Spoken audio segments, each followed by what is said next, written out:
Não, alguém tem que ir lá mandar as pessoas entrarem. Tem alguém moço lá fora?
Good morning once again, ladies and gentlemen. On behalf of Banco Central do Brasil, I would like to welcome you to our premises for the seminar Powering Growth, Unlocking Micro, Small, and Medium Enterprises, Finance through Policies, Innovation, and Partnerships. My name is João Evangelista, simple and easy for Portuguese speakers to pronounce, but quite challenging for those whose mother tongue is English, French, Italian. I work at the Banco Central do Brasil for the Department for Financial Citizenship Promotion, organizer of this event in partnership with the Brazilian Micro and Small Business Support Service, SEBRAE, the SME Finance Forum, and the International Finance Corporation, IFC, with the support of the Development Bank of Latin America and the Caribbean, CAFI, and the Global Partnership for Financial Inclusion, GPFI. We are honored you're all here today. Before we start the event, I have a few announcements to make. Restrooms are located in the lobby outside this auditorium. We will not have a coffee break between the morning sessions. If we can keep up with the schedule, which we all expect we do, we will have a lunch break at 12:30. In the meantime, coffee and water will be served in the lobby outside this room all along the morning. A Wi-Fi network is available to all participants. The network is called G20_Brazil, and the password is G20Brazil, altogether lowercase. I will repeat. The Wi-Fi network name is G20_Brazil. The password is G20Brazil, altogether lowercase. Welcome, all of you, to the G20 GPFI seminar, Powering Growth, Unlocking MSME Finance through Policies, Innovation, and Partnerships. For her opening remarks, we are pleased to welcome Ms. Carolina Barros, Banco Central do Brasil Deputy Governor for Institutional Relations, Citizenship, and Conduct Supervision.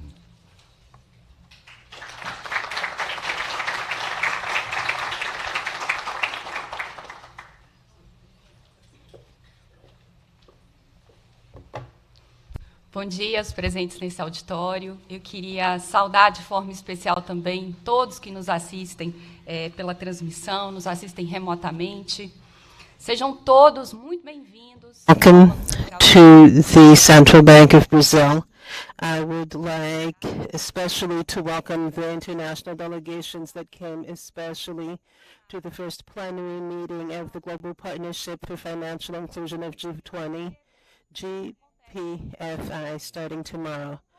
I hope you can all find some time to get to know our beautiful capital. The motto of the Brazilian presidency of G20 is building a fair world and a sustainable planet. Financial inclusion is a key in reducing inequalities, minimizing them, improving the financial life of the population. When we look at the global evolution of financial evolution, both of people and of small, medium, and enterprises, this so-called small businesses, we see a great progress in access and use, but it's also a fact that inclusion has been quite heterogeneous. I would like to reinforce here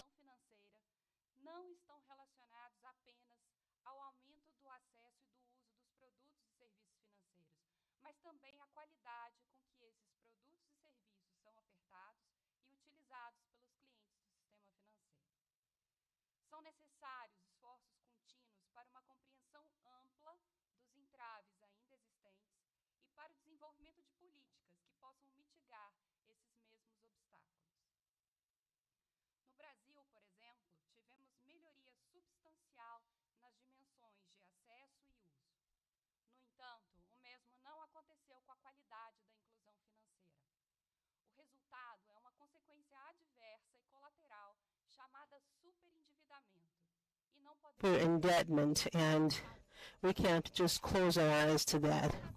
That's the reason why the Brazilian presidency of G20 established as a priority of its mandate the financial well-being, a topic that's being studied by the most important international organizations related to education and financial inclusion, and have the potential to help us heal more complex issues like superindebtedness, bringing a wider perspective when we have the objective of improving people's financial life. Improving the financial life of the population also means dedicating times for discussion of the financial inclusion in the productive sector, the companies in general, because this generates jobs, generating economic growth with more productivity. Thus, one of the products of the triennial GPFI and of the Brazilian presidency of G20 is directly related to small businesses. The parallel event we're starting now is dedicated to looking more deeply at policies, partnerships, and innovations of all types that can foster with proficiency and speed the growth in this sector. This segment responds for 90% of all the businesses in the world, employs more than 50% of the world population. In the Brazilian case, we're talking about 75% of the workforce, approximately 30% of the country's GDP. If we consider the formal activities only, when we add the small informal businesses, we may reach half of the Brazilian GDP. It's essential to guarantee that these companies have access to adequate financial products and services for their needs, especially those related to funding. The use of technology has proved promising and efficient path to offer these financial products and services. In the Brazilian case, I would like to mention PIX, a digital means of payment, instant, disponibilizado pelo uninterrupted, made setor available público by the e public pelo sistema sector financeiro. and the Ele já conta financial com mais de system. 150 It milhões de already has more usuários, than entre 150 pessoas e million empresas. users among people and Dentro do companies. recorte do debate que nos dedicamos hoje, cabe dizer que o PIX ele facilitou cohort e of our agilizou discussion today, transações we should financeiras para as say empresas, that reduziu PIX has custos made e aumentou a financial inclusão financeira, transactions easier for principalmente companies, dos reducing micros e do costs, pequeno comerciante. especially for small and Os medium debates de hoje traders. contarão com The múltiplas discussions today perspectivas aqui will count on many representadas. perspectives reflected here, the private and public sectors, international organizations, members of G20, of G25, financial market, regulators, SEBRAE. So we'll have the expertise and the visions that are most relevant for a productive and efficient discussion. And I understand that our role today is in understanding three central blocks. First, what are the main bottlenecks for the financial inclusion of the sector throughout the world? What policies, practices, and partnerships can we implement to mitigate them?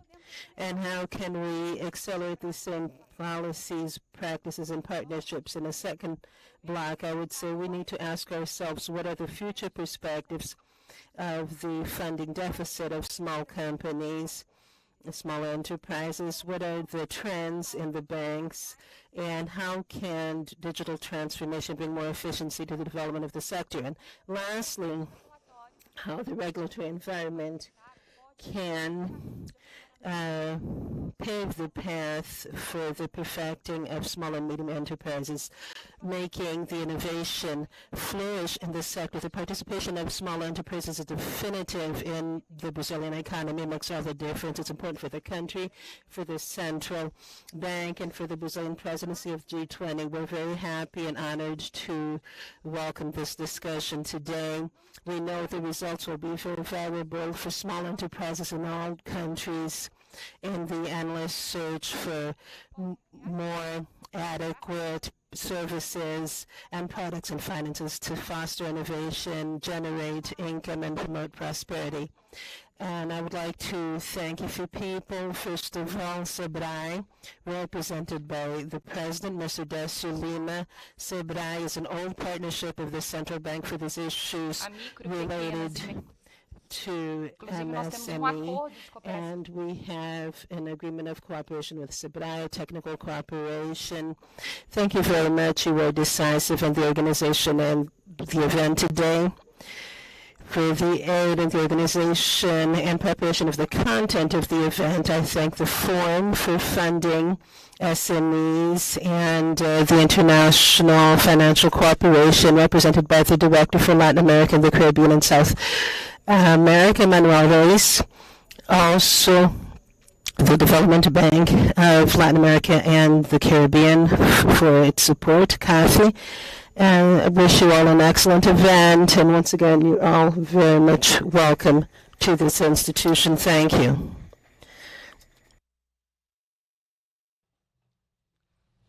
Thank you, Ms. Carolina Barros, Banco Central do Brasil Deputy Governor for Institutional Relations, Citizenship, and Conduct Supervision. And now, for his opening remarks, we are pleased to welcome Mr. Manuel Reyes Retana, Director for Latin America and the Caribbean of the International Finance Corporation, IFC.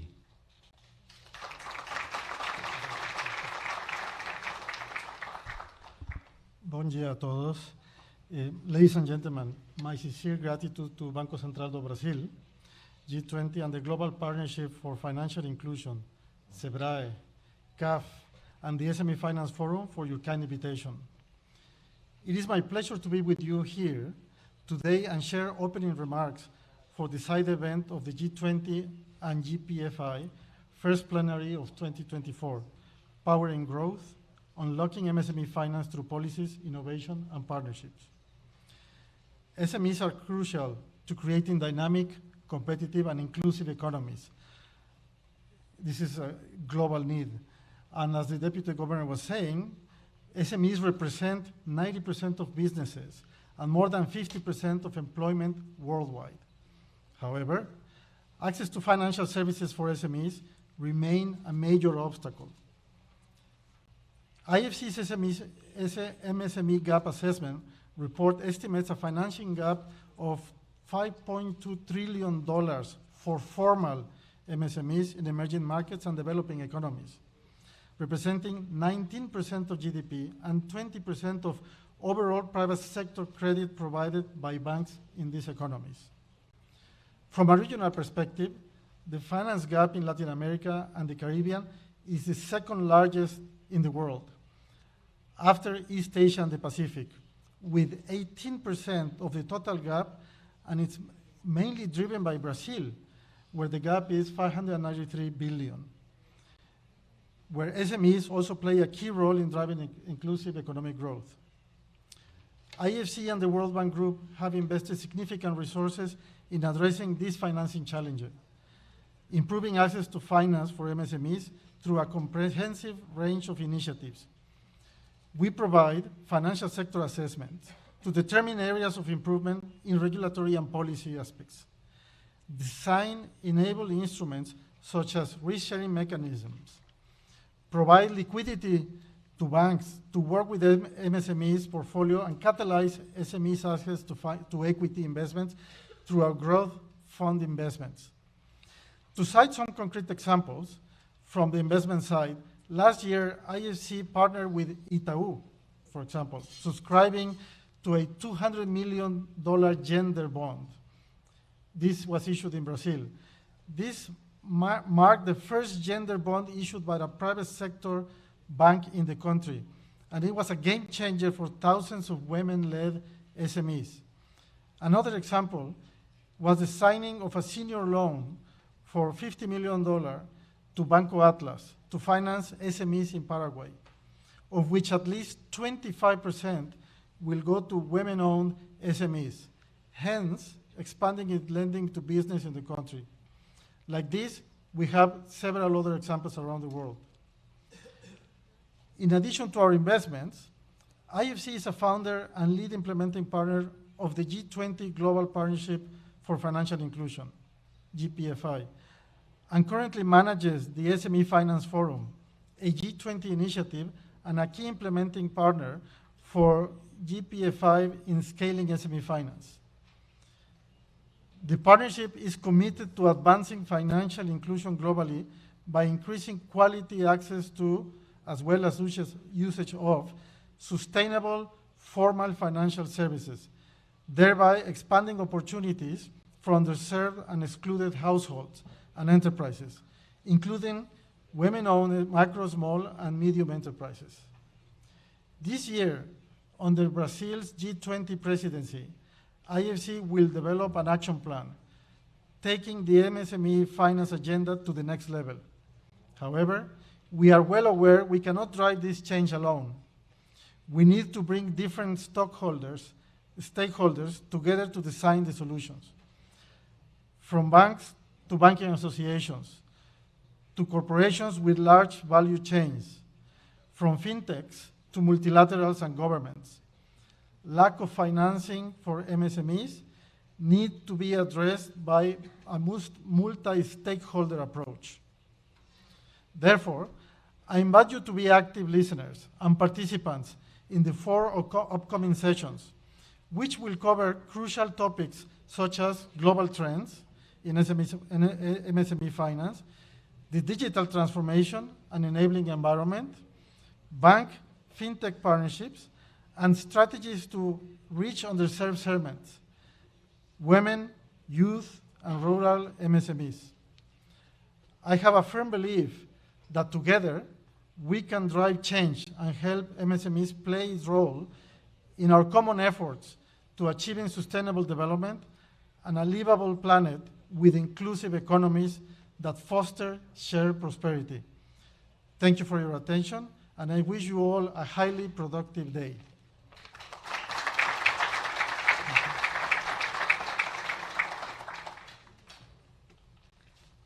Thank you very much, Mr. Manuel Reyes Retana, Director for Latin America and the Caribbean of the International Finance Corporation, IFC. We will now watch on a 3-minute video Mr. Décio Lima, President of the Brazilian Micro and Small Business Support Service, SEBRAE. Olá, pessoal. Quero cumprimentar e parabenizar as equipes das áreas de capitalização e serviços financeiros, na pessoa do nosso gerente do SEBRAE, o querido Valdir Oliveira. E também saúdo os representantes do sistema SEBRAE presentes neste importante evento. Agradeço ao Banco Central por nos convidar a ser correalizadores deste importante evento e nos receber em sua casa. E cumprimento também os representantes das comitivas dos países membros do G20 aqui presentes. Desde o dia 1º de dezembro de 2023, o Brasil assumiu a presidência do G20. O país, portanto, passa a orientar a agenda do grupo pelo período de 1 ano, com a liderança do presidente Lula e de Geraldo Alckmin. As discussões estão em curso em várias frentes por meio dos grupos de trabalho. Um destes grupos é a Parceria Global pela Inclusão Financeira. E este evento tem o foco do aumento da inclusão financeira de vulneráveis e desfavorecidos, além do compromisso de promover a inclusão financeira de micros e pequenas empresas para apoiar o avanço da economia global. O SEBRAE está construindo uma política de crédito com a parceria de várias instituições financeiras do governo federal, que dará garantia para alavancar 30 bilhões em crédito por meio do nosso fundo garantidor. Na prática, o SEBRAE vai atuar como avalista das operações de crédito para os pequenos negócios, integrado no programa de crédito assistido. O SEBRAE entende que a inclusão financeira passa pela construção de políticas públicas, educação financeira para decisões corretas e desconcentração do sistema financeiro, buscando fomentar alternativas de acesso a empréstimos e financiamento para as menores taxas de juros. Desejo, portanto, neste momento, um excelente evento e que nós possamos produzir resultados concretos neste momento que o povo brasileiro realiza um protagonismo fundamental para a nossa economia e para a economia global.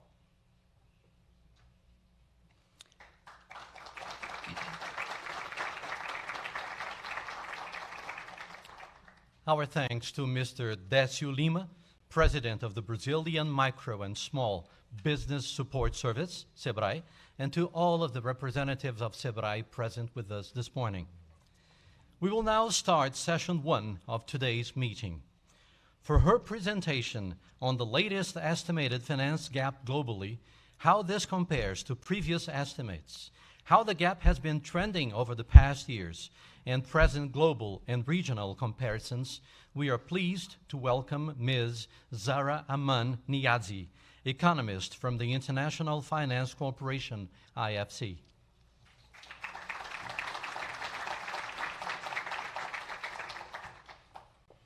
Thank you, everyone. It's an absolute honor and pleasure to be here to present to you the latest MSME gap estimate on behalf of my colleagues at the IFC, including the SME Finance Forum. So before I begin to present you the latest gap estimate, I would like to give you a quick background on the report and what brought us to this point.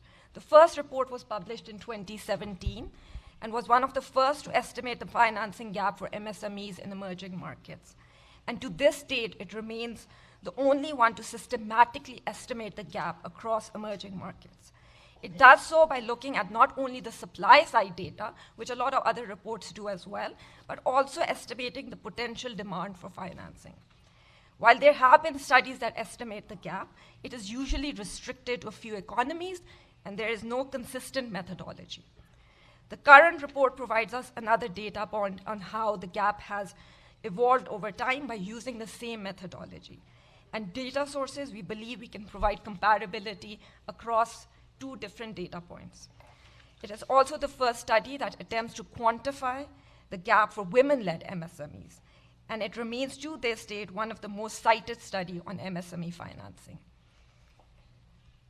So before we go into the gap estimates, I want to quickly go through the methodology. So I'm not going to go too much into detail into this because this, as I said, remains the same as the previous report, and I encourage you to read the previous report. The current report is under review, so hopefully it will be out soon, and you should all be able to review it and read to it. So in terms of methodology, the first step that we do entails benchmarking. And that we make a couple of assumptions over here that I want to quickly go through. So first, the assumption that we make is a developing country has the same willingness and ability to borrow as their counterparts in developed credit markets and operate in comparable institutional environments. The second key assumption that we make is financial institutions lend at similar intensities as their benchmark counterparts. So for that purpose, we look at 10 developed economies where the credit markets are more or less conducive, and we benchmark those in terms of demand. The second step is that we look at each country, and we're looking at 119 emerging markets, and we see how they relate to the benchmark. And for the gap side data, we rely heavily on the enterprise survey that the World Bank Group does. And the reason for that is that to date, the enterprise survey remains as the one of the comprehensive cross-country data collection that is being done on the enterprise side, especially on their need for financing. The third, so we come up with a potential demand. In the third step, we look at the existing supply of MSME finance in each of the emerging markets. And over here, we rely heavily on the IMF's Financial Access Survey, because again, that seems to be the most comprehensive source where central banks are reporting their data in terms of MSMEs financing. Where we are unable to find information in the Financial Access Survey by the IMF, we do rely on other credible sources such as the OECD, the Asian Development Bank, as well as central banks in particular economies. Where we are unable to find any supply data, we do an estimation. And for more detail on what the estimation process is, I would encourage you to look at the report, but happy to answer any questions offline. Once we have the potential demand and the existing supply, we calculate the gap. And the gap is done, again, across 119 emerging economies. The other thing that the report does is that we also calculate the number of MSMEs that are financially constrained. So while we think it is important to know what the volume of financing is and where the gap is in terms of an absolute volume number, we also look at within each country how many of the MSMEs are financially constrained. And I'll go through a little bit about what that means as I present the results. So now, in terms of the current update for the MSME finance gap, I want to start by kind of putting into perspective what the timeline is. So the estimate is a gap, the estimate gap is as of 2019. So it is pre-COVID. And I know a lot of you must be thinking, we're in 2024, why are we getting numbers from 2019 now? And the reason being, which as I stated, is the gap relies heavily on demand-side data from the enterprise survey that the World Bank conducts. And due to COVID-19, the surveys were not conducted at a similar pace that they were being conducted earlier. The World Bank has since then, in 2023, launched the enterprise survey, and we believe that by the end of 2024, early 2025, we should have updated data on the demand side for us to be able to calculate the gap. And by maybe the next GPFI, we should have updated numbers for you all. The other thing that we do to counter the fact that the gap looks at 2019 numbers is we did 6 COVID-19 country deep dives across the regions. These included Indonesia, Jordan, Mexico, Pakistan, Romania, and Zambia. And the reason for selecting these 6 economies was that is where we had the most richest data. And what we hope to do with these COVID country deep dives as part of the report is to understand a little bit more on what the impact of COVID-19 had been on the supply and demand of MSME financing. Another key thing that I want to note is that even though we're looking at 2019, it provides us a really good baseline pre-COVID, before the pandemic, before the ripple effects that we're still seeing of COVID-19, what the gap looked like. So the next estimate can really help us measure the true impact of COVID-19 and the subsequent macroeconomic situation. A few quick things. We maintain the benchmark data. As I mentioned, we kept the methodology the same to give us 2 points that we can compare across time. The overall coverage of emerging markets was done by the World Bank Enterprise Survey. We updated supply data. We included some new countries which were not included in the previous gap, and some high-income countries which were included in the previous gap but had moved into the high-income category were excluded.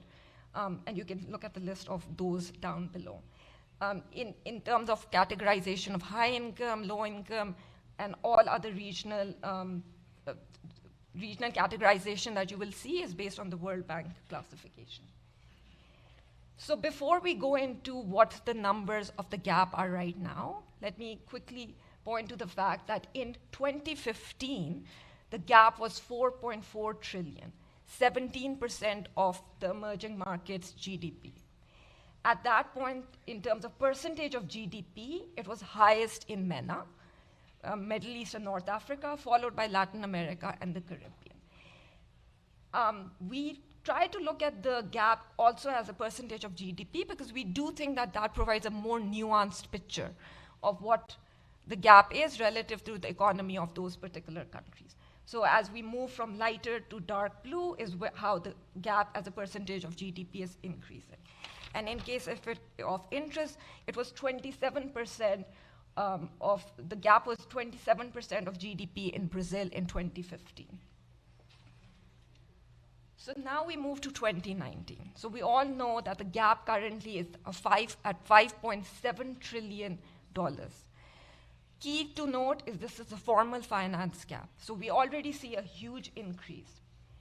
In terms of country representation, again, you will see that China had the largest gap in terms of volume. Gap in terms of volume also highest in some of the G20 countries. So of course, we could not include all G20 countries in our analysis, but the ones that were included, we did see that the top 5 highest gaps in terms of volumes were in the G20 countries, including Brazil. In terms of percentage per GDP, on average, the MSME gap represents a 19% percentage of GDP, and again, you can see moving from light to dark colors. Okay, so now looking at further into the numbers, what we see is that there is a 4.64 trillion supply of financing and 55% of the potential demand is unmet. So that's significant. In terms of the country coverage, G20 countries account for 78% of the total MSME finance gap out of 119 emerging markets. Okay, so in terms of volumes, now looking more into the regions, what we see is East Asia and Pacific has the largest volume of the MSME finance gap, followed by Latin America and the Caribbean. In terms of as a percentage of GDP, Middle East and North Africa continues to be the highest in terms of GDP, followed by Latin America and the Caribbean. However, East Asia and the Pacific is also catching up. So as I mentioned, what the report also does is looks at how much of the gap it can be attributed to women-owned MSMEs.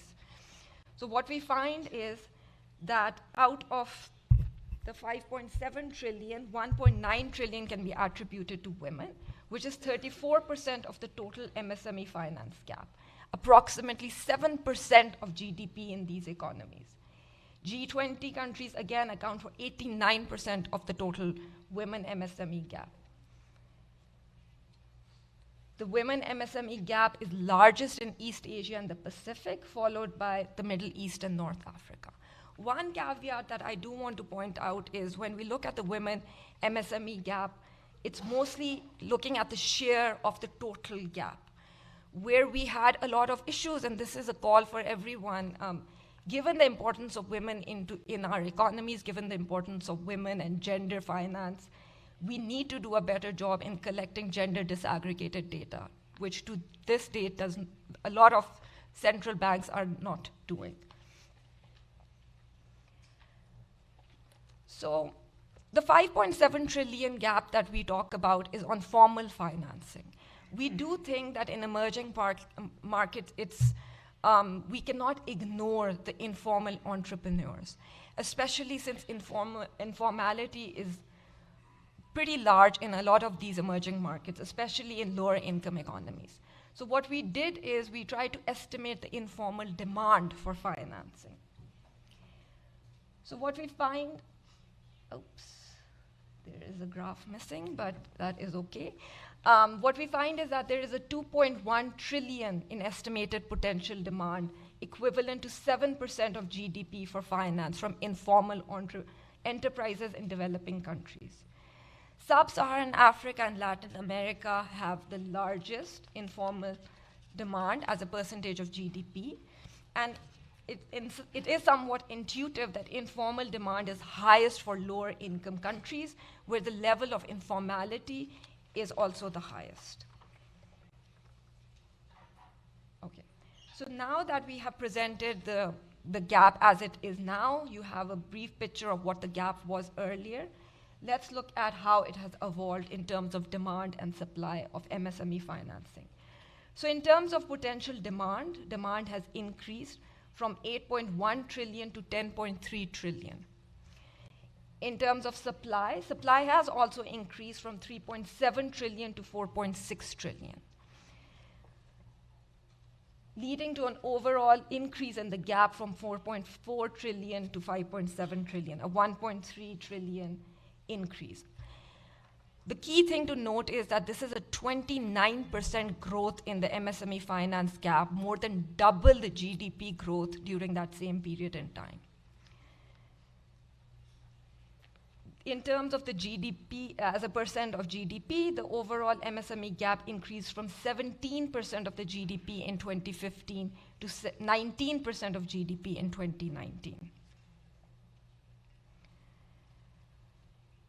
In terms of the regional comparison, what we see is in 2015, East Asia and the Pacific had the largest in terms of volume, followed by Latin America and the Caribbean. We see a significant jump in East Asia and Pacific, primarily driven by China. Latin America and Caribbean has also seen an increase in the gap. Europe, Central Asia, as well as Sub-Saharan Africa, the gap stayed more or less constant. We see a yes. In terms of the GDP, we see, again, MENA is the highest in 2015. and it stays the highest in 2019. So largest change in GDP, in the gap in percentage terms of GDP was in East Asia and Pacific, followed by Middle East and North Africa. And largest change in volumes was again in East Asia and the Pacific, followed by Latin America.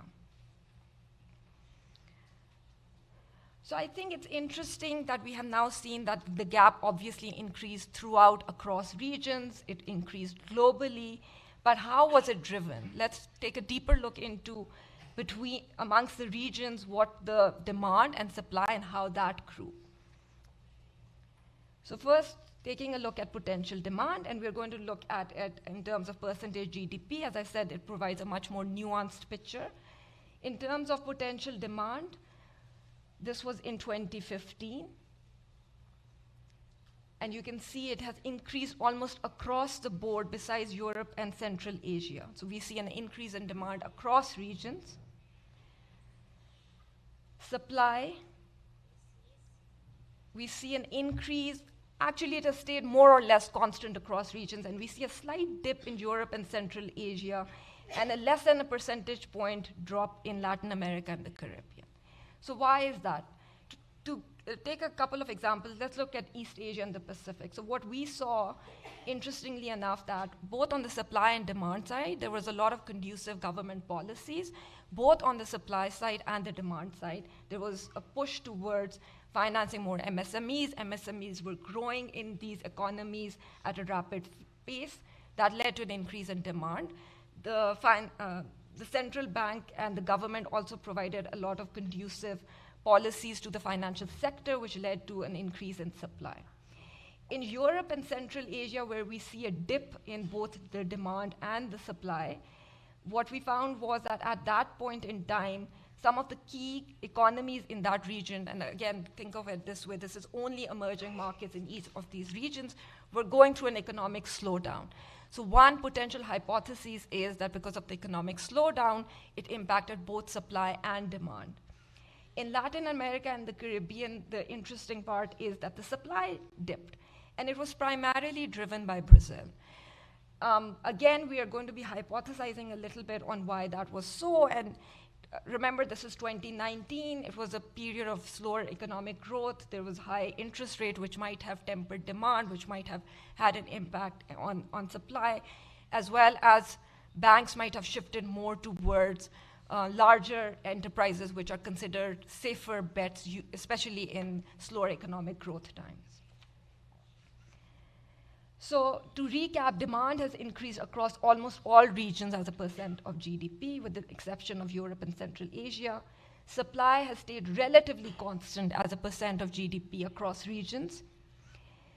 Variation in the supply of financing at least can be somewhat, especially in absolute volumes, can be due to financing factors such as reflecting income differences as well as the size of the private sector. So the larger the size of the private sector, you would expect the supply to be larger.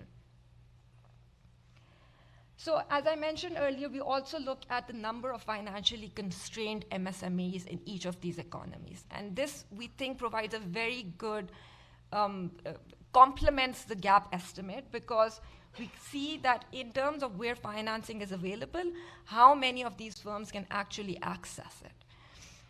So again, we rely on the enterprise survey, the World Bank enterprise survey that has, and you can read, and I'm happy to discuss how that methodology works.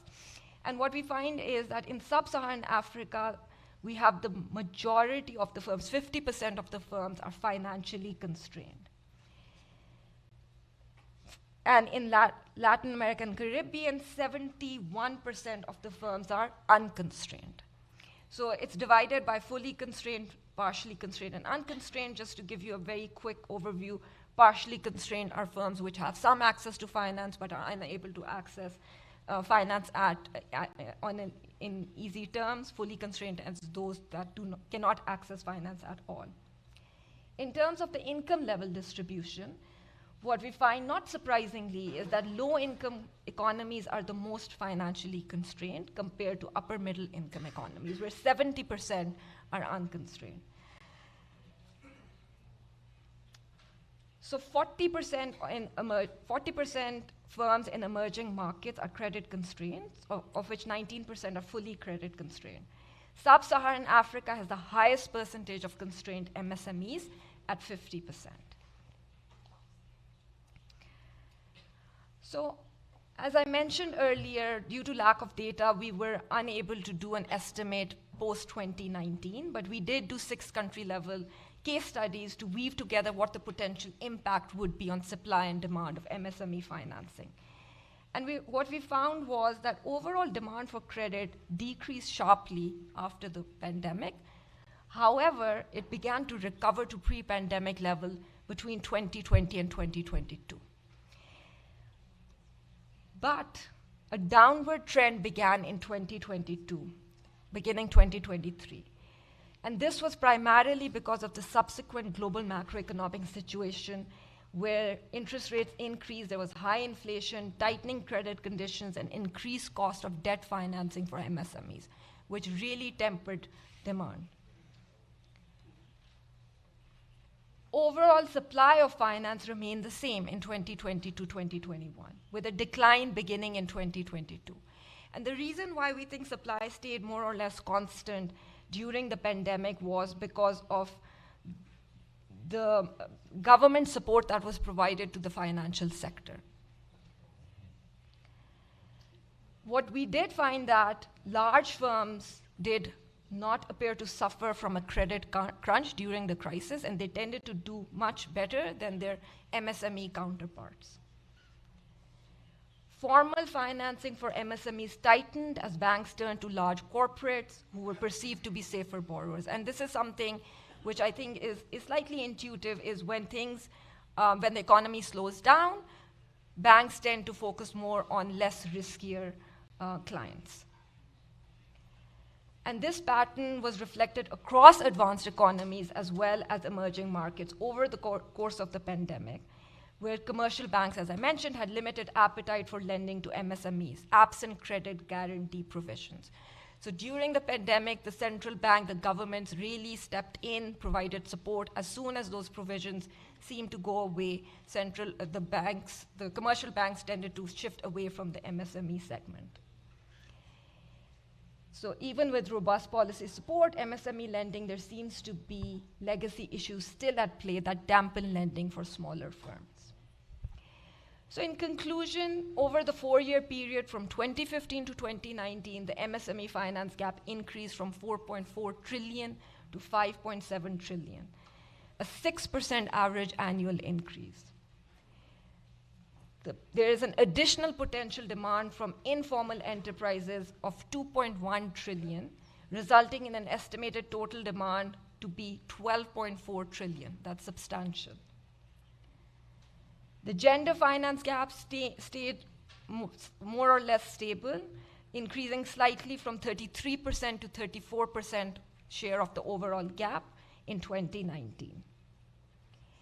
So one thing that I think is very important to take away when we see this 5.7 trillion number is, this is coming from the fact that demand increased.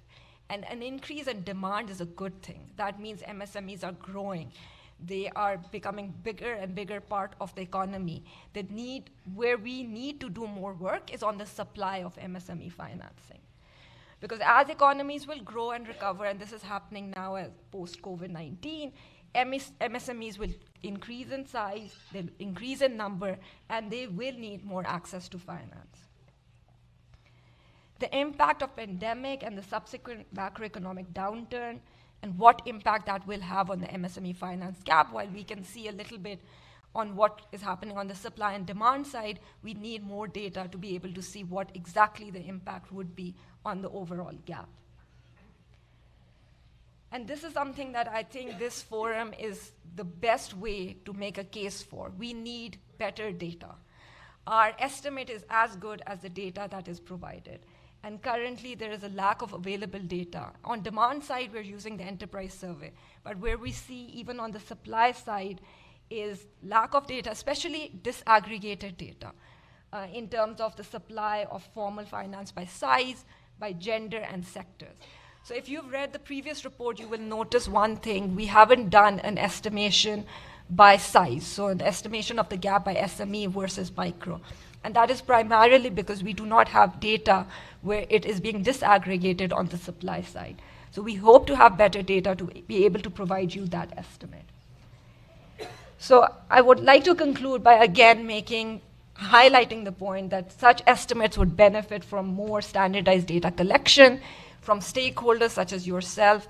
And with this, I conclude the presentation. Thank you very much.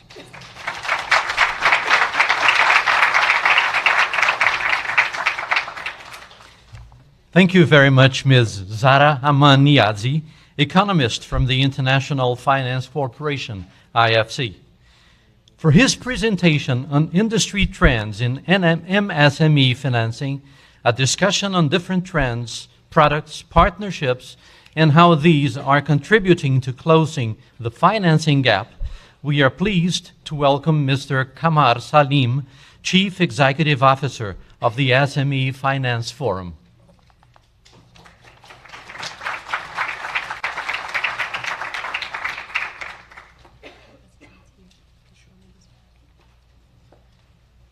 Thank you so much. It's such an honor and privilege to be here. And I just want to start off by first thanking the Central Bank, Sabrai, for really partnering with us on this event, and also IFC Senior Management to be here supporting. So I think I'll start off, Zara gave you the picture, but I want to start by saying there is hope. There is hope in how we can solve this problem, because what I'm going to talk about is what are the leading trends that will shape the industry going forward. And I think if there was a time ever that we feel solving SME finance gap is possible, I think it is now, because of the leading trends in the market, and I'll focus more on that. But just to set the context, I just want to highlight that SMEs do three things, and we all know that. SMEs create jobs, SMEs stir economic growth, and SMEs really bring in the underserved populations, women, youth, rural, as Manuel also alluded towards. So I think what we need to see, there are more statistics here, but I'm not going to repeat. You've seen a lot of statistics, but I think what I would like to emphasize is, if you really add up the numbers that are represented, nearly $12 trillion demand, supply, all put together, and the informal, it's more than 10% of global GDP. It's a problem worth solving. And I think, and we need to really all come together to see how that can be done. And especially the women and youth, I think, are one of the areas that are most affected. And when we saw the pandemic, I will say, was a pandemic of inequality. It really hurt the underserved segments twice as much as it hurt the developed segments. So I think from that perspective, I think we need to solve even more so if we want to bring equality across the world. Now, why talk about finance? Because I think finance is one of the most important impediment that we're seeing for SMEs to grow. And these are numbers, which some of these you've heard, but access to finance, and it's not just debt, it's equity, it's seed funding, it's different types of financing that is needed by the industry that is not available. And while the gap has increased, but the supply side has stayed around $4.6 trillion, which is something we need to solve as we go forward. But I'll transition towards, let's talk about SMEs. What really do they need? I think often we talk about what we give to the industry, but what does the SME need? And so in my opinion, there are four main aspects the SMEs need. SMEs need access to finance, they need access to markets, they need access to skills, and they need access to enabling environment. Now within this list, you can list out 200 things that they need. But I think I've focused on a few areas that I feel are the most pressing issues that we need to solve. So when we talk about access to finance, working capital finance is one of the major impediments. I see OECD in the room. In one of the reports, they mentioned that 80% of the supply is actually long-term finance, whereas 80% of the need is actually working capital finance. So the industry, the financial service providers are not bringing in the working capital finance to finance receivables, to finance inventories, to finance their purchases. And that's where a big part of the problem is. And I think there's a fallacy that finance is the only thing that they need. In my banking days, I've been running SME finance outfits for many banks.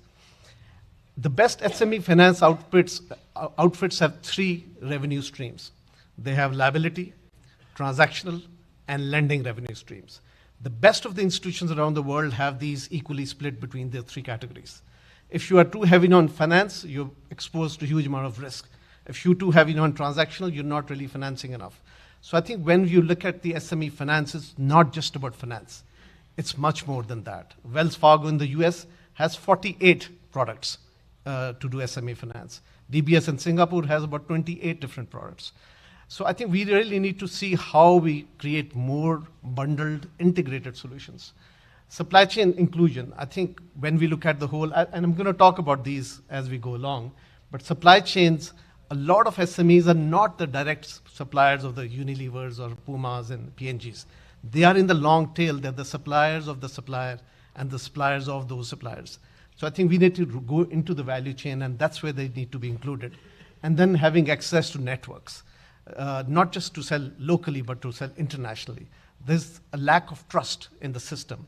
We are recently working with UNDP and Monetary Authority of Singapore on an initiative called Universal Trusted Credentials, which creates a trust score for an SME that they can use to actually trade internationally. So these are the kind of initiatives that we need to bring on the table. Then in terms of capacity building, it's not just financial literacy in terms of how to access finance. Their business skills as well as their technical skills need to be sharpened.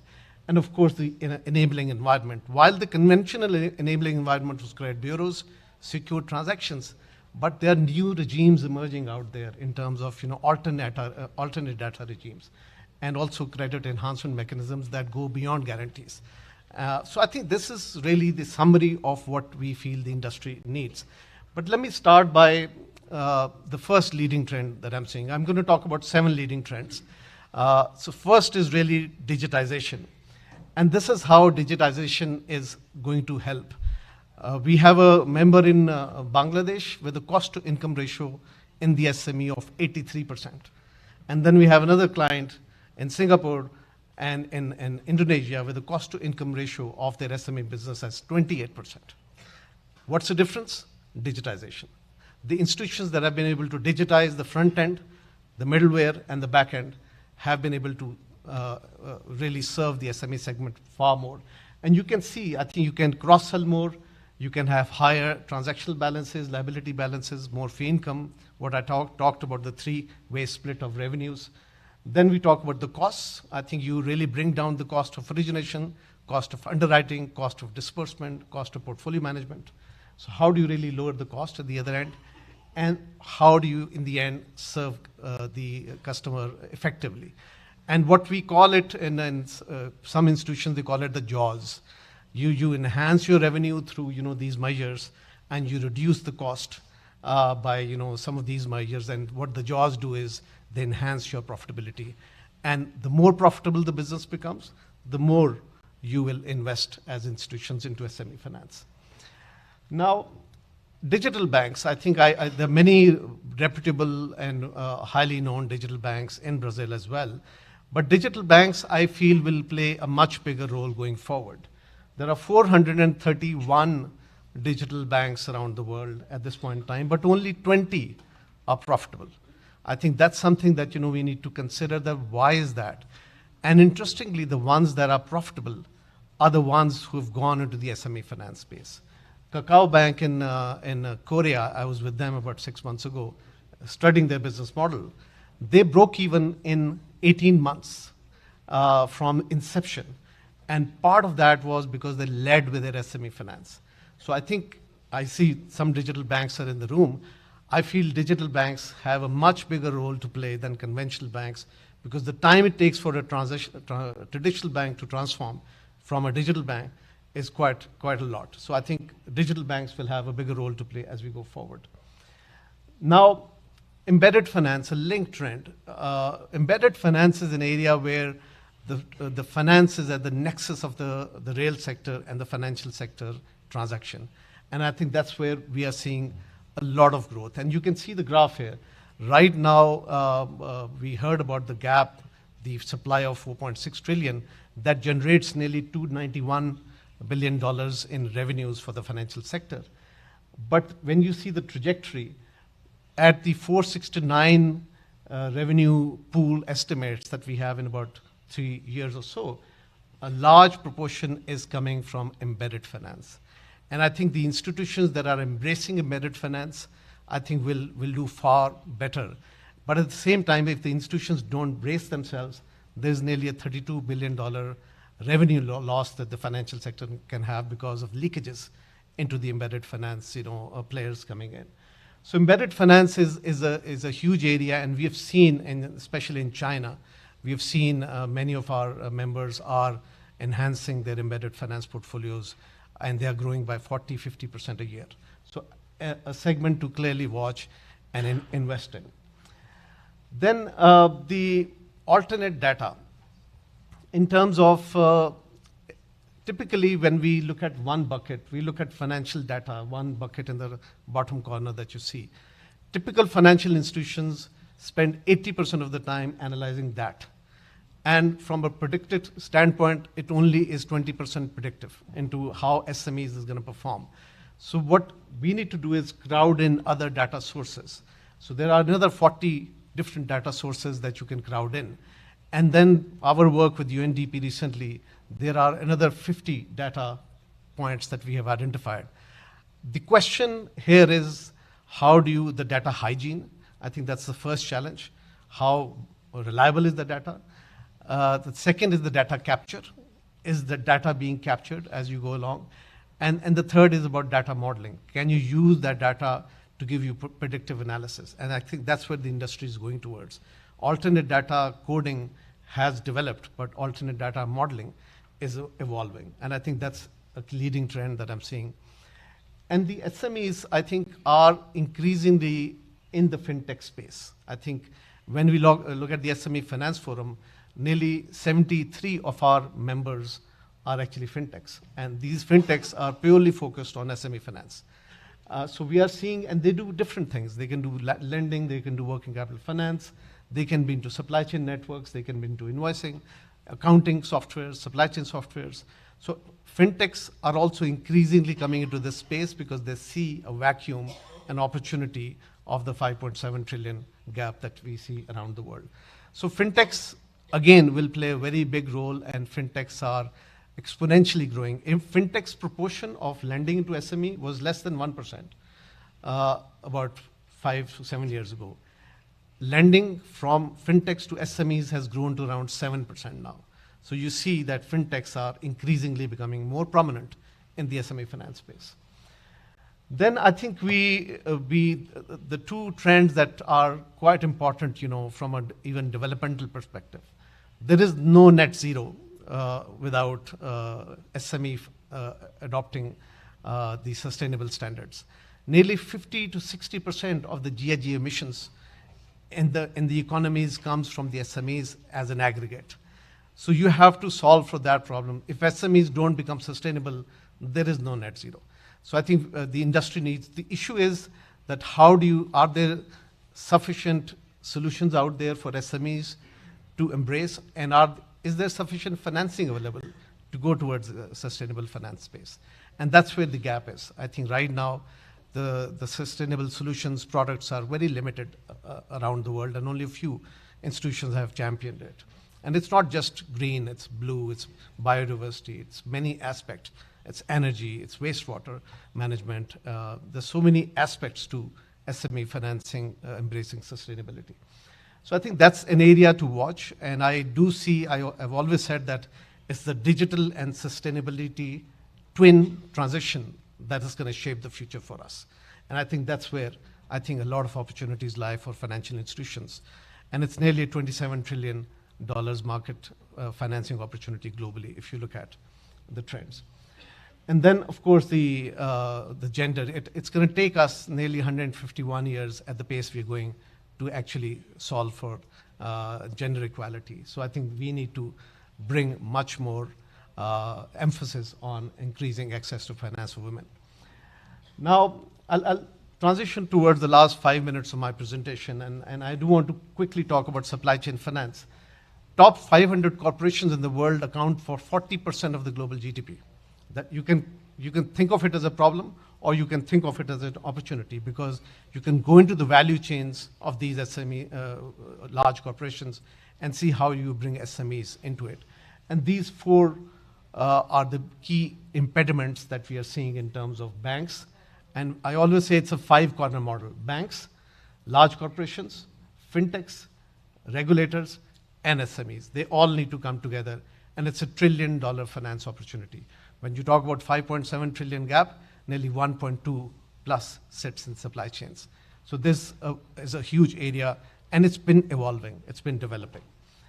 And lastly, I think the two other key trends I wanted to quickly mention is really the enabling environment. We are seeing newer areas coming up: open finance, open banking. We're looking at machine learning, generative AI, Gen AI. I mean, we were knowledge partners at the Singapore FinTech Festival last year, and it was all about Gen AI. So the Gen AI is going to solve a lot of issues. I think the question is, how do you solve for biases in the model? How do you solve for using it rightly for your business models? But these are the trends that will shape, and the big data is another one, and the non-financial services. The institutions are increasingly feeling that it's not enough to do finance. You need to offer some training, capacity building alongside it. And this is the reasons the institutions typically do it, either to differentiate or to client retention. And the wallet share of about 40 clients we have analyzed, the wallet share of SME revenue is 40% higher if you do this, and your NPL is half versus a conventional portfolio if you go into non-financial services. So in summary, these are the 7 leading trends. So I do want to emphasize there is hope. I think there are leading trends that will bring in solutions. And I think in terms of digital, alternate data, sustainable SME finance, women and youth, and supply chain finance, non-financial services, and the new enabling environment, it's not enough to look at just bureaus and secure transactions. I think we need to look beyond the conventional parameters that are out there. And I think that's why the SME Finance Forum, I think that's our core objective, to solve the SME finance problem. So we came into existence, about more than 10 years ago, and we've been trying to convene in international stakeholders, and we became a members-based network in 2016, and now we are looking to host our annual event in Brazil towards September, October this year, and we'll be bringing a lot of knowledge and expertise into the region from our member network around the world.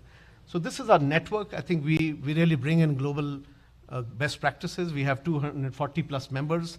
They serve 33 million SMEs. They do $140 billion of SME finance. On an aggregate, there are nearly $8 trillion in assets. And this is how the distribution is. And I think that's what we're trying to do, is bring in knowledge from all these institutions. Interestingly, our LAC proportion is relatively small, and I think this will change in the next few months, because we are heavily focusing on Brazil and Latin America for the next few months. This is what we do. I'm not going to give you all you'll find our details on the website. But learn, link, and lead are the 3 pillars. We have several activities going on in each of these pillars. We hold marketplaces, we hold study tours, we hold networking sessions. We connect institutions from around the world to each other to learn from one another. For example, we hosted a study tour with DBS in Singapore on digitization. Last month, we hosted a study tour to FNB in South Africa to learn about their gender empowerment, supply chain, and SME models. So we try and convene all the global best practices, because this is what we need to do. When we look at the 240 members, there are a lot of innovations out there, but they're not scaling. So our role is to scale these. And then we have innovation labs. We have these 6 innovation labs where we try and solve for industry solutions. And you see all these topics are very much aligned to this industry leading trend. So this is our labs. and communities of practice, as we call them, where we convene 50 to 70 institutions in each of the practices, and we have international partners who are working to solve for the problem. We will be launching our annual awards very soon. So please, I think many institutions in the room do apply for the awards, and we have our annual event coming up. Last one was in India, where we had more than 1,200 people attending physically and virtually. And finally, I think you'll find a lot of resources available in terms of we have huge amount of knowledge collateral in terms of videos. We have 450 videos, we have publications, we have awards, and we have different tools available on our website. So I just wanted to mention this to you because in my interactions, I've been in Brazil for the last week or so, and in my interactions, I've realized that not many institutions know about what we do and what our objectives are. So I think please reach out to me. I'm around. I love to talk to all of you during the breaks, or just go to my LinkedIn, send me a message, and we'll make time to meet you. But I just want to end by saying that it's a problem worth solving. More than 10% of global GDP, and the leading trends. I strongly feel, I've been in the SME finance industry for the last 30 years. I've seen the downfalls and the COVID regimes, and I feel if there was a time to solve this problem, it is now. But it can only happen if all of you in the room contribute towards leading innovations, scaling them, changing livelihoods, and creating impact. Thank you so much.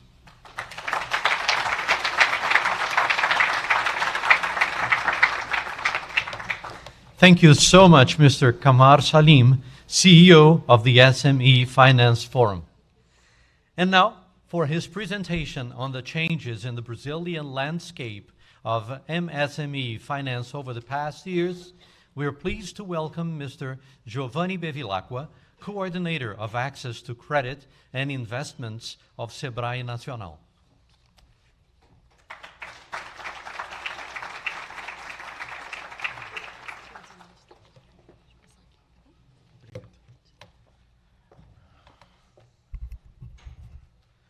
Bom dia a todos. Obrigado ao Banco Central, né, pela organização, e à equipe do Sebrae também. E saúdo também todos os meus colegas do sistema Sebrae que estão aqui, e também todos os system, to all participants and delegations that come from foreign countries.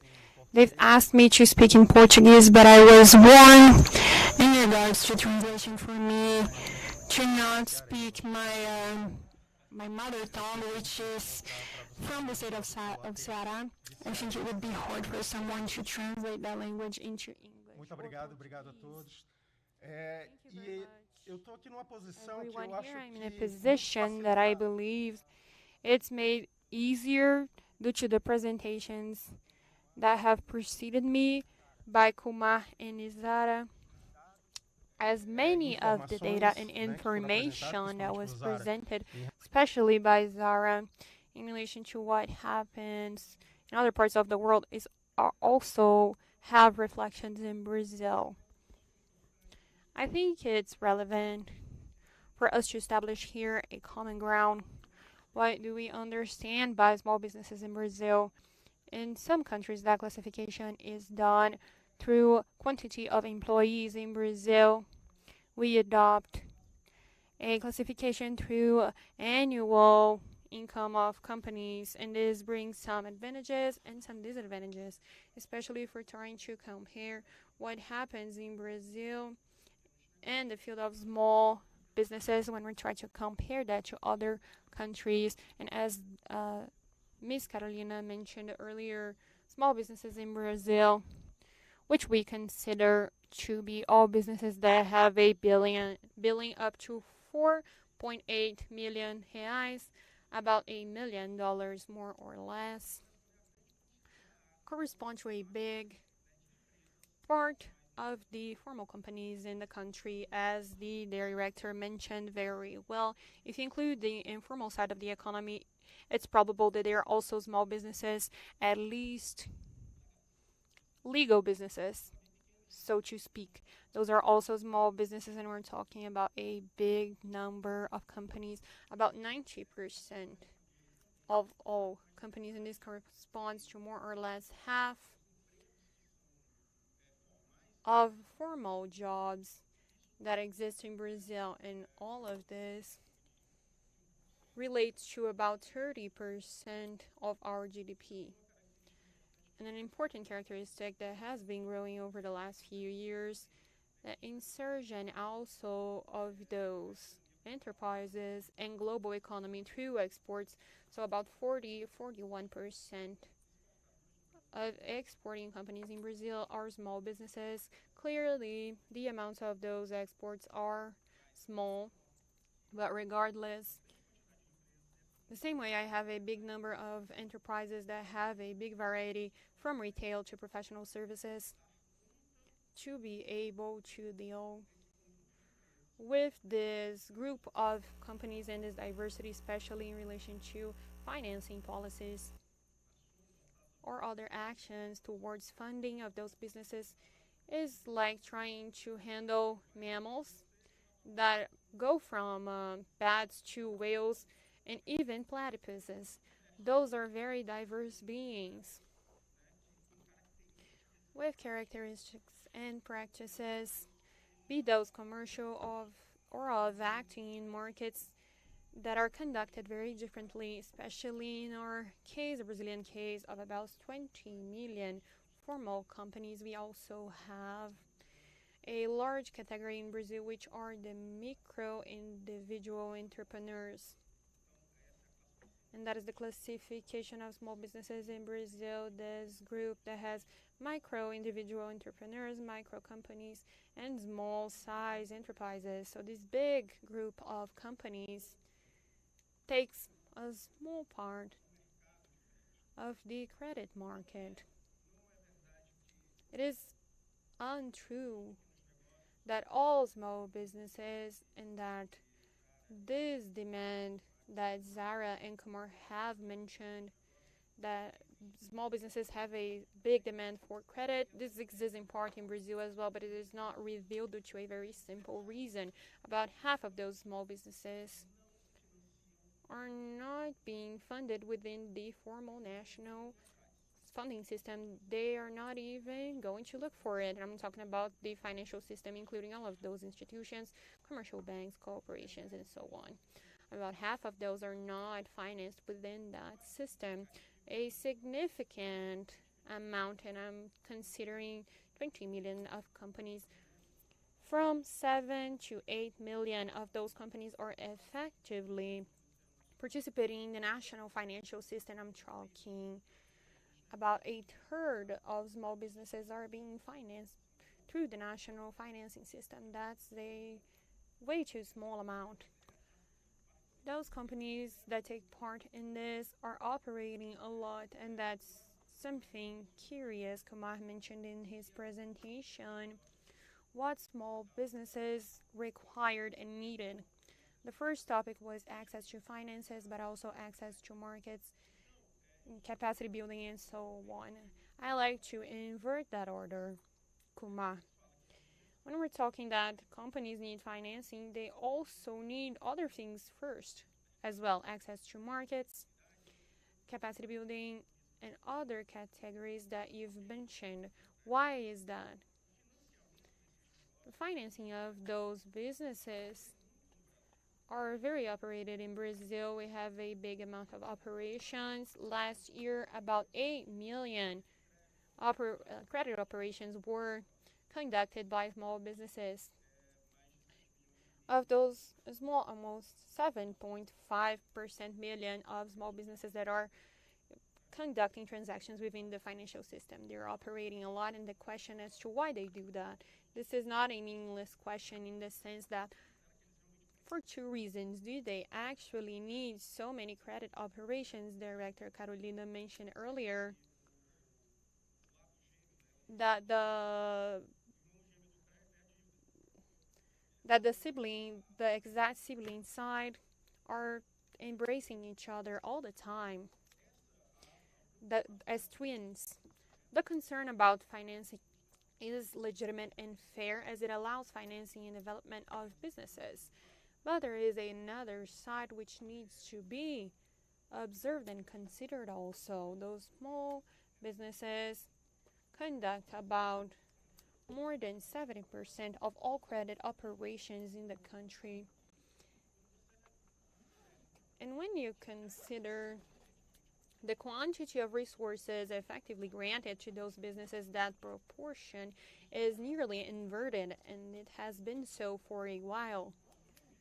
Nowadays, it is about 20% of all credit concessions, they are directed to small businesses, and the rest for medium and large enterprises.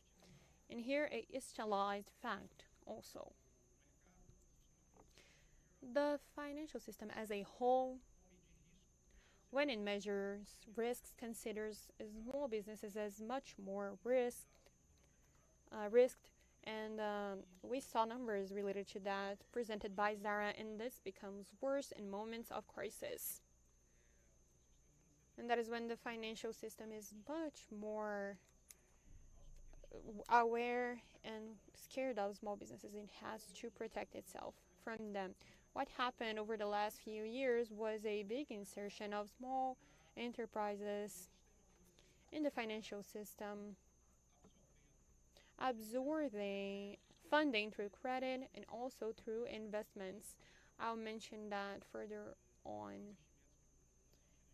Investments in a sense of actions, societal actions in innovating companies, especially during the pandemic,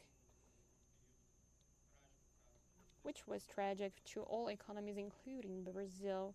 In relation to small businesses, there was a large movement where credit was granted, the financial system worked. On the contrary, on the Brazilian case, in its last economic downgrade in 2014, in 2017, between those years, credit granting for small businesses had plunged 14% in 3 years. In the pandemic period, we imagined that we would have a similar process of falling in credit, and that did not happen. It was actually the contrary due to the efforts of the Brazilian society and government organizations. The access to the growth in credit was possible. But for small businesses that grew in credit granting, this proportion remains in relation to larger proportions. This credit is also expensive in Brazil. Last year, it ended in about 40% per year. In the group of small businesses and micro enterprises and small scope enterprises, about 31 and 41% per year. We also had a period in Brazil that the elevation of interest rates right before the pandemic happened, and this obviously leads to very elevated rates. And all available data relating to show interest rates that are systematically higher than for other aspects. Perhaps the most important thing is this differentiation in taxes, and the medium rate for the market is way too big in relation to small businesses, micro enterprises, and small size enterprises. This differentiation in interest rates is way too big. And here we have a summary that we had a great inclusion, a good part of small businesses, especially during the pandemic. About 2 million small businesses started accessing the financial system, reaching this number that I've mentioned, about 7.5 million, or 2.8 million that started receiving credits in the financial system. This inclusion was allowed. There were all the facts that were mentioned by Kumar, digital inclusion. These companies started working. They had to do this. Many of the businesses in Brazil in the beginning of the pandemic were identified in the research of Sebrae that many companies didn't have 30-day reserve funds to support the break in their activities. So it was very low. And in the first months of the pandemic, the revenue fell approximately 70%. So a very brutal fall in the level of activity that came back throughout the years, which happened right after the pandemic. Right after the pandemic, you find an macroeconomic adverse environment as shown by Zara and Kumar in Brazil too. So we had higher interest rates too, right at the end of the pandemic, higher interest rates and also more adverse macroeconomic conditions. So you had many companies who were helpless in terms of better funding. And now, as my manager, Valdir Oliveira, taught me many times, we need to go beyond the analysis and the numbers and try at least to humanize them in this sense. We have to change the focus a little, going beyond the numbers and focusing on a more important issue. For me, there's just one relevant and serious economic problem to be fought against in the world, which is inequality, and it manifests itself in many ways. Zara and Kumar mentioned gender, for example. The credit to small enterprises is also a manifestation of inequality. So what we have to think is how to act in such a way that we can build countries, societies, economies that are more robust and also socially inclusive, allowing for a greater development of all of society. So lately, and my colleagues in the SEBRAE system, many of the activities, a lot of our work is very similar to what has already been listed and suggested by Kumar and Zara. And we have another focus, especially here when it comes to democratizing financial knowledge. This is extremely important. Moving on as principles of how we are thinking about the funding of small enterprises and the Brazilian economy in general.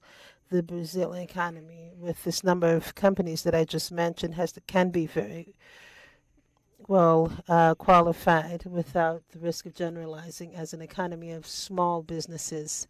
And this is very relevant, has very important consequences for the development of the country. So in my point of view, it's not possible to speak of economic development or social development of Brazil without seriously considering the role of small enterprises, and especially the role these small enterprises play in society, as Valdir mentions a lot, in the realization of dreams of these entrepreneurs. So our work is based on a few principles, and it's also a suggestion for building policies aimed at democratization of financial knowledge, reducing cultural and social barriers, especially in the development of initiatives that recognize these inequalities that exist in Brazil and that can respond to this. The development of alternative financial instruments. And here we're talking not only about all the digital transformation that is taking place in the world and also in Brazil, but also the development as it happens in Brazil of the important growth of credit cooperatives, the work of credit cooperatives and other alternative forms of funding for these businesses, much closer to the reality of these businesses, is similar to what the finances theory says about the theory of approximation finances. So knowing exactly who you're loaning this money to and how the resources are used, and especially regulation and transparency when it comes to these practices of the financial system related to credit concession. That's important. A lot of the business done are research has shown, some very important data, that when it comes to small enterprises who seek credit, many of them do not receive a response. They don't know how to obtain credit, or at least what criteria they need to obey for that. So transparency and regulation are important, especially to show, to be part of the set of abilities that these businesses have to have as to how and when they can access credit. And when we talk about training programs, advising, mentorship, building policies that recognize these diversities presented by small businesses that can be more compliant with their needs. And I'm out of time. I've been told 3 times.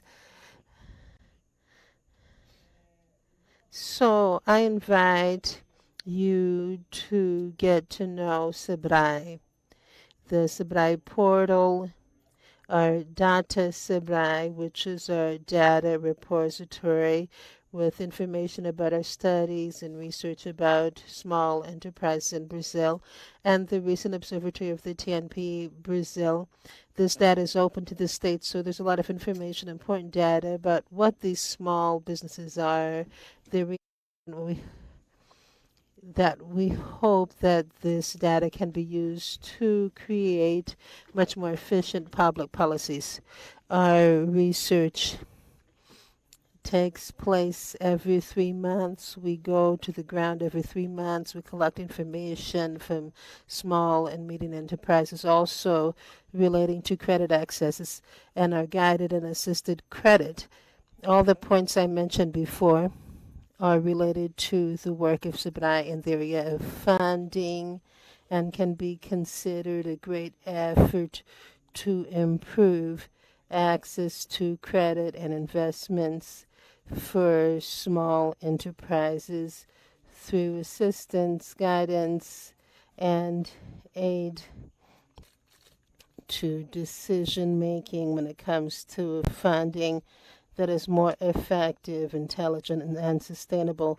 So thank you very much for your patience, and sorry for taking up a lot of time. Thank you very much.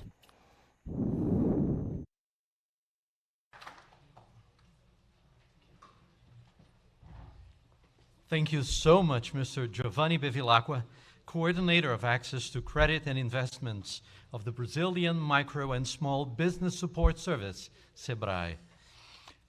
Well, upon the request of participants, we should have a 5-minute break, but you must promise you'll be back in 5 minutes, please.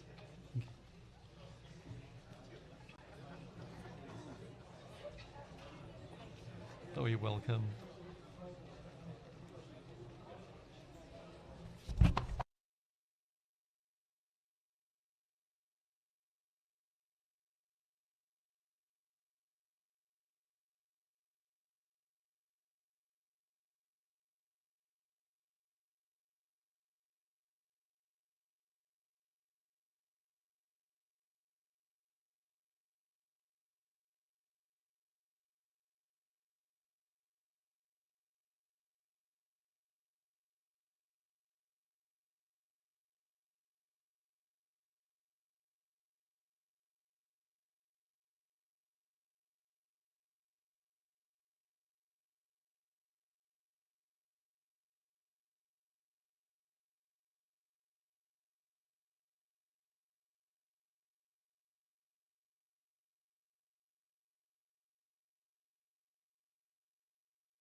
The audience will be welcome to interact with the participants through written questions, which will be passed on to the moderator.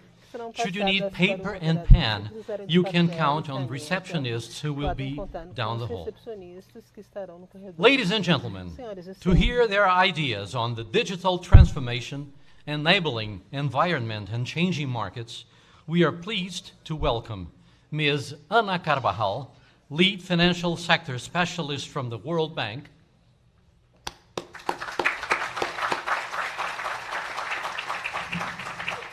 Ms. Florhan Messi, Senior Counselor, G20, G7 DD Finance, APAC DD Finance, Sustainable Finance and Inclusion Lead.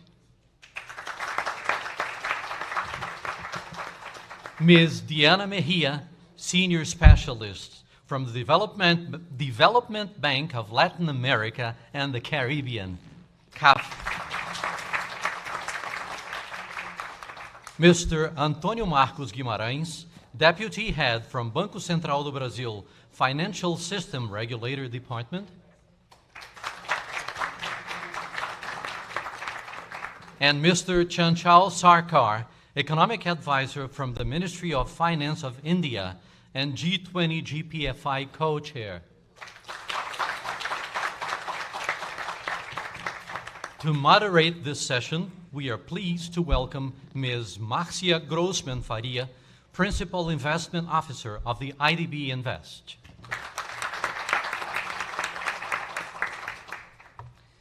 Ms. Marcia Grossman Faria, the floor is yours. Thank you. Can you hear me well? Yeah, okay. So thank you for the invitation. It's a pleasure and a privilege to be here, sharing the stage with such nice specialists from these powerful institutions. So it's really an honor to be here with you. Just a quick words about the dynamic of this panel. We are going to have one hour and 30 minutes. And in the first hour, we are going to be answering questions here in the stage, questions that I have here with me. And in the last 30 minutes, we are going to be answering the questions from the audience. So don't be shy, please. Whenever you have a question, you write it down and look for the people that are going to bring the questions to me. So micro, small, and mid-sized companies, as we have the chance to hear here, is underserved in terms of funding and financial services.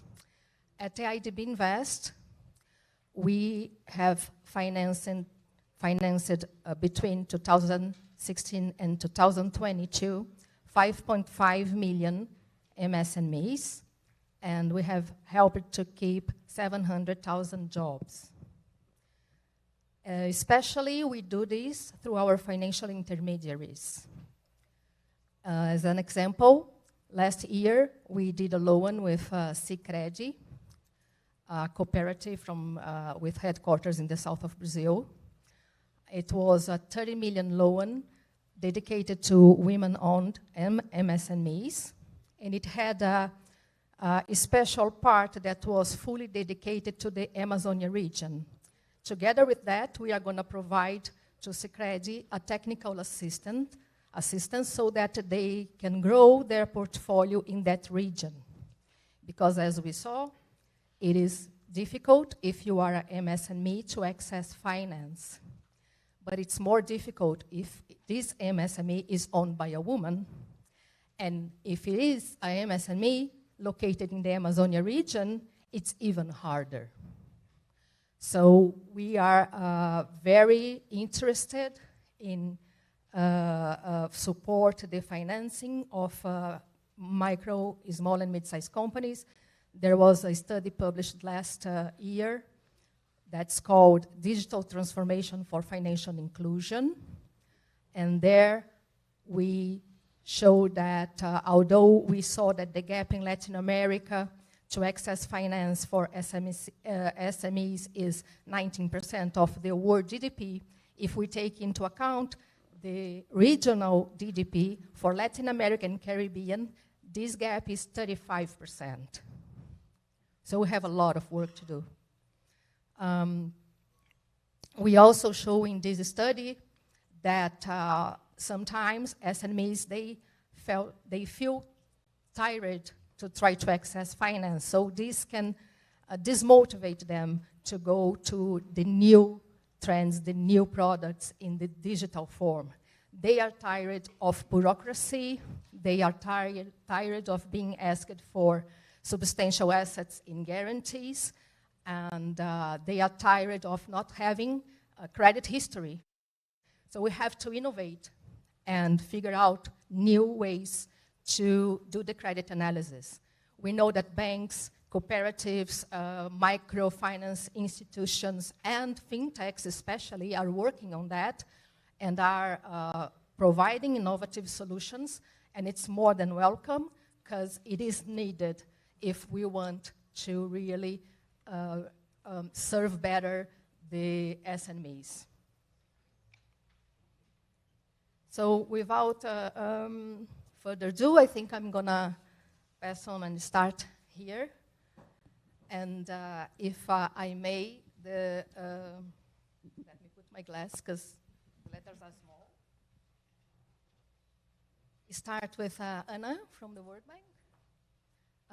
First question, and it's regarding the global trends in regulation and policy. So Anna, if you can share with us what are the global trends in regulation and policy supporting MSME, and how they have evolved over time. And also, what are the main changes in policy trends as we look at countries in the different levels of development? Thank you, Marcia. And first of all, let me thank the GPFI for the invitation to be in this panel today. Recently, we at the World Bank conducted a review of the policy measures implemented in both advanced economies and emerging markets to support SME financing, and distill lessons that can help us inform better the work that we do supporting emerging markets. And my remarks today are based on those findings and a forthcoming report on the topic. So let me start by saying that while many factors affect the use and penetration of fintech and of digitalization, what is clear is that the existence of an enabling environment is critical. So let me divide this enabling environment and the trends that we see in terms of policy and regulations on 4 main buckets. The first bucket, what I would call the use of fintech to support, to enhance critical credit infrastructure. And the type of reforms and evolution that we see here is, for example, changes to laws and regulations to allow the use of alternative data in the context of credit reporting systems. This is not just happening in advanced economies, this is happening in emerging markets, for example, in Kenya, with the use of mobile data. That's the first one that helps improve the data, the digital footprint of SMEs. We're seeing also measures by government authorities to digitalize their collateral registries. This is important because it reduces transaction costs and boosts asset-based financing.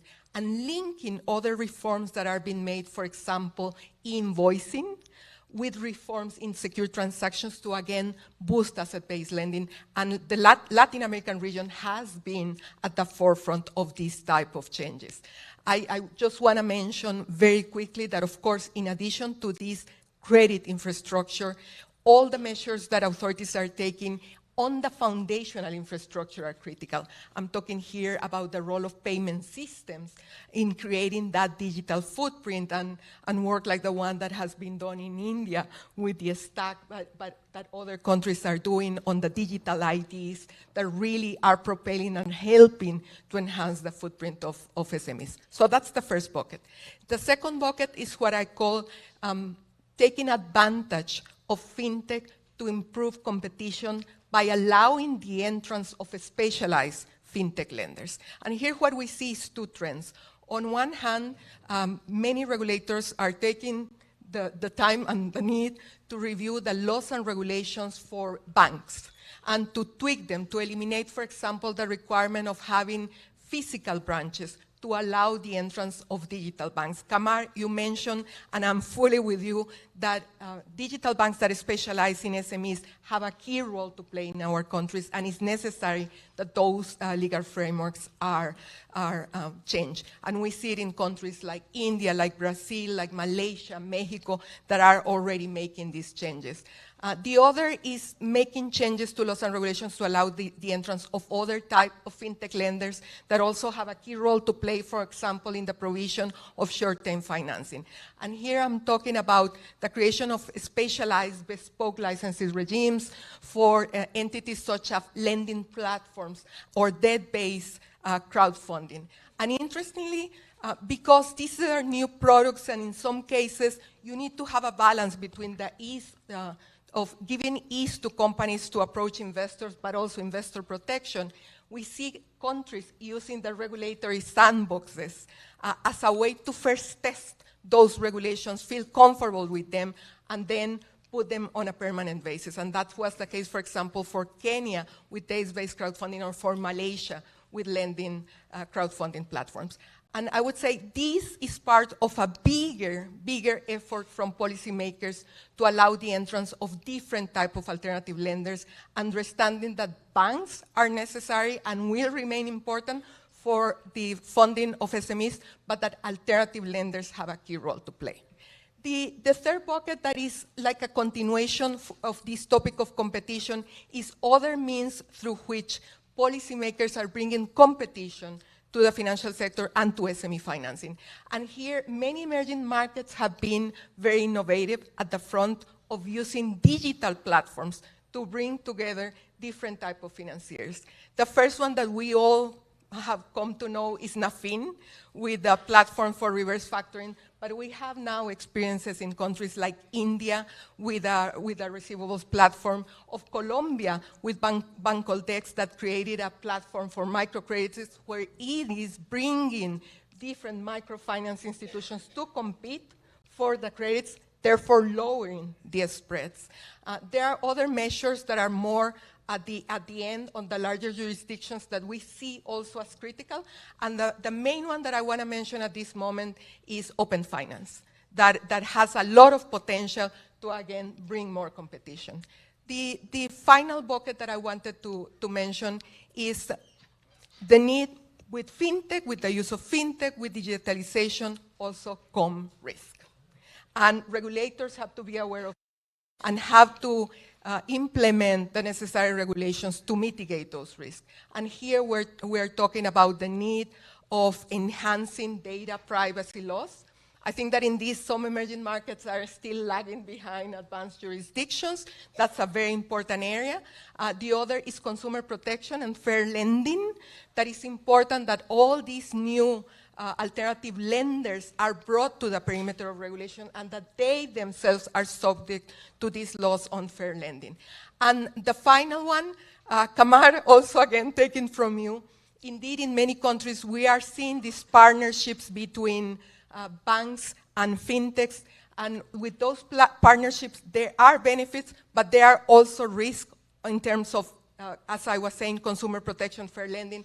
And so we see an increased regulatory scrutiny about those type of partnerships, ensuring that when SMEs get credit for them, there's transparency on the type of the conditions of the credit that they are getting, the commissions, things of that sort. And finally, if you see, many of the developments that I have mentioned are on the debt space. And indeed, I would say that is on debt financing, different products, not just lending, asset-based financing, is where fintech has had the more promise and is starting to realize that promise. But we are also starting to see initiatives by policymakers to try to enhance the use of fintech in equity financing. And the main development that we see across many countries is equity crowdfunding platforms. In these, advanced economies are much more at the forefront, but we are seeing larger emerging markets already, like for example, Brazil, starting to see positive impact of equity crowdfunding platforms, although they remain a niche vehicle. So again, just in closing, what we are seeing then is exactly the use of fintech and the need for policies that allow the use of fintech, not just as an enabler to be used across the financial sector, but also as a factor that can allow further competition through the entrance of new players and through disrupting this hold of data that incumbents can have. Very interesting, thank you. I am a fan of having as many competitors as you can, of course with regulators supervising and taking care of the environment. Let's move to OECD. Flohen, from the view of OECD countries, what are the trends on access to finance and the latest types of finance support policies? Obrigada, Márcia. Bom dia a todos e todas. Bom dia. I hope you're all well. Well, at the OECD, we realize, of course, that MSMEs and SMEs are the backbone of the economy. So I'm not sure if I'm helping the Brazilian SME, but my whole outfit is Brazilian. And I have even my favorite Brazilian drink here. Thank you very much for the question, Marcia, and thank you very much to the IFC and of course to the SME Forum for the invitation, and Sebran as well. It's a pleasure to be here. A lot has been said before in the first session, and I thought that there were really two excellent presentations. I couldn't hear the third, but it was really, really good. What I will present now, and of course my OECD colleagues are always keen on providing me with a nice set of slides that I'm very happy to circulate, because what I will be relying on is on a lot of data. We have actually just published our last edition of the scoreboard. Actually, it was 2 days ago. It's the 12th edition of the scoreboard. So we have now trends coming from 2007. So we are able to have quite a lot of data on SME financing. We are now gathering data from 50 countries, so it's beyond the OECD membership, and of course Brazil is part of the countries for which we have data, but I would encourage any countries to participate in the work. The type of data that we are gathering concern loan, equity, venture capital, now of course open finance, online finance, fintech increasingly, and what we are really trying to do too is to get as granular as possible. There is a panel with many women. I'm very happy about that, but I see that there is still a segregation between men and women that seems to have happened just naturally, you know, the force of habit. But I think it's really important, just to be more serious, that we have more granular information about women, because in some of the data I will mention, I will go quickly through them because there is the report, and also, as I said, I'm happy to circulate the slides. Women have more difficulty accessing credit, accessing equity is even worse, and I will give you some figures. So there is really an issue here, and of course the enabling environment is important, but I would say the culture is really important within financial institution and outside of financial institution. So before getting into the nitty-gritty of some of the data that I have to share with you, I just wanted to make this opening statement. I will cover a little bit how much actually the COVID has impacted SME loan in terms of rates, but also in terms of how they have access to loan, equity as well, even if the situation is getting a bit better. And then I will move on to some of the policy measures that are actually implemented in developed but also developing countries. As I said, we are covering 50 countries now. And I also want to make a last point on the issue of sustainability. there is a lot of work that is carried out at the OECD on the difficulty for SME to actually access loan because of sustainability requirements, and I think that's something that we should also discuss. So let me go through a few figures, and it is there in front of my in my papers, but I just wanted to flag you that the main points here that I want to make. So in terms of loan, as I said, of course, the inflation and the tightening of monetary policies has meant that actually interest rates on loan for SMEs have increased by 1.1%, which represent a 30% increase over 1 year. So it's tremendous, especially for small entities. And I have to say that upper middle income countries were even more impacted by this increase in interest rate to 2.35%. And of course, this is the official market for credit. We're not speaking about microcredit here. However, we are seeing that the rates are actually starting to fall down, but will probably still impact MSMEs in the near future. Now we've also seen a decline in the new loan offer to SMEs with a drastic actually drop in some countries. There is a good news, is actually didn't happen really in Latin America, pretty much the opposite. We've been actually seeing an increase in the number of loans in Mexico by 35%, in Colombia by 16%, in Brazil by 8%, which is relatively good news in that sense. The surge of the loan probably in Latin America is due to the resilience of the economy and the rebound. I wanted to mention also equity finance, as I mentioned, and these have really suffered a lot, especially in 2021, and actually getting a bit better in 2022. Here I want to mention that when it comes to equity finance, women are especially affected and have very, very low access to equity finance. So there really is a need for support to equity finance, because SME loan will certainly not be enough. A World One in 2020, business owned by or led by women received only about 2% of equity. 2%, I repeat. It's extremely low. So certainly things need to be done. In terms of policies, there's been a range of policies that have been adopted in advanced and in emerging markets. On the short term, we've seen a lot of measures to try to navigate high energy and input costs and mitigating the access to finance. For example, in Chile, the Guarantee Fund for SMEs had included flexible payment agreement for tax owned by SME. And there's been also a lot of measures that are more structural and are more here to help actually women. And as I said, I wanted to really put a focus on the gender gap. And some of the measures have been access to finance by actually creating government-backed funds to support equity, especially designed for women, trying to provide female entrepreneurs with skills and network to successfully secure funding, especially equity funding.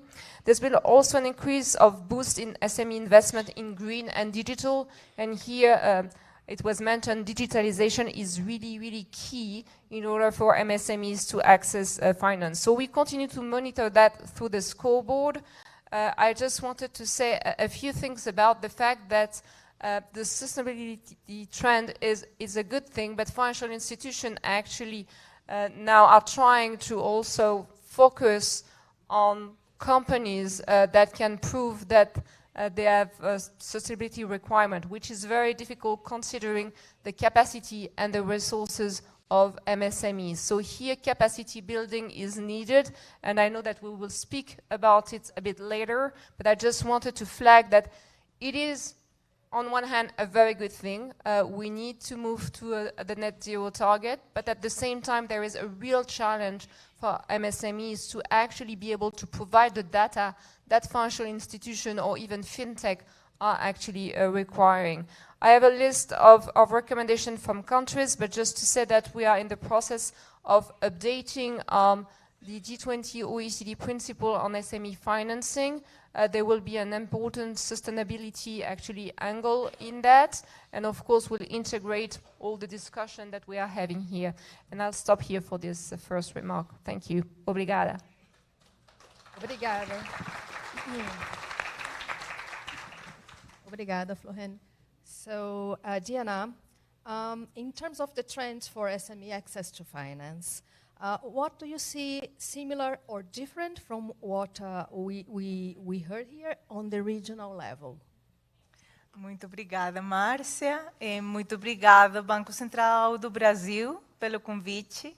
É prazer voltar cá a Brasília. And I'm going to speak in English now.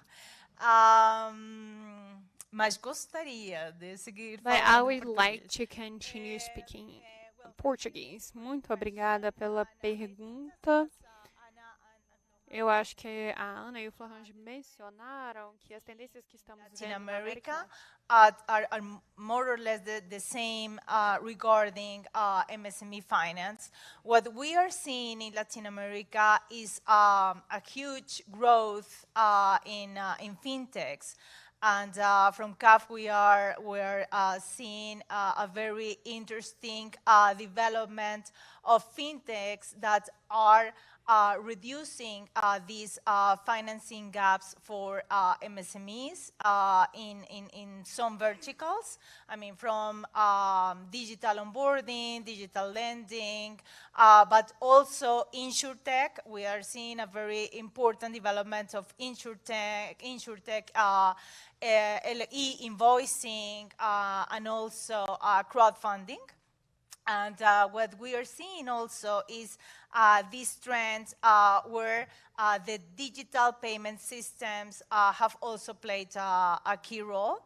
As was mentioned in the presentation earlier, this is very important to have this infrastructure for MSMEs to make faster and more secure payments. And also what we are seeing in this fintech landscape that was already mentioned by Anna is that fintech is also boosting competition, and this proliferation of fintechs and digital banks is associated with the reduction in lending spreads, which is very important in the case of Latin America, where we have, I mean, traditionally, we have high lending spreads in Latin America. And also, we are also seeing some benefits for fintechs. I mean, in some studies that we are doing, and also with our Financial Inclusion Lab, that I will talk about that later, we are seeing some benefits. For example, fintechs mentioning the speeds. I mean, the fintechs are offering fast fund disbursements and customer service, also the interest rates that I mentioned, and the impact on productivity, also in cost reduction, and the possibility to focus more on cash flow and working capital finance more than medium-term or long-term finance. So that is one of the benefits that we're seeing. And also what Anna mentioned that is very interesting in the case of Latin America is this kind of cooperation. I mean, not only competition, but that is also very important, but also cooperation between fintechs and banks, and the way that fintechs are evolving to supply some of these services for our larger banks. I mean, the software as a service is a vertical that is very important right now in the fintech industry in Latin America. And of course, what we are seeing is a very interesting trend in terms of regulation in Latin America.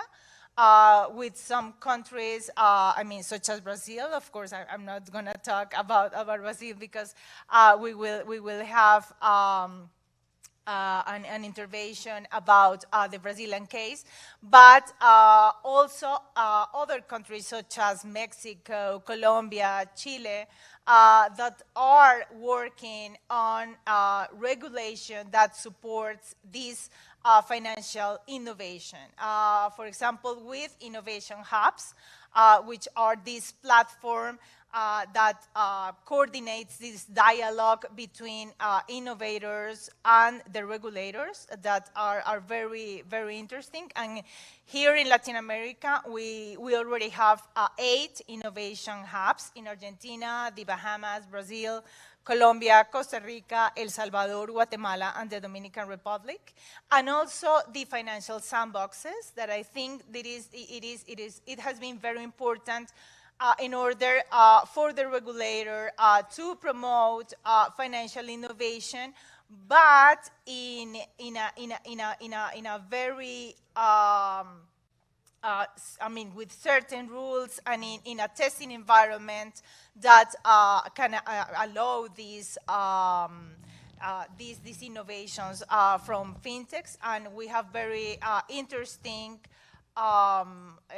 examples, for example, from Brazil that already have 3 sandboxes in different supervisors. In the case of Barbados, Colombia, Jamaica, Mexico, Peru, and Trinidad and Tobago. So I think that it has been a very interesting development of those sandboxes, and the way that regulators have also innovate in order to introduce these new players into this environment to support this, the reduction of this financing gap for MSMEs in Latin America. And we are also seeing, for example, some fintech laws, just as in the case of Mexico, that they are implementing many innovations, allowing new players into the market, but also other countries that don't have these fintech laws or dedicated laws, but are also working on changing their regulation in order to introduce also some important verticals, such as the case of crowdfunding that was already mentioned by Anna. And also now we are seeing this phenomenon of open finance, that we are seeing this is very important, and this is a very important opportunity for countries and for the financial sector to have new data, alternative data, to improve credit scores in order to close this financing gap that we are seeing in Latin America and the Caribbean. Thank you. Thank you, Diana. Obrigada.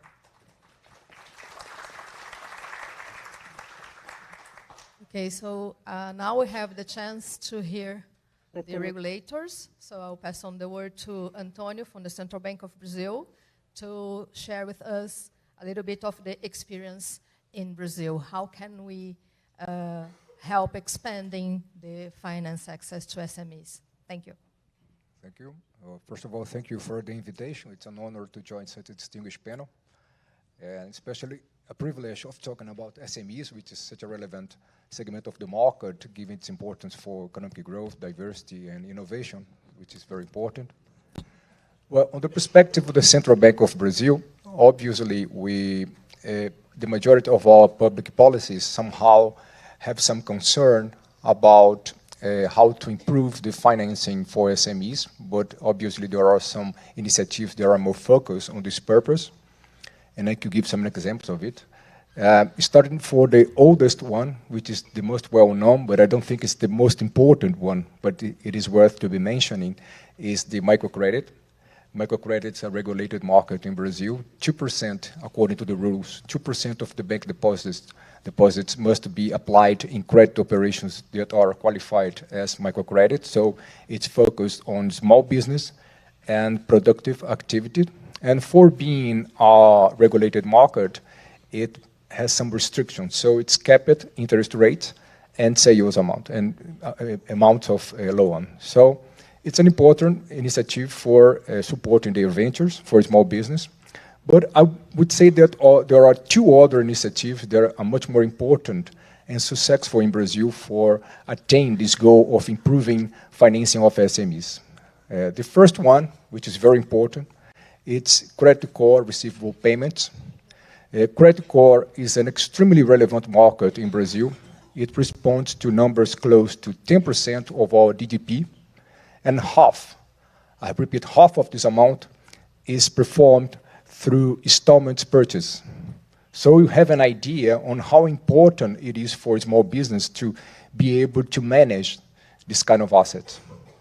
So being aware of it, what we did was using regulatory framework, we created an infrastructure where all the SMBs, and obviously the bigger business too, but especially small business, they can use all these assets, credit card receivables, as collateral in credit operations. And this initiative was so successful that we moved forward.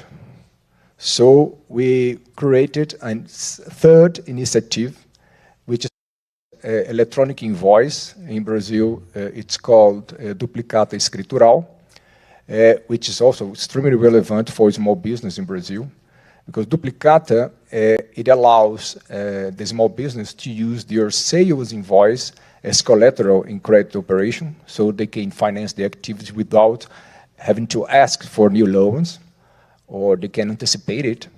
And Duplicata responds to numbers close to 1 trillion reais per year in Brazil, so it's over $200 billion per year. And the problem is that in the past, Duplicata used to be traded in paper. So there were lots of problems negotiating it, because you could easily issue a new Duplicata from nothing without the connection with a true commercial transaction behind it. So there were lots of frauds. I've heard that it responded to 20% of the market, only on frauds. But what we did is, being aware of it, using regulatory framework, we demanded that every Duplicata that would be used as a collateral in credit operation should be recorded in a single register. So why is it so important? Because all the financial system could be sure not only of the existence of the Duplicata, but also that there was a true commercial transaction behind it. So it changed everything in this market. So it allowed the banks to reduce the interest rates that were behind the credit operation that was given to the market. So, and those two initiatives, again, was so successful that the private sector, I mean the banking sector, created a new product based on it. It's called smoking credit. In Portuguese, we call it crédito fumaça, right? And what's the main idea of it? Well, we are all aware that it's very hard to provide credit for SMEs based on the credit history, because many times it just doesn't exist. So what the market did is, using all this infrastructure that we created using regulatory framework for credit core receivables and Duplicata Escritural, they started providing credit for SMEs, not based on the past history that they have with the banking sector, but using the perspective of the future revenues that are still going to be performed using those assets, credit cards and Duplicata. And what is more interesting is that this infrastructure allows the bank, using the regulatory framework, every time the revenue is actually performed, becomes reality, a percentage of it is immediately directed to the bank who provided the loan in the past. So you have an extremely reduction in the risk, right? And which allows, again, the reduction of the interest rate. So I think those two are the most important initiatives that helped a lot, the provision of credit for SMEs. I could mention a fourth one, just to to mention it. I think in 2018, we created 2 new institutions that are specialized in providing credit for SMEs, which are 2 fintechs that provide credit. It's called the Direct Credit Society, which provides credits with their own funds. And the crowdfunding for credit is peer-to-peer lending societies. It's called ESEP in Brazil, which provides the peer-to-peer lending here. Also, both are specialized in SMEs. So we are creating, I think, a very appropriate framework for this sector in Brazil, and I believe we are going to prosper a lot on this venue. Yeah. Thank you. I'm a witness of the arriving of these new registers for duplicata and the credit card receivables, and it really made a big change in the Brazilian market. Yes, it is. Hopefully we can see more and more of this. Okay, so going to Chantal, and we would love to hear now the experience in India, please. Thank you. First of all, let me join that it's a huge privilege for me to be here. Thanks for the invitation. And it's really nice to see Brasilia. It's a beautiful place and the capital. So thanks for this invitation. Yes, so and also we have seen the very top-class presentation just a few minutes back before this, and we have seen the how instead of increasing the, reducing the cap, it has actually increased if we see the pre-COVID and now. So if I am allowed to say, some kind of irony is going on in the SME sector where it is contributing 50% of the employment across the globe, irrespective of the emerging countries or developed countries put together. And yet it faces a huge challenge of finance gap, and it is not decreasing, it is increasing. So in that sense, the irony is there. And therefore, in India, we try to understand that we have a problem, which is huge problem of financing gap. So that problem is it's such that unless we have some scalable or something that is other than the traditional, the problems of financing, the traditional problems, high costs, we need to bring in certain systems, innovative methods to which, and at the same time, scalable. So that kind of premise we undermined while developing and dealing with these problems. And then what we tried to integrate with the market, and there is a supply side and there is a demand side. Now, the demand side, if you see that huge problem in the sense that there is a problem of asymmetry of information, and there is a problem of a variety of SMEs. Like there will be one person owned SMEs, 2 persons SMEs, and there will be very sophisticated SMEs. So some of them will be even will be there in the stock market, and very significant majority would they will not even hear what the stock market is. So therefore, we're dealing with this kind of varieties, and then therefore there is a need to establish the identities. So the digital identity and the digital way, this innovative way, can be a game changer, and that's why it was the digital identity was rolled out, and then open access. The product and market may be very robust, but if there is no access, there is no solution. SMEs remains outside of the market, and they are not included, meaning they are in the hands of the informal sector, which is very, very unfavorable conditions, and then they can be subject of exploitation.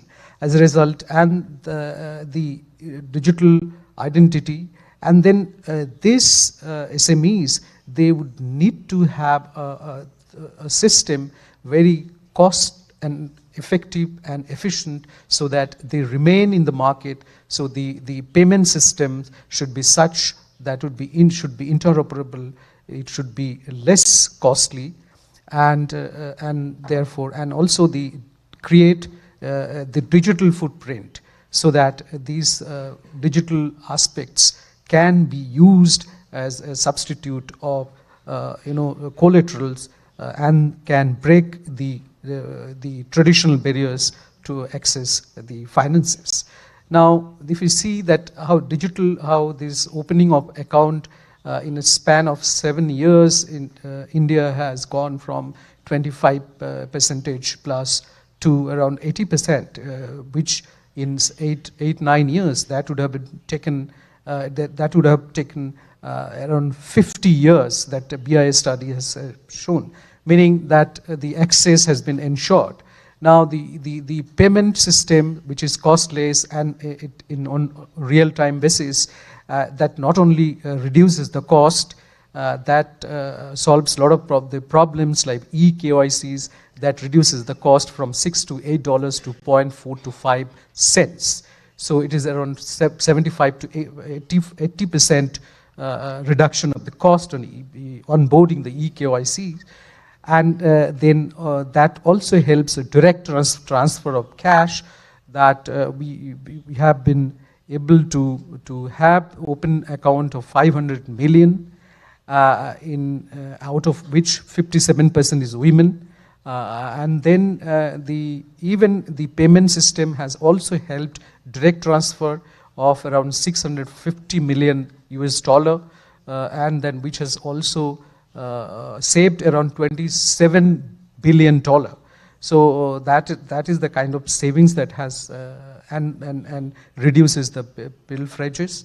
And also kind of this has this digital footprint has enormously empowered the individual to create its own data, and owner of this, the data sharing and other things, the consent based and the protocol based data sharing that has created new opportunities.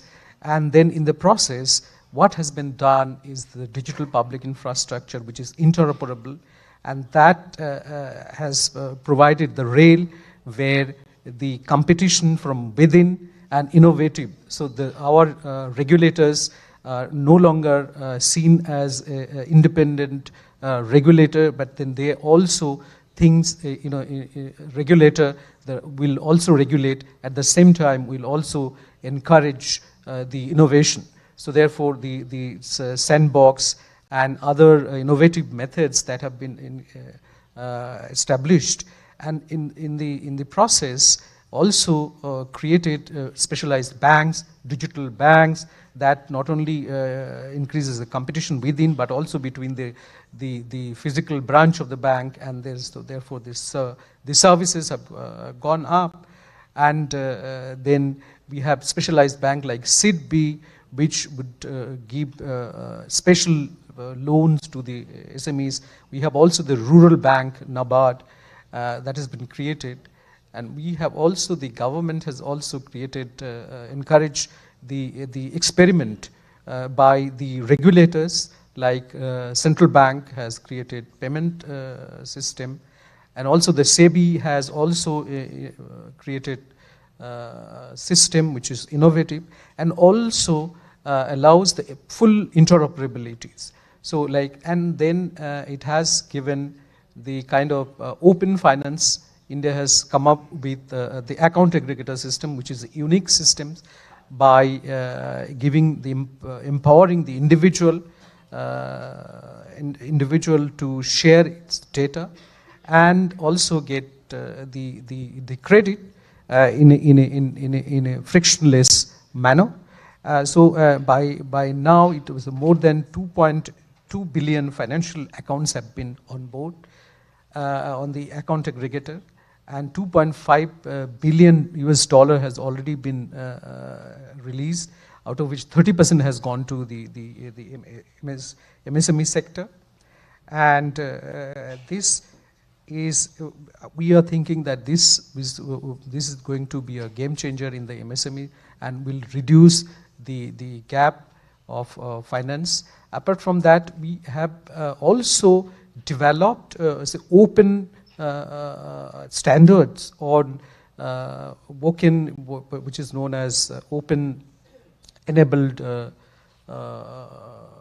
System, where they can use the system in a frictionless manner and also create a digital footprint in underwritings.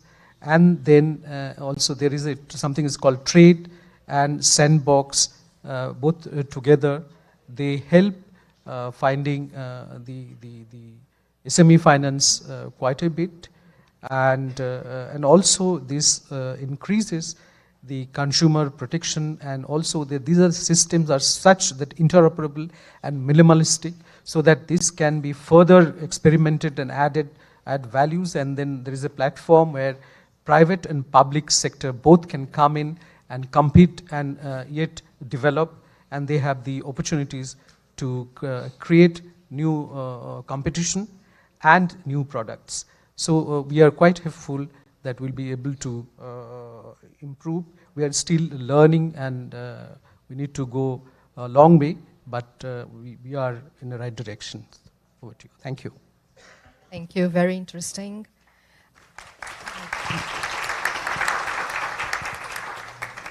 Managing to lower the cost for SMEs. I loved that part. It was quite right. So taking into consideration your last comment about public and private sector being together, maybe I can ask Diana to comment on how do you see regulators ensuring private sector is involved in policy change? How do you mobilize the private sector for expanding access to SME finance? Okay, thank you, Marcia. Yes, here I would like to talk about an initiative that we have in CAF that is called the Financial Inclusion Lab, that what is looking is to close the financial inclusion gaps, not only for MSMEs, but also for vulnerable population or vulnerable segments of the population. And what we are looking with this initiative is trying to coordinate or articulate this dialogue between the public and private sector.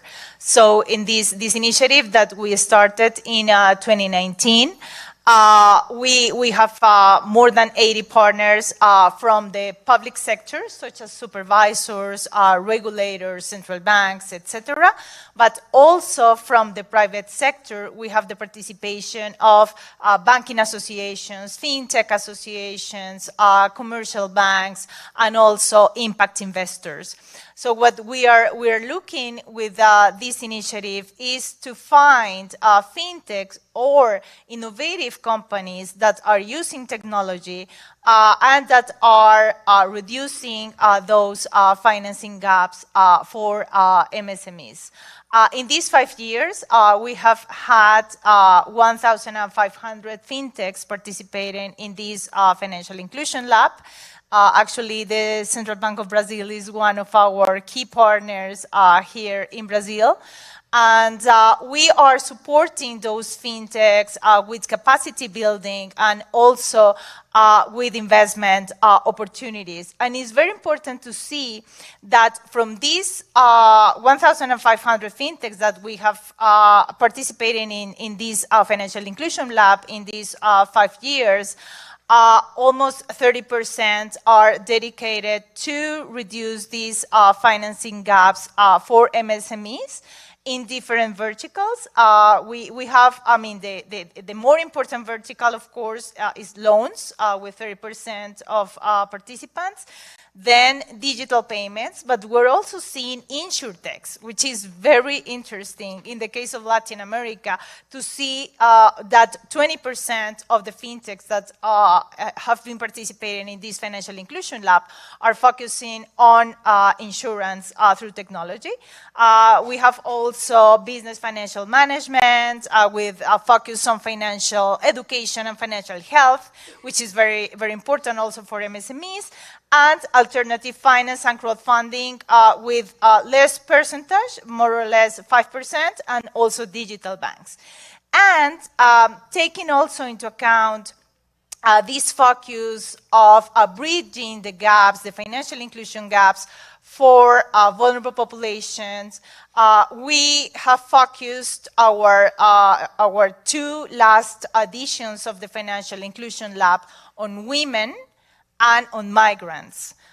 Because we understand and we have seen a lot of evidence about these important financing gaps for women, MSMEs led by women, but we are also seeing, and that was very important for us in this edition of the Financial Inclusion Lab that was in 2022, is that more fintechs are developing products that have the intentionality to reduce those financing gaps for women-led MSMEs, but also that the owners or the founders of the fintechs are women. So we are also focusing on strengthen the capabilities of these women that are owners of fintechs, and also migrants. And as you know, Latin America and the Caribbean is a region that is facing now a huge challenge with migrants in all countries in the region. So we focused last edition of the Financial Inclusion Gap particularly on these specific barriers that migrants are facing, and also migrants that are owners of MSMEs, but also their families in the countries of origin. So this has been a very important initiative, and our main focus and objective is to articulate these efforts for the public and the private sector. And finally, I just want to point out a very important effort that just came up from this initiative, and it is that with this articulation, many fintechs in the region has started this conversation with the regulator and has begun to participate in the innovation hubs or sandboxes in different countries in the region. Thank you. Okay, so maybe Anna, if you want to comment on how does the World Bank promote the private sector involvement in this, please? Yes, thank you. So for us, when we work with countries, many of you have already stated that there's a critical persistent credit gap. And the reality is that traditional funding sources are not going to cut it. And that we need to bring more private capital to the SME finance space. And so the way that we think about private capital mobilization is to use very purposely the interventions that we support countries to do with that objective in mind. And so let me give you an example in the context of women, of closing the women gap.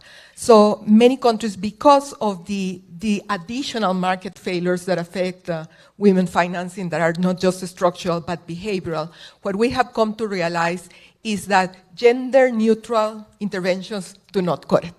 That you need to have interventions that purposely tackle the issue of women access to finance. So then when we support countries, what we do is, for example, supporting them then to implement interventions, financial targeted interventions, such as lines of credit, capitalization of partial credit guarantees, even the development of investments in venture capital that have specific allocations for women.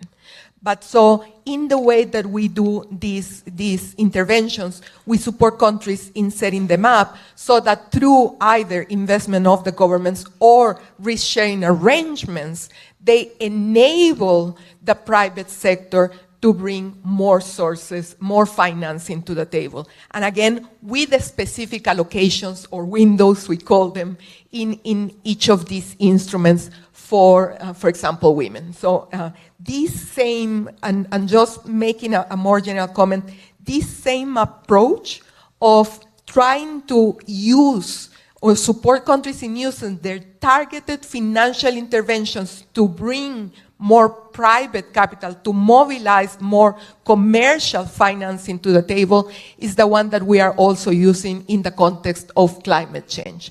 It's about trying to use these same type of instruments that we have, these lines of credit, these partial credit guarantee schemes, investments in VC funds, with windows or specializing them in green financing. So the idea again is that with the participation of the government through investment or through risk-sharing mechanisms, there are incentives to mobilize more the private sector to these underserved sectors.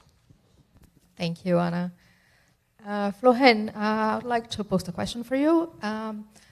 What is the role of digital financial education in promoting digital financial services used? How can it help MSME finance? Obrigada for the question. I think this panel is very interesting because it really shows that we need an enabling environment. We need the private sector to be there and to partner. We need actually a whole new ecosystem to actually bridge that gap. One of the elements, and we'll say not necessarily the essential, but one of them is digital financial literacy. So this is a topic on which we've worked a lot at the OECD, and during the G20 Italian presidency, I'd like to thank Magda here, we actually conducted a survey on the level of financial literacy, which we define as knowledge, behavior, and attitude, and business acumen, actually in the case of MSMEs. And we collected data in 14 countries, including 9 G20 countries and Brazil, of course, who is always willing to participate in our survey. So I'd like to thank them for that. And so the survey was really aiming at looking at the reaction of MSMEs during COVID times, the relationship between financial literacy and their business situation, the relationship between financial literacy and digitalization, and their resilience overall during the COVID pandemic. So just a few key findings and then a few recommendations on how digital financial literacy can actually help MSMEs, again, acknowledging it's only one of the components that needs to be in place. So the key findings are that especially small MSME from 1 to 9 have the lowest level of financial literacy. Not even a third achieve high level of financial literacy, and our score is really basic skills. So it means that the level of especially the macro SMEs is low. When you move from 9 to 50, it's a bit higher, but it's still lacking. And we are really measuring the literacy of the owner or manager of the firms, actually. The second is that, again, women display lower level of financial literacy or confidence in managing their business, which is, again, an interesting element. The good and interesting point, and this is why we believe that there is a contribution for digital financial literacy, is that higher level of digital financial literacy was correlated with actually better business outcomes for all of the participating countries, and especially G20 countries that participated in the exercise, but we had also a range of emerging economies. We also saw that firms that were turning to digital solution during the pandemic had also better business outcomes. So these were also important findings. So in terms of policy consideration, again, we are not saying financial literacy is the silver bullet. You will never hear me that.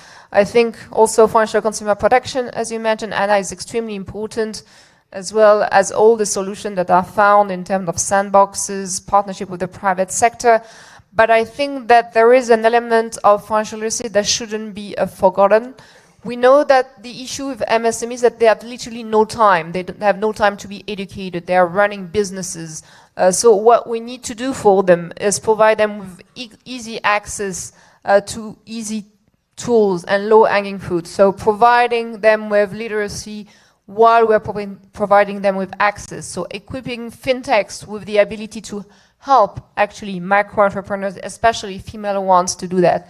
develop networks with champions and especially micro entrepreneurs that have succeeded in order to help others, develop digital platform actually to help. And this is all actually in our recommendation on financial literacy. There's a specific session on MSME, so you can look it up. But the idea is really to provide the access where they need it, when they need it, and not to actually assume that they have the time to actually do the education. But again, here the survey show that there is this correlation, and this is an important element to develop this capacity, especially of women and also low income, because of course we are speaking all about MSME, but we all know that there are really various type of micro entrepreneur, from very high-tech one to actually some in the informal sector. So I just wanted to make those few points. Thank you. Back to you. Thank you. Want to hear a little bit, Chantal, if I may address this question to you. The practices that are recommended that can promote innovation, especially in the digital financial service, at the same time protecting the markets and ensuring stability. And what do you see as new frontiers in innovation in financial services that can help access to finance for SMEs? Yeah, very important. Yes, so the innovation, as I said, that innovation, we need to think is a problem-solving approach rather than trying to solve various other problems. Like we have to focus on what is the need, and then once we are very clear about the need of the solving those problems, and then the digital innovation should be such, the foundational base should be such that each time the competitions are more, and the design should be such that the very act of agreeing to the protocol, that would enable automatically that you follow the rule and laws and protect others, so therefore the stabilities are ensured. At the same time, competitions are there. So therefore, this approach is that you give the platform with minimalism, so that the players, both private and public players, can use it openly and in a competitive manner. And the design is such that these are something is called the techno-legal. So therefore, while the legal aspects, the protection and stability aspects are taken care of, and at the same time, competitions are there. And if you keep this efficient and low cost, then it is important that this will attract and allow that the amount of resources and energy are spent on innovation rather than other thing else. So therefore, this kind of approach are really helpful. And also there is something called SRO, like self-regulatory organizations. So therefore, particularly the fintech, there is innovative methods of organizing that the industry itself will come closer together and take some amount of the responsibilities, so that self-regulatory, while making the fine balance. Thank you, Chantal. So Antonio, if you would like also to comment, please. Sure. If you allow me to jump in, I would like to seize the opportunity that you mentioned, frontiers in innovation, because I think there is an initiative very important for SMEs that is very much underestimated, especially from the ones involved in this market, which is tokenization of assets, right? I think tokenization of assets is going to be the breakthrough for providing service for SMEs, especially for financing them, and because it makes the perfect connection between the small business and potential investors without intermediaries. So there are studies coming from Bank of International Settlement, BIS, and in which they state that the most important characteristic of tokenization, the core of it, which is the token, encompasses both the data and the business model. So why it's so important? Because using that, you can not only eliminate intermediaries, but also eliminate lots of reconciliations on the business model, which brings the cost down dramatically, and obviously improving efficiency. So I think there is a group studying tokenization here at the Central Bank of Brazil. I'm part of it. It involves lots of departments, including our legal department, which is contributing a lot on it. And I think the private sector should join us and bring solutions, maybe in a future regulatory sandbox based on tokenization for SMEs. I think it's very important contribution for it. Thank you. So I'll pass on to the questions that we have gotten here, and I will ask any of you that feel that you want a comment to answer that. So first one is, how do you see the role of finance for SMEs to address the challenge brought by the climate change in terms of adaptation and mitigation? I saw Anna doing that. So. Thank you.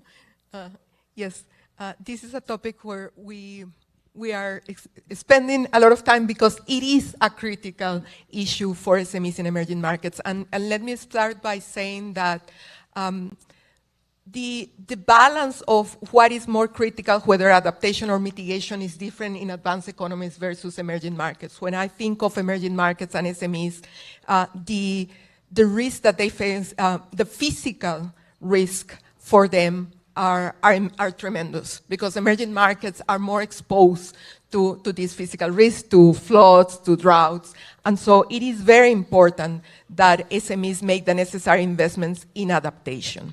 But then on the mitigation aspect, the story is a little bit more complex, because emerging markets in general, their footprint is low in emissions is low. But emerging markets and SMEs in particular are facing, first, competitiveness pressures. If they want to remain in the global supply chains, they need to decarbonize. And also, depending on the emerging market, for certain particular sectors, SMEs are in sectors that are high emitters, and in those cases, in an aggregate, the decarbonization might contribute to the indices. But again, for emerging markets, first, it's important to rebalance the story. Many of the interventions that we are seeing are on the mitigation space, and again, for SMEs in emerging markets, adaptation is as critical. So what we are doing at the World Bank in regard to this is, like, imagine if it's already difficult for an SME to get financing in normal conditions, it is even more difficult to get financing for adaptation or mitigation, where there are additional market failures in terms of uncertainties in pricing, uncertainty in a mismatch horizon between the moment where you do the investment and the potential benefits of this investment. So the market failures are even bigger. So the fundamental question then is, how do you bring the financial sector? How do you bring more private capital to this space? And we're helping in two ways. First, there's a need for an enabling environment that helps to incentivize the financial sector to channel financing here. And I'm talking in emerging markets, a lot of this financing is going to come for SMEs, from banks. And there are several aspects in the enabling environment, but the most important is probably the taxonomies. There are others about disclosure, but I would say the taxonomies, because they are the ones that anchor the creation of a specific tailored products for mitigation and adaptation. And just a little commercial for emerging markets, when we have been helping countries like Malaysia, Colombia, Thailand, Peru in developing their taxonomies. And in many countries, taxonomies are very much tilted towards mitigation activities. And again, in emerging markets, adaptation is very critical. So it's important that as many of you move to do this enabling environment, you have into consideration the fact that for emerging markets, adaptation is as important. So first is the whole enabler environment to incentivize the financial sector to put the necessary steps for the financial sector to bring financing here. There are other tools. I'm just going to mention very quickly that some regulators are trying, they have to be handled with care. For example, the use of capital requirements, the use of monetary policy in terms of potentially use green loans as part of collateral and therefore having access to cheaper funding. Those have to be handled carefully because the potential unintended consequences. But again, there's first this aspect of the enabler environment. The second part of this story, I already hinted and gave a teaser to it, is that in the end, we're going to need the participation and the interventions of governments helping to bring that financing. The reality is that there are market failures that in many cases I'm saying it very, for example, the use not just of partial credit guarantee schemes, what I was talking about, opening green windows in the partial credit guarantee schemes, but also potentially concessional financing. Why?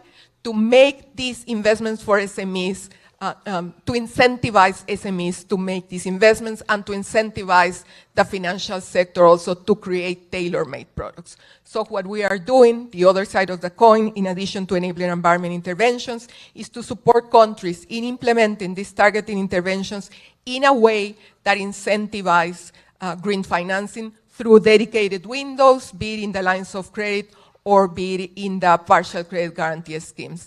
The last part is that equity financing is also important in mitigation and adaptation. And so we are also supporting countries. The most recent example has been Turkey in developing private equity green funds that are going to support companies in making these investments in adaptation and mitigation through equity financing. And now that you're talking about, I'm sorry. I'll just make a few comments to complement what Anna said. I fully, actually, in the same line at the OECD. Of course, we believe that the commitment to net zero is very important. At the same time, we've done a survey with public and private financial institutions. 70% of them consider climate when they are making an investment. So obviously, it is a good thing that financial institutions have climate in mind, but it also means it's very difficult for SME to get the financing precisely from banks because of those requirements. The reporting mechanisms that have been put in place at the global or sometimes national level have been thought about for big enterprises, not for MSMEs, their capacity, their human capacity, their financial capacity. So there is a need for financial support. So you mentioned guarantee, concessional, and we are fully in the same line. And there is also a need for non-financial support in terms of providing the tool for SME to actually even measure their carbon footprint and be able to actually provide that data to the banking and financial institutions. So at the OECD, we created a platform on SME sustainability to precisely provide those tools to MSMEs, and we are monitoring the progress and happy to share the data when we have it. But it was just a compliment. We do believe that it's essential. This is some work that is also done within the G20 Sustainable Finance Working Group, which I'm following. And one of the important aspects is how do we make disclosure palatable and proportional for emerging markets and specifically MSMEs. So I just wanted to add that, and I think it's really important to keep that in mind when we are trying to bridge that financial gap. Thank you. Oh, thank you, Frohen. And as you've spoken about adaptation, I've got two questions here that I think I can merge into one, and it's more related to the M, to the micro-entrepreneur. So we have the audience asking what can be done, what we are doing to help access to finance for the more vulnerable population, women, Afro-descendants, LGBT, micro entrepreneurs in general, what is possible to be done, what we are doing actually to help their access to finance. So, are you maybe Diana? Okay. Yes. Okay. No. Thank you. Thank you for the question. And I mean, besides the initiative that I mentioned before, this financial inclusion lab, we are working with public financial institutions. Actually, we are starting to work in an initiative, a project with the UNDP. That is focused on the design of financial products and services, more focused on the needs of women and on the needs of MSMEs led by women, and this is very important because it's not like as Anna mentioned, the products and services are financial products and services are not gender neutral. So we are working with these public financial institutions to work on both sides. I mean, on the internal sides and capabilities of the financial institution, but also seeing what is happening with the financial products and services that they already have, and to focus that on understanding the needs of the women that are leading MSMEs. What we are also doing is to work not only with those big public financial institutions or development banks in the region, but also with microfinance institutions in supporting them in this design of products for different segments of the population, not only women, but also migrants, indigenous population, and also Afro descendants or Afro population. Starting with a key point that is to understand the needs or what are the pains of these different segments of the population, starting with customer journeys and trying to understand from the design of the financial product, but also with non-financial services. I mean, trying to find this equilibrium or this more holistic approach of the design of the financial product, but also offering these non-financial services in order to reduce those gaps that we are seeing that are still high in Latin America and the Caribbean for these vulnerable populations. Thank you, Diana. Anyone want to comment, or shall I? If I may just, Diana mentioned a point that is very interesting, and I'm going to put it in the context of women-led businesses and how to improve their access to finance.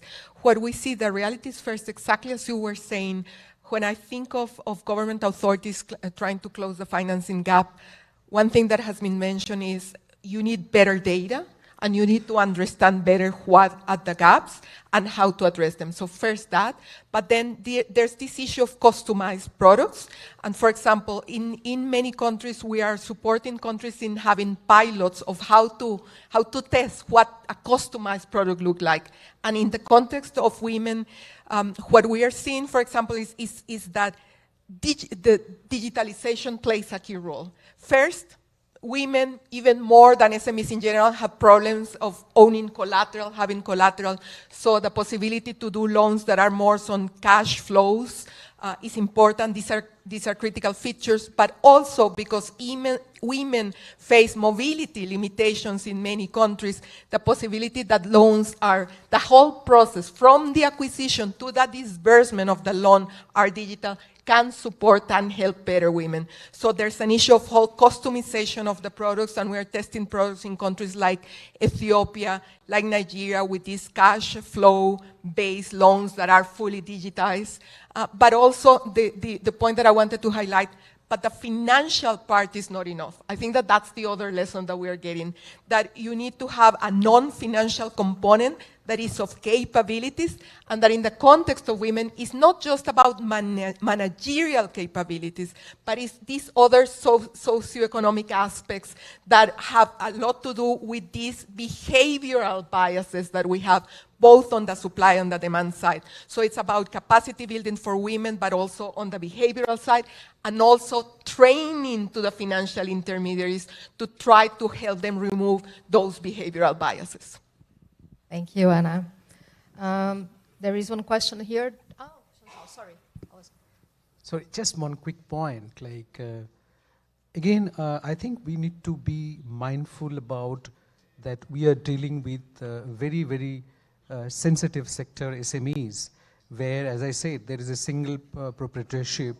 There will be slightly more developed, slightly better equipped, and they will be. So therefore, we need to take those into account while dealing with the whole issue of finances, and we must try to solve the problems, which is a finance problems, and we should be mindful about that whether we would need to burden them with more things to do and create yet another obstacles for the SMEs.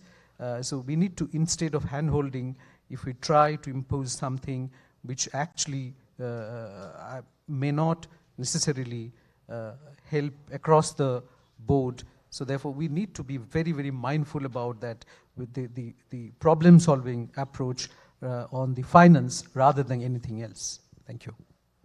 No, thank you.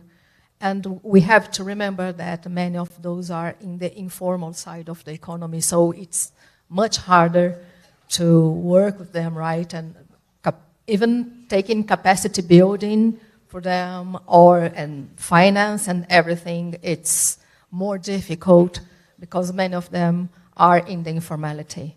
So I think we are approaching the very end, and I just want to maybe give 1 minute to each of you for the last remarks. So maybe we can start from here, Diana and Florian, Anna, Antonio, and Chantal, please. Okay, my last remark would be the importance to think about these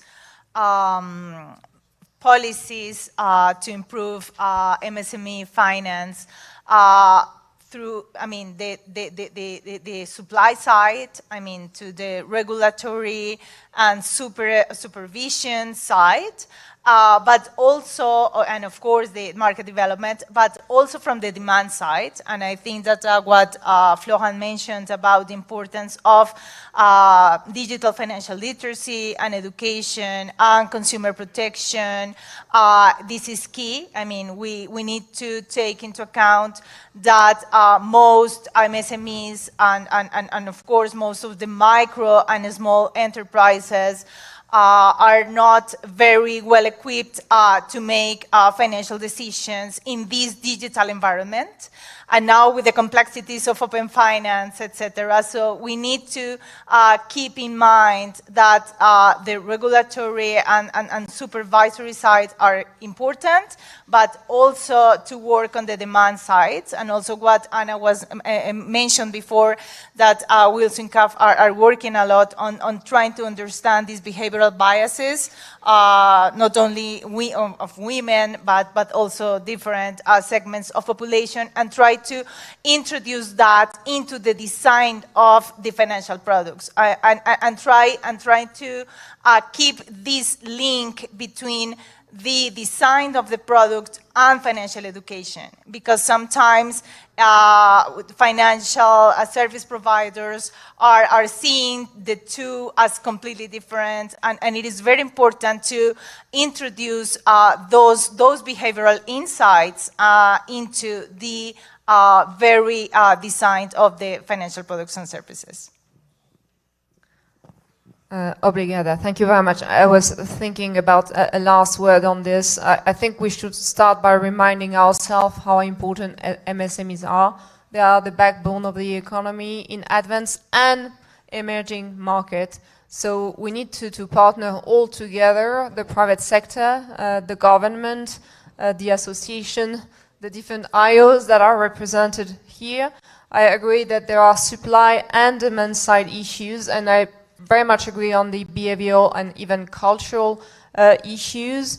I think what we need, and Anna mentioned it, and you won't be surprised, it's also coming from the OECD, is more evidence, more data. Because unless we have the data at a granular level, and we are all doing that, and we can partner to do that more in more countries at a more granular level, we won't be able to solve the issues on the demand side, but also on the supply side, and understand why the financing is not coming. We have some clues, but I think we also need to work a lot with the supply side and get the data also from them in order to make sure that we bridge this financing gap.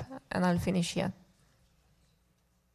So, taking a cue from what you have just said, it's not only that SMEs are the backbone of the economy, it's that there is a strong evidence that removing those constraints to access to finance can lead to productivity gains in emerging markets. And in our most recent report, we have calculated them up to 86% for middle-income countries. So there's a win in supporting SMEs.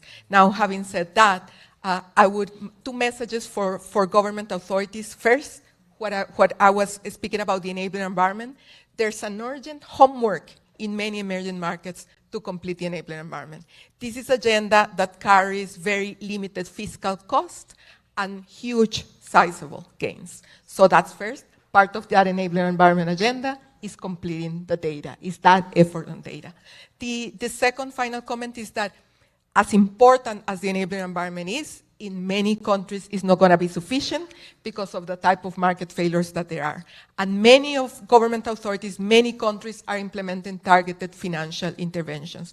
But again, there's a need to improve the effectiveness of those interventions, and my two words in that is data and better diagnostics to really target it to where they need to be, and the second, use them very purposely to bring more private capital to the table.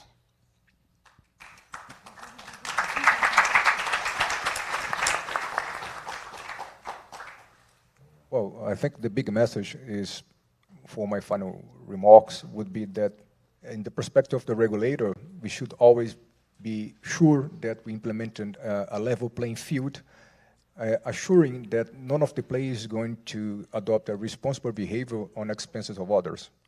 So in the big picture, you have to take care of adoption in terms of innovation of cybersecurity standards, making sure that all players are going to be compliant with. Consumer protection is extremely important, and there is one point that we haven't mentioned yet, but I think it's very important right now.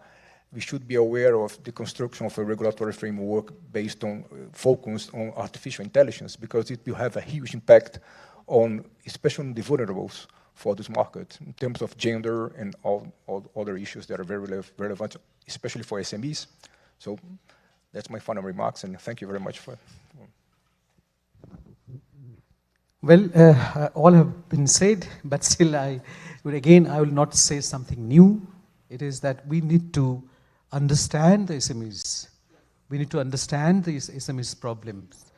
And also, as I said, that we need to be motivated to solve that problems, and that what is being faced by the MSMEs, and it is for too long now they are facing. So instead of burdening them with certain new norms and regulations, can we really create the enabling environment where the existing system and incremental change, we can think innovative way and involve them in a manner and use their, remove the asymmetry of information, use their own capital, own different way, and try to handhold, and they come up, and then they will do their own thing themselves. So that's the message. Thank you. Okay, so thank you very much. That's been amazing. Thank you.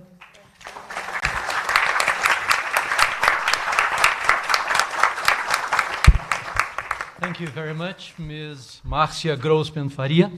Our thanks to all the participants in this session. We're now having a 45-minute lunch break.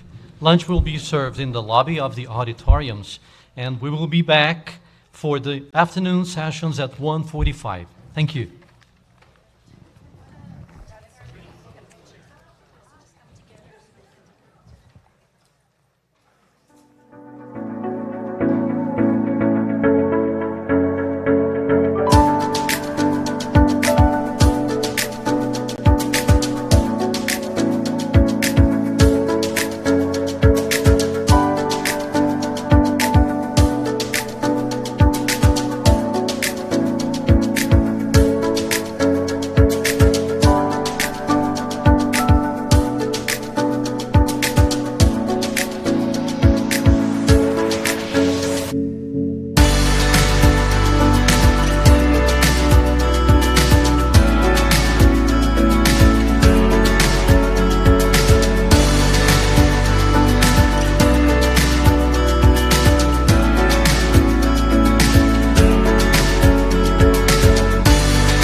enjoyed your meal, and those who didn't try the pineapple, you missed the best part of lunch. Ladies and gentlemen, welcome back to the afternoon sessions of the seminar, Powering Growth, Unlocking MSME Finance Through Policies, Innovation, and Partnerships. Before we start session 3 of our seminar, which will be the first session in the afternoon, I have a few announcements to make. We will not have a coffee break between the afternoon sessions. In the meantime, coffee and water will be served in the lobby outside this auditorium through the afternoon. And a Wi-Fi network is available to all participants. The network is G20_Brazil, and the password is G20Brazil, altogether lowercase. We will now start session of today's meeting, in which our guests will explore solutions designed for MSMEs. We will hear about technology, innovation, partnership. In this session, the audience will be welcome to interact with the participants through written questions, which will be passed on to the moderator. Should you need paper and pen, you can count on receptionists who will be in the aisles. We kindly request that questions be written in English. Ladies and gentlemen, to hear their ideas on the digital transformation, enabling environment and changing markets, we are pleased to welcome Mr. Alexandre Magnani, Chief Executive Officer at PagBank.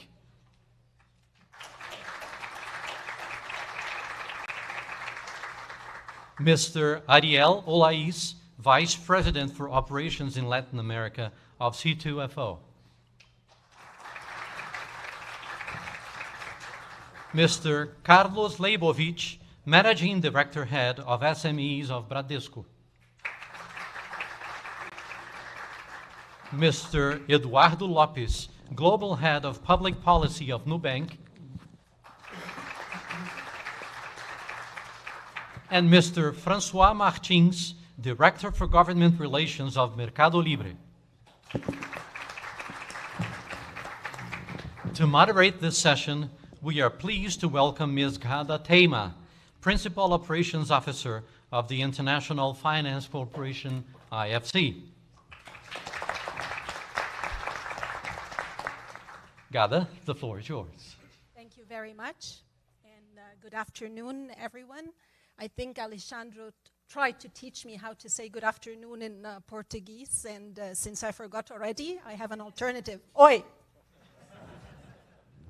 Pleasure to be here with you today in this panel. I'd like to start by thanking our Brazilian central bank hosts for inviting us to their capital, a wonderful city.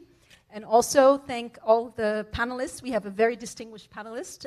This session was intentionally designed to be after lunch because it's an exciting session. We're going to try and bring some high energy to the discussion on a very pertinent topic: digital financial services, partnerships between fintechs, traditional lenders, and how we're advancing MSME finance using technology and new products and delivery channels.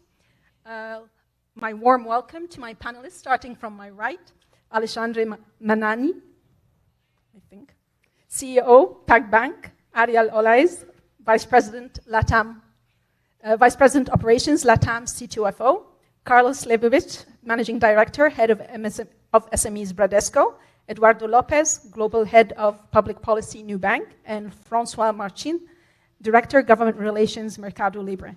Now, we've heard in the first two panels a lot about how digital financial services, how innovation is pushing the boundaries and reaching last mile in financial inclusion and in MSME finance in particular. We also heard that it's not only a business opportunity, but also an inclusion opportunity, but it also comes with challenges, with risks. Partnerships are key. We know that private-public partnerships are important. The private sector have a role to play, but also governments and policymakers have a role to play in not only enabling the environment for innovations to thrive, but also ensuring a balance to manage risks, to ensure stability and protection of users, whether individuals or MSMEs. So with that, let's dive into our discussion, and let me start by handing it over to Alexandre to tell us a little bit about your operation. What is the value proposition you're offering to MSMEs and how you're reaching them? Okay, well, thank you everyone. It's a pleasure to be here and share our thoughts on the MSME market. Well, PagBank is a digital ecosystem that combines payments and financial service in a simple, safe, digital, and affordable way to our customers. And we have developed our solutions to facilitate our customers' financial lives, whether they are individuals or MSMEs. So to better talk about it, I've heard in the previous panels a lot about financing MSMEs and the difficulty to finance these segments because of all of the risks, all of the things you've told us before. But before getting to finance the MSMEs, I think we can provide a lot more solutions without having credit, because credit can facilitate our customers' lives, but it can make it very harder to.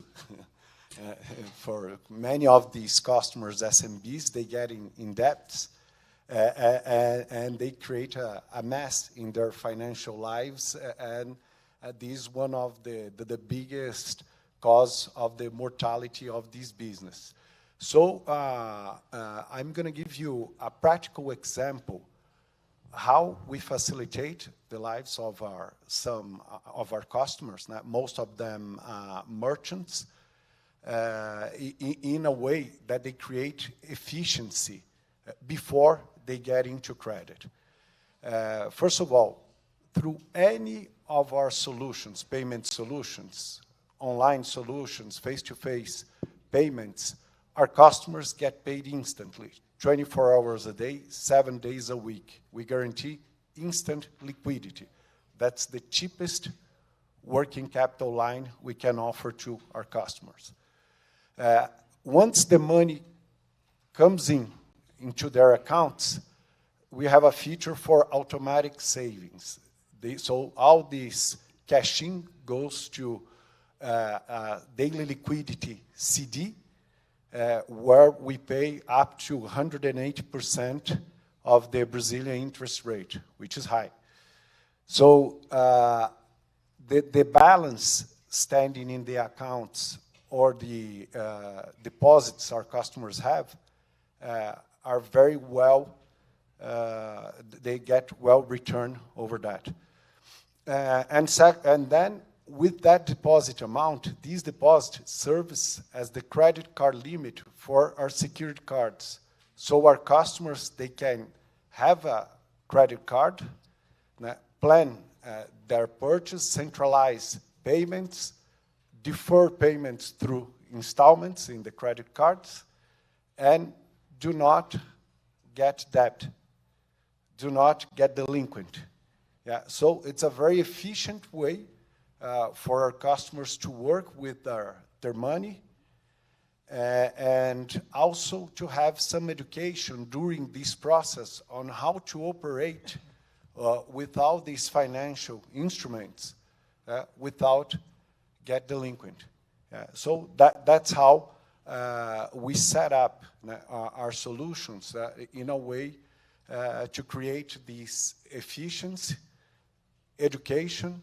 So from that point, we can get more sophisticated and start to have some type of risk.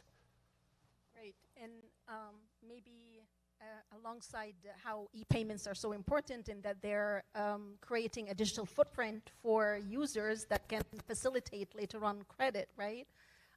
It'll be very interesting to hear from you a little bit later on the partnerships and how you're partnering with financial and traditional lenders to facilitate this lending to MSMEs. So over to you, Ariel. What is C2FO's value proposition to SMEs and how are you reaching them? Thank you so much, Gada, for inviting us to this panel, and thank you to our hosts for hosting such an important event. C2FO is the world's largest working capital platform.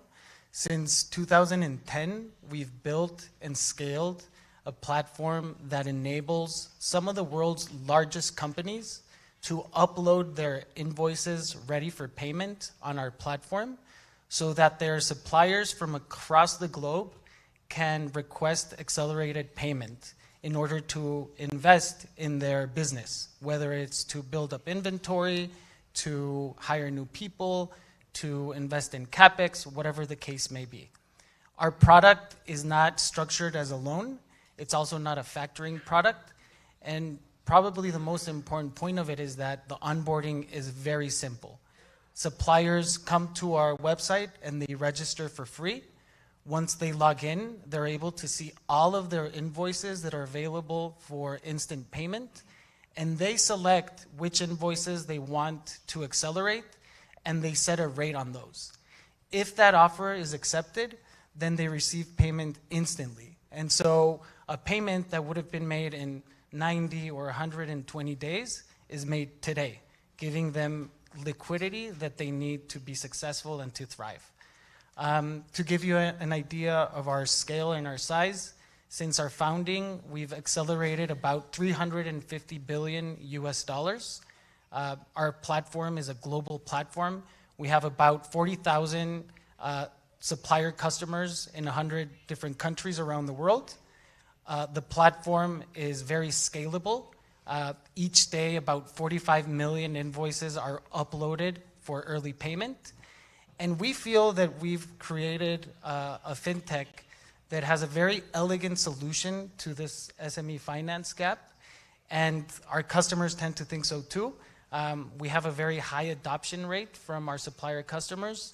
And just this past year, we closed with an 89-point NPS score, which is very high across banking and fintechs. So we're very proud of that. We're very excited about the future, and I'm looking forward to talking to you all more about what we're building. That's great. And liquidity indeed is very important for MSMEs, especially because of the cash crunch that they're in all the time. I think what would also be interesting to hear from you is if you're seeing any variations among the countries where you operate in terms of need and how if there are variances in the way you serve clients, since you work in multiple countries, if you can quickly touch upon that. Yeah, so C2FO is a global business. We started in the United States, but we've grown the platform globally. We have an important business in Europe, in Asia, and we're now building LATAM. I came on to lead the effort, and LATAM, while it's a very large continent and a large population, and there's a lot of opportunity, what we've seen is that each country is different, and that means that we need to give specific attention to each of those countries, understand their regulatory frameworks, understand the financial infrastructure in place, because we need to adopt our model to be successful in each of those countries. Very interesting. So Carlos, you would be representing Bradesco, what we would normally describe as a traditional conventional lender, right? Because you're a deposit-taking institution as well.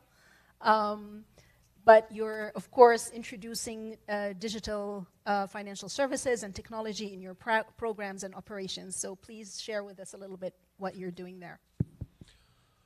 Thank you, Gada. Thank you to the IFC, to the Central Bank, to SEBRAE, to G20 representatives. It's a great privilege to be representing Bradesco today. Just a brief introduction on Bradesco. We like to be called whatever, traditional incumbent.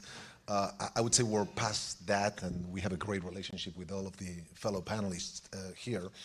Bradesco is one of the largest private banks in the country, over 2 trillion reais in assets. That's roughly speaking $400 billion. Roughly the same number in terms of deposits, roughly 3 trillion reais in assets under custody, so all of the asset management and custody operation. Asset management structures, the largest insurance company in Latin America, so an ecosystem of financial services and solutions created and built over 81 years. It was our birthday last week, for 81 years, and I'm very proudly now representing the retail bank of Bradesco. Regarding SMEs, this couldn't be a better time for us. We are actually relaunching all of our retail operation and actually dividing it into what we call the massive non-geographical footprint of Bradesco, and what we will still be serving our clients geographically in location. That's a debate that all of us have. I would say I'm representing everyone here, as this is a 9 million square kilometer country with over 5 to 6 million customers that are under the classification of SME, whatever it is. I mean, we discussed last week on what is an SME, and I'm sure that over the panels you guys discussed that a lot. So I'm very much looking forward to the discussions here with you guys, and thanks to my fellow panelists for the opportunity as well. Great, thank you, Carlos. And then right next to you, on your right, is a completely digital bank, Nubank. So Eduardo, tell us a little bit about what you do and how you're doing it.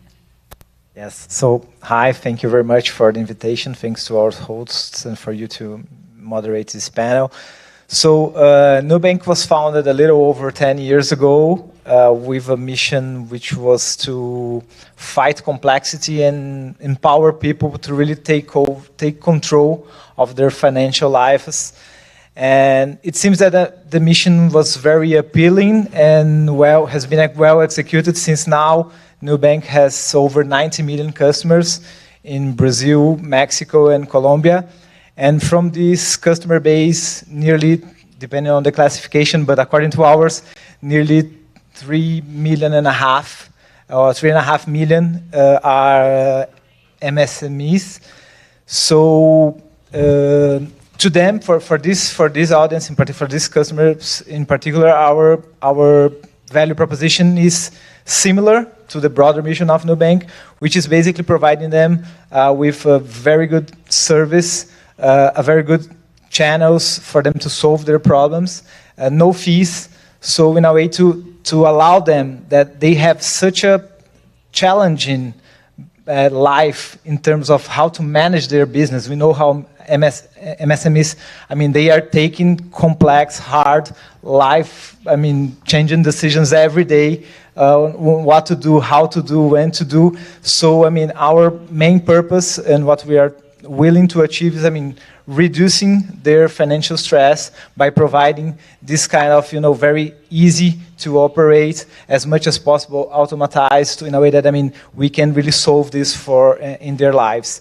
So this is what we are providing our customers so far. And of course, I mean, we started with a simple, like one product approach by providing them with with accounts, and we are, I mean, progressively adding other products to this portfolio. And this has also allowed us to move from, I mean, targeting the very, very micro ones to being able to move up in the chain. So that's what we do. So talk about complete digitalization, right? That's a clear example. So moving to François and Mercado Libre, the largest e-commerce platform in the region. And also, I believe you have a Mercado Crédito arm as well that is providing credit to the customers transacting on your platform. Tell us a little bit more about that journey and what you've been offering, and then how that has transformed into the credit and lending space. Thank you, Gada. It's a pleasure to be here with you. It's actually a pleasure to have a woman leading this panel. Mercado Libre is about to turn 25 years of age in August. It's the largest e-commerce platform in Latin America, and it's been trying to offer an integrated solution to its users, not only from the e-commerce side, but also in any other dimension that may come into play with this activity. And one of them is shipping, the other one is financial services. So our mission is to democratize commerce and access to financial services. And what we're trying to do, we tried to do that from the onset of the company by offering some solutions and trying to gather them from the market. What we identified is they're not available. They were not available by that time. So in 2003, we founded Mercado Pago. Mercado Pago strives to offer all those financial services that are actually missing for all those who are trying to enter e-commerce. And with that, what we tried to do is deliver an integrated solution for that aspect of their life as well. And we've been trying to build, as you mentioned, we've extended into credits. We've been trying to build the integrated solution that allows, first of all, the seller of the e-commerce to have a full solution to manage the business that they're trying to develop. And then we expanded as well into the area where we address single users, individuals, for them to have an integrated solution as well. So you need to take it from both sides, and all of this is connected with the e-commerce side of things. And the very last thing that we're developing now is offer really the credit so people can have access to actual money, finance their businesses, their lives, and try and develop and start from the very first step, which is financial inclusion, into a successful entrepreneur.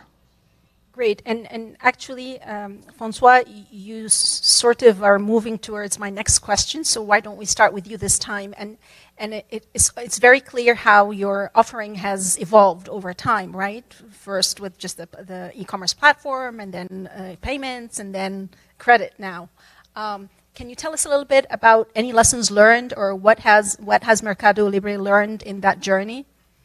Yeah, so I think the first thing that we've noticed, and that this is, it's not something that's specific to this country that's hosting us today, but it's really Latin American characteristic, is that we have a very large part of the population that is outside of the financial system, and that we need to help them connect. And this is an interest of the private sector, but also the public sector. You have better public policies to implement when everyone's connected to the financial system. So that's the first thing. So what we're trying to do is get people included into that system by offering cheap, accessible, easy to use solutions that people can access with a fairly simple device. No need for very complicated things, no need to be an expert. This is what we're trying to do to get people into the system. Once they're in there, what we try to do is connect them with solutions that can help them thrive, whatever their goal is. So maybe you're just trying to manage your own life, you're trying to manage your family life, you have kids, minors in your family that you want to get included as well. You want to manage your business. So what we've learned in this journey is, one very interesting thing is you need to have the proper information about your users in order to be able to offer the best products, and you need to listen to them. So this is something that we've been trying to do by actually basing what we do on what we learn from the marketplace, from the e-commerce side of this group, right? So we know a lot about our users, the buyers, the sellers, and those who don't do any of those things. And we try to use that to help offer them what they need to develop their business. And so to go back to the credit side of things, we started that because we noticed that our users, the sellers especially, weren't getting the money that they needed to develop their businesses. And most of that was because there was information lacking. So people didn't have any information about those people, and that made the risk too high for them to get the money. And so what we did is, okay, we do have some information about these people. Let's try and help get in the circuit and try and offer a solution here. And I think it's working fine. It's been thriving lately. Great, very interesting journey. And Eduardo, I guess Nubank is relatively, as the name says, new.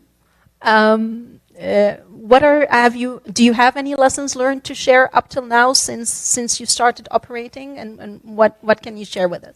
Yeah, so I guess that along the lines that Francois was sharing here, for us it's been also a learning process in terms of, realizing what our customers needed. So as I mentioned earlier, we started with a single product approach, and then we started adding up other features or other products to that offers to our customers, to our MSMEs. And this was really, since we were pretty much focused on when we launched the new product, we wanted to really be offering the best product for our customers. So we were very focused on that. So we needed to know them well. So, and understanding their needs and their needs and their pains. So I think this has been part of the journey. So we were adding products slowly one by one, which made our customers also anxious because they wanted more, but we needed to build up things in the right way as we saw it to make sure that we were providing the same level of experience and customer service to them in each of the new products. And one thing that, to single out in terms of learnings, I think that we realized for this audience how much they sometimes, either their personal finances were completely mixed up with their business finances, or they were totally unconnected and got totally different treatments. So there was no middle ground. So one thing that we started doing was how we could allow them to combine both aspects of their financial lives, the business one with their personal one, but in a structured way, in a way that they would be able to control it better, first of all, to have more clarity and visibility of which is which, but also to be able to control and manage and leverage one to the other. So sometimes it was very hard for them to get credit on the PJ side, on the business side, but they had a lot of credit limits on the personal side. So why not allow them to move this limit from the personal to with some control, with some level of course, in a responsible way, but also to empower them to make this. So I think that this, to single out one learning, I think this was a very important learning, and we've continued to explore that in terms of making this combination more suitable for the needs of our clients. It sounds a little bit like what our previous panel was talking about in terms of supporting them in the non-financial aspect and educating them and ensuring that they understand the different aspects of the financial products that you're offering and how they can best use those. So with Bradesco, I guess you've been in operation, as you mentioned, for a very long time, and your journey is much longer. So briefly, what have you learned, and how has the offering evolved? It's a great question, one that we ask every day ourselves. We call the bank to be permanently under construction for 81 years. That's the favorite phrase from our chairman. And I would focus, of course, over the last 5 to 10 years on the impact of digitalization. My favorite impact is the customer centricity, right? We are all obsessed with customer centricity, and rightly so. When we translate that from poetry into actual business management, that means moving away from a culture of production, so actual selling services or certain need for a certain group of customers, which is always, by definition, one will do it better than others and there will be winners and losers, to one where the organization looks at the customer itself. So things like, this requires things like segmentation, so that's the first one. I would say that's pretty mature in the banking market, in the financial market for corporate banking, for large corporations. I think what we're seeing now, and by the way, I think this is a shared issue for all of us here, is how do we take this segmentation into SMEs, even consumer bank, were the obvious ones, like private banking and consumer banking is relatively easy to do. How do we do that for other layers of the clientele? I would say the segmentation and sub-segmentation, that's the main learning point, and then how to move away from production-based management into customer-based management. There's a loop in that, which is the following. For any company to focus on clients, the factory has to be perfect. So we have to have a pretty good operation so it does work. So in a way, the product-based and the production-based approaches have to be not moving away from them, but actually perfecting them. And that's what digitalization in terms of services has brought us. Right. So what I'm hearing is being more customer-centric rather than pushing products, basically, Absolutely. right? Absolutely. Fantastic. So Ariel, tell us a little bit about also C2FO and how not only within LATAM, the Germany and the lessons learning, but also what you've learned globally. And it's actually very interesting kind of listening to my colleagues here, how their strategy has evolved with time. In our case, the mission and the strategy of C2FO today is exactly the same as when the founder started the company in 2008. Essentially, it's how can we unlock capital that's stuck in the supply chain and let it flow to the suppliers so that they can use it for productive purposes. That's been the mission, the singular mission since we started. And so it has not changed very much, but what we have learned is that as we grow the business internationally, there's definitely some insights that we've learned. So the first one is you can't just replicate the US business model in Mexico or in Brazil. That's just a recipe for disaster. And it's crazy because I hear founders always talking about, oh, have you seen how this fintech is doing this in the US? Why don't we do that in Mexico?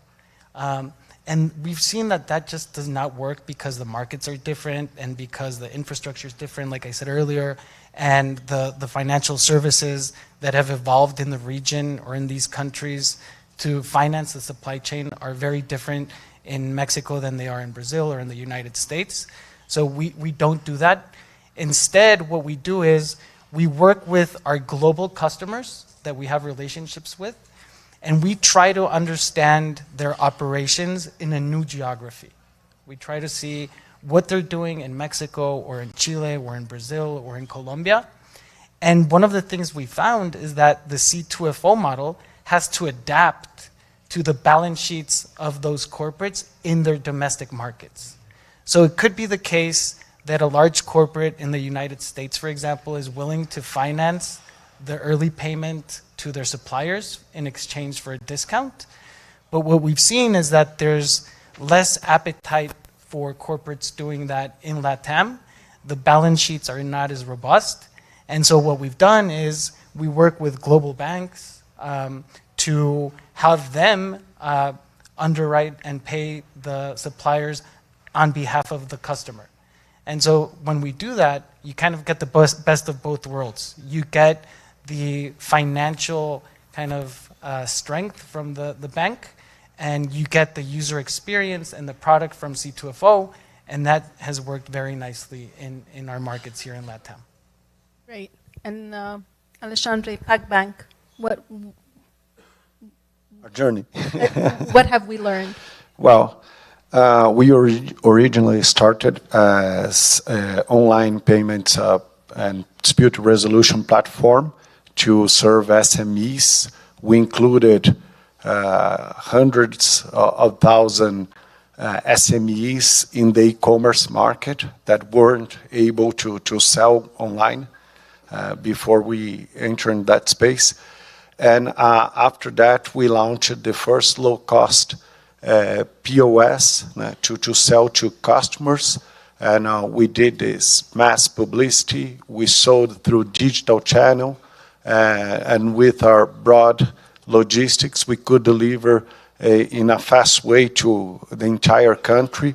So we pretty well disrupted the acceptance card market in Brazil We included millions of merchants. We reached, today we have 6.5 million active merchants, the largest acceptance network in Brazil. And we've seen this growth. One important factor, this growth of acceptance was one of the main pillars to contribute to the penetration of cards payments in the private consumption in the country. It went from 25% in 2014 to almost 58% in 2023.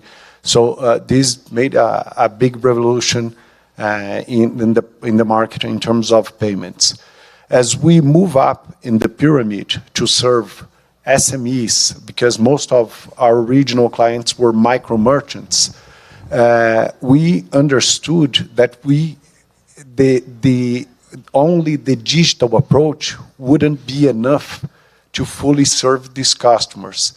So we started to hire salespeople to attend these customers in a presential way, so they could educate these customers how to use and to use better our solutions in order for them to adopt.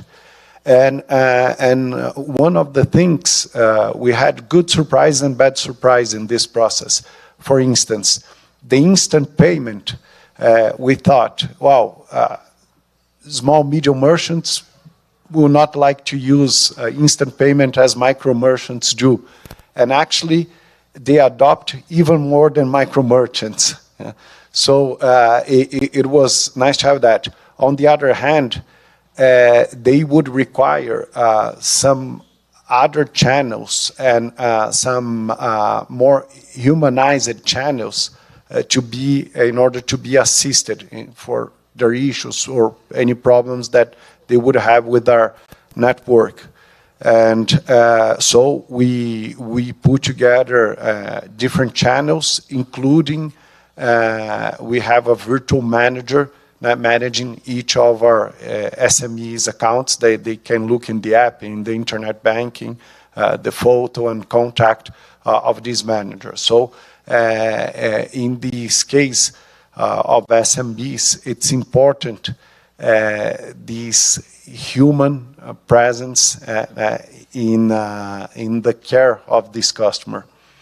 And to finalize, another important step in our journey was the introduction of Pix in the Brazilian market. Pix made a big boom in the opening of digital banks accounts. For us, we had this big increase in the number of customers coming through Pix, and we start to see, well, why these people are coming to PagBank and opening an account with us. And we discovered that these people want to receive payments through Pix, and they would like our offering because we had a very easy onboarding process. We have a very easy app to operate, and we also would provide a complete bundle of service for free. So we leverage the base of customers. Just to give you an idea, today we have 17 million active customers, 6.5 are merchants that have relationship with the acquiring business, and 10.5, there's only relationship with the digital bank. Thank you, Carlos. And before we start taking questions from the audience, maybe one quick one, because Carlos mentioned it at the beginning, which is we have partnerships with everyone. So let's talk a little bit about the competition versus between fintechs and banks and other lenders and other players, and versus the partnerships that are emerging between the different market players. And maybe, Carlos, since you brought it up, why don't we start with you, and then we'll take it from there. No, absolutely. Absolutely, got it. I would describe the competitive market. We were discussing this with the gentleman before coming here. we had a concentration, a period of time between 2000 and 2010 where banking industry concentrated significantly here in Brazil. Other than that, the Brazilian competitive landscape has traditionally been very, very intense. And I would say it's pretty obvious that that's what has driven competition and innovation here throughout time. I came to Brazil in 1999. I was impressed to see things like instant transfer. It wasn't instant payments for consumers, but it was instant transfers for corporations. The penetration of credit and debit cards, things like that. Even if we compare it today to first world standards, it's still pretty much there. With the advent of fintechs, first of all, this brought a new wave of competition and, of course, innovation that has only brought us good news. I would say well, we learn from this gentleman every day. So I would say everyone from their different approach, one more from a customer experience perspective, another one very well said from an integration to e-commerce activities, here in working capital solutions, in the case of Alessandro, the acquiring business. So by tackling one specific or a set of specific needs, the idea is to bring, again, customer centricity for all. And I would say the competition and innovation, there's no way to dissociate them, and that's what we have seen here. So I'm pretty, the strategy that we have taken in Bradesco was, okay, let's embrace that, and let's move on to the next wave of innovation. The answer from ourselves is, other than building a different digital bank, which we have tried, by the way, and we were partially successful there. Let's digitize our own bank. I mean, the entire big Bradesco, and that means a lot. So that's a journey that we have started a few years ago. And again, competition, innovation. If you want a perfect case study for that, it's Brazil for the last 10 years. Very interesting. And so Nubank, which is a digital bank, how is it establishing partnerships, or how is it that you see yourself as a market disruptor given the incumbents? Yeah, so before talking about partnerships, I agree that, I mean, competition has increased a lot in the past 10 years or maybe more in Brazil. And one thing that we need to be very clear about is the role played by the regulator to really make that happen. I mean, there was legal changes, but also the work, the agenda pushed by the Central Bank of Brazil was completely decisive for enabling that environmental and to pushing for that competition to exist and to bring up the benefits for the whole ecosystem, particularly for the customers, including MSMEs. And in terms of and then I know that we'll probably be able to talk a little bit more about the role of the regulator and what kind of environment enables that. But in terms of the partnerships, to address your main question, as our customer base evolve, so as we are now being able to also achieve and reach and serve the upper end of the SME markets, we are also seeking partnerships to add services that really, I mean, will serve the same purpose, which is, I mean, making the lives of these people, of these SMEs easier. So we are finding partners to add services to our offerings, such as, issuing like fiscal invoices. I mean, this kind of bureaucracy that they need to do. Sometimes they don't do it, not because they don't want to, but because it's expensive, it's complicated, it's unintegrated. So we are seeking to establish this kind of partnerships so to be able to serve better a broader spectrum of clients that we now have, and we are seeking to grow. Interesting. So even with a fully digital bank, you're still establishing some sort of partnerships in the... Carlos, I see you picked up your mic. Did you want to comment on something I was just going Eduardo said? Yeah, I was just going to compliment. I didn't answer the second part of your question on partnerships, which is one very interesting way to put in place partnerships that we have found is to go through the value chain of some anchor clients. So distributors, sellers, like Francois was saying, producers in the case of cooperatives, what we call the value chain, and banking with clients of our clients, that has been our preferred course of action, and of course with other banks and fintechs. Interesting. So, Francois, since your Mercado Libre is sort of an integrated organization, starting from the e-commerce side, the platform, to the payments, to the credit, where do you see yourself how do you see yourself in terms of establishing partnerships or being competition to the fellow stakeholders? It's a very thin line, isn't it? So we see this as an integrated system. All right, so this is the financial system, the payment system, and we're players in it in order to achieve some of the results that pretty much everyone wants to achieve. One of those, and it's pretty obvious, is the financial inclusion, getting more people into the system, getting them to fully use the system. And as Eduardo mentioned, I think it was very accurate to say that you need the regulator to take a long, hard look at what's happening and trying to integrate with others, with the players, to actually develop the markets. And this applies to Brazil, but to other countries in Latin America as well. We have very good examples in other countries. I'm sure we're going to get to that. And so what we see as a technology company is we cannot do everything ourselves. So we need to have other players join us in this effort. May it be the guys that have been around for quite some time, such as Bradesco, or the new guys such as Nubank or PagBank.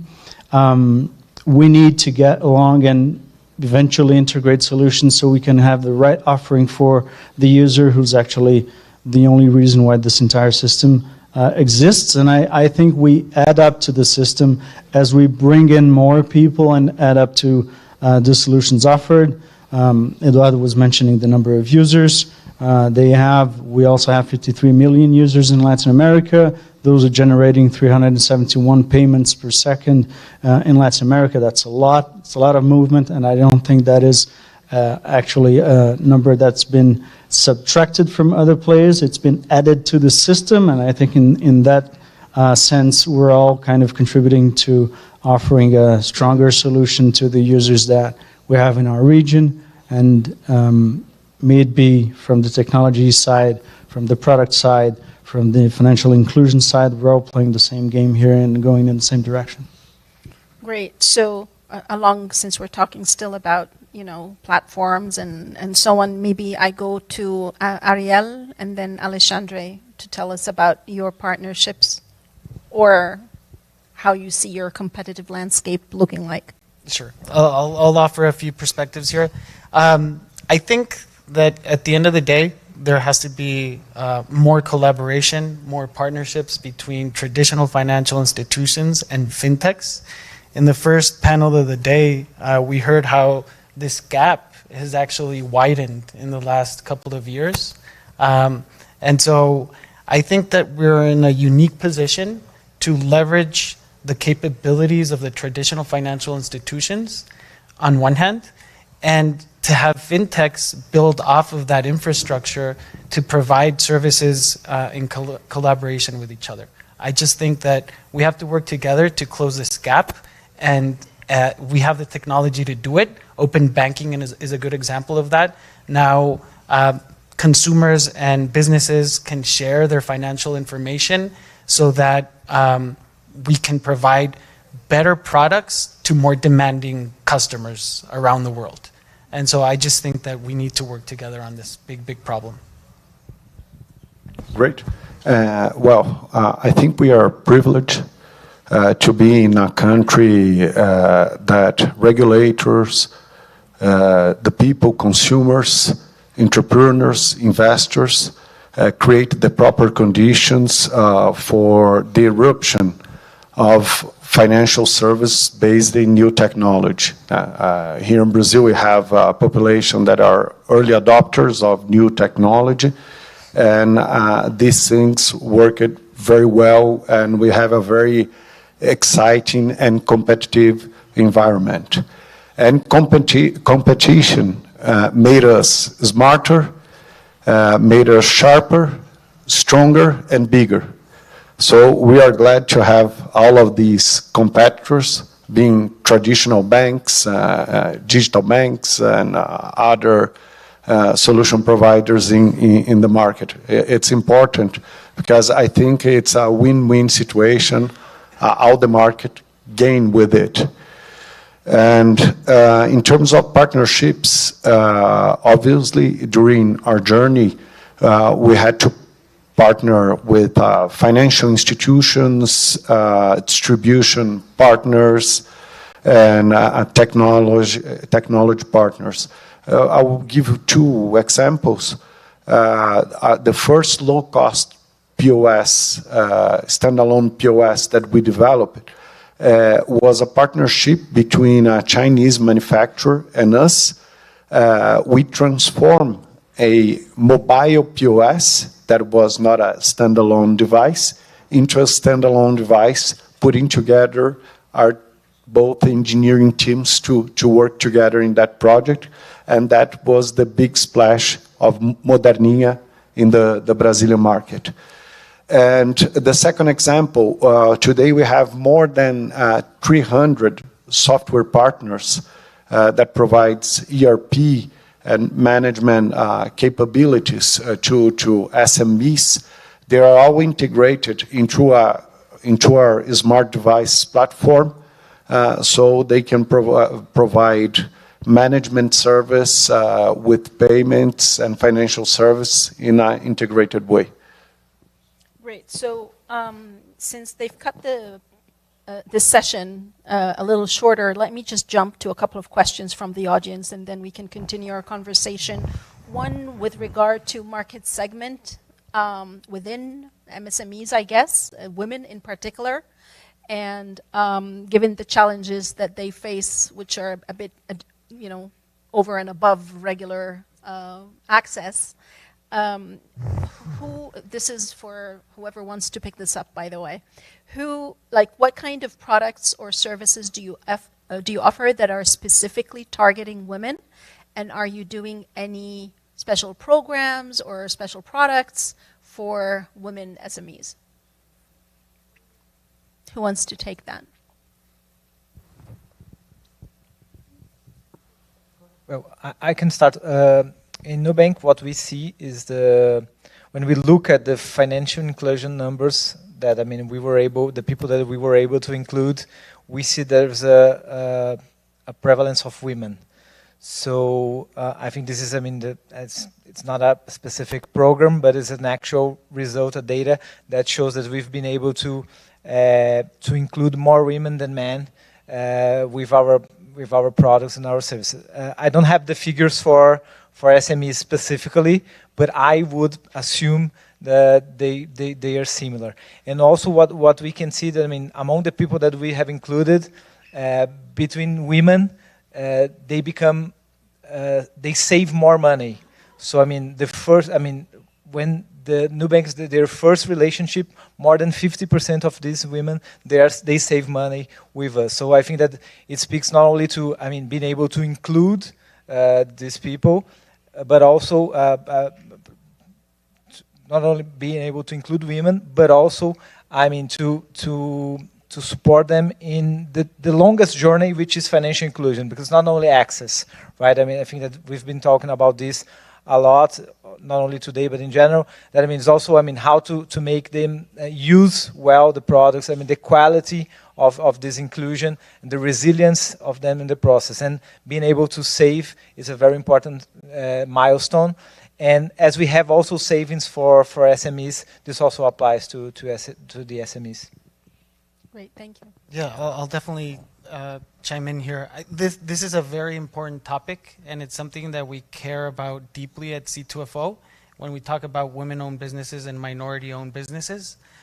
So what we do is we have conversations with our corporate customers, especially the ones that have ESG targets that are trying to hit those targets in any given year.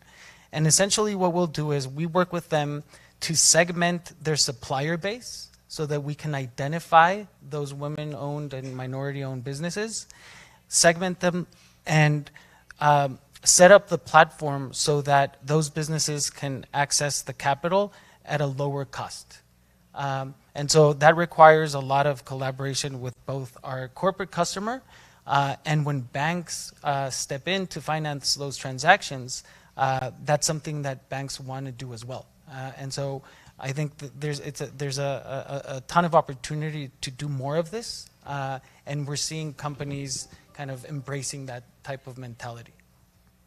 That's great. So, did you want to add Could, something? yeah, I could add some numbers from our perspective. Just a couple of things. Recent research that we led showed us that 1.8 million families depend on the revenue they generate on our platform, Mercado Libre. A large parcel of those are led by women. 1 out of 2, so 50% of small businesses that got credit got it firsthand from us. And 1 out of 5 small businesses are led by women on our platform. So I guess we can infer the impact we're having on this specific population. And well, I just wanted to add some numbers to the discussion, this very important discussion. No, that's great, and we saw some data even globally as well, right, of how women are 1.9 trillion, I think the gap was for women-owned enterprises. Another question that's coming from the audience, and this relates more to the Brazilian context and the issue of over-indebtedness. So, as we know, of course, fintechs facilitate more lending to SMEs, but with over-indebtedness in Brazil, it says it's huge. Does this pose a challenge to MSME finance and how to overcome it? So maybe somebody who's... Okay. Alexandre. That's a big concern for us. We have more than 70 million people with indebtedness in Brazil recently. And that makes harder for us to lend money, to keep land in an environment like this. It's very challenging. That's why we developed and focus our development in collateralized products that could avoid indebtedness and offer lower cost loans to our public. Yeah, I wanted to add something. I think that this is really definitely a concern for all of us. In the case of Nubank, we have been able to succeed in granting credit, but also keep our delinquency rates below the market average. So I think this is important to stress that. I mean, it's not only because we have been able to provide credit for people that didn't have access to credit before, and it doesn't mean that by doing so we need to have higher delinquency rates. So I think there isn't necessarily a trade-off. It's a matter of how you do it and the way that and how technology can really enable you to do better, credit assessment. And by saying that, I would also like to mention the role that open finance can play into that. So allowing people to share their data with different institutions. They banking history, they banking behavior across different players.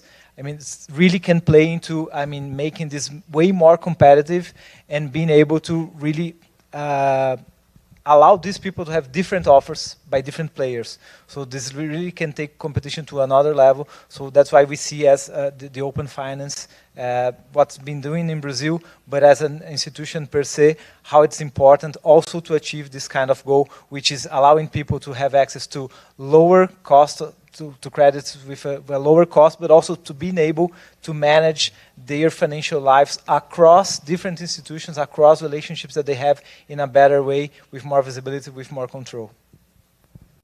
Yeah, let me add a couple of numbers here too from our side that may be interesting to all. The Brazilian federal government had a recent effort to address that issue with a program called Desenrola, and many among us have joined in this program. And from our side, we've been able to remove credit blockers from 1 million people, debtors. And we renegotiate over 130,000 debts, reduced close to nothing. So these people could get access to credit again. So I think that's one good example that things that could be done. For over-indebtedness. Carlos, did you want to chime in here? Just a few comments. I absolutely agree with the comments of everyone. I would just add one dichotomy that we have here. Yes, there is indebtedness. Alexandre said it very well. There are tens of millions of people with some sort of negative credit score, and this is a huge concern. Having said that, the number one demand from clients is more credit. So it's how we do it, how we enable it, how we make it cheaper, how we make it more secure, and how we make it more digital in the end. But actually, it's not about giving less credit or lending less, it's about lending more and doing it right. So I would say that the next step after financial inclusion, which is something it's not for me to declare, but I declare it largely done. I mean, everyone has a bank account or a digital account, even SMEs, is financial education in that sense. And in the term financial education, I include all of these things, including our own education as lenders. Right. So on that, which I think is a little bit related, another question from the audience is, we heard this morning about the gap and how it's been increasing over time. On the other hand, we say that digital financial services and fintechs and new banks and all that are enabling more finance and reaching the last mile. However, we're seeing the gap increase. So why have we not overcome the SME finance gap? Well, if I'm not wrong, according to I was sitting very far from the screen, but I thought the slide showed that there's not the smallest, but the smallest gap is within Latin American and Caribbean. Is that right? It's the largest. Second largest. Second largest. After Middle East and North Africa, I believe. Yeah. Well, I think when we see the SME environment in Brazil, at least, we see that these people are survivors. They have a business environment, a market environment that it's really tough on them. All the economic turbulence they have to pass through, lack of credit, also all the obligations they have in terms of labor, all the obligations they have in terms of our fiscal tax system. It's a nightmare. We don't have an environment that simplifies the life of this small business, and these make them to have to invest too much time in bureaucracy as opposed to getting their business better and sell more. So I think we still have this structural issue in the Brazilian market, and I don't think only credit itself will solve it. Yeah, I think that when we look at the role that fintechs have played in Brazil, we can see a huge disruption in access. So access to services and the quality of services, the cost of services. So I think that there is no questions in terms of, providing access and including both people and SMEs. When we look at credit, I think there is way more to come. We are not there yet.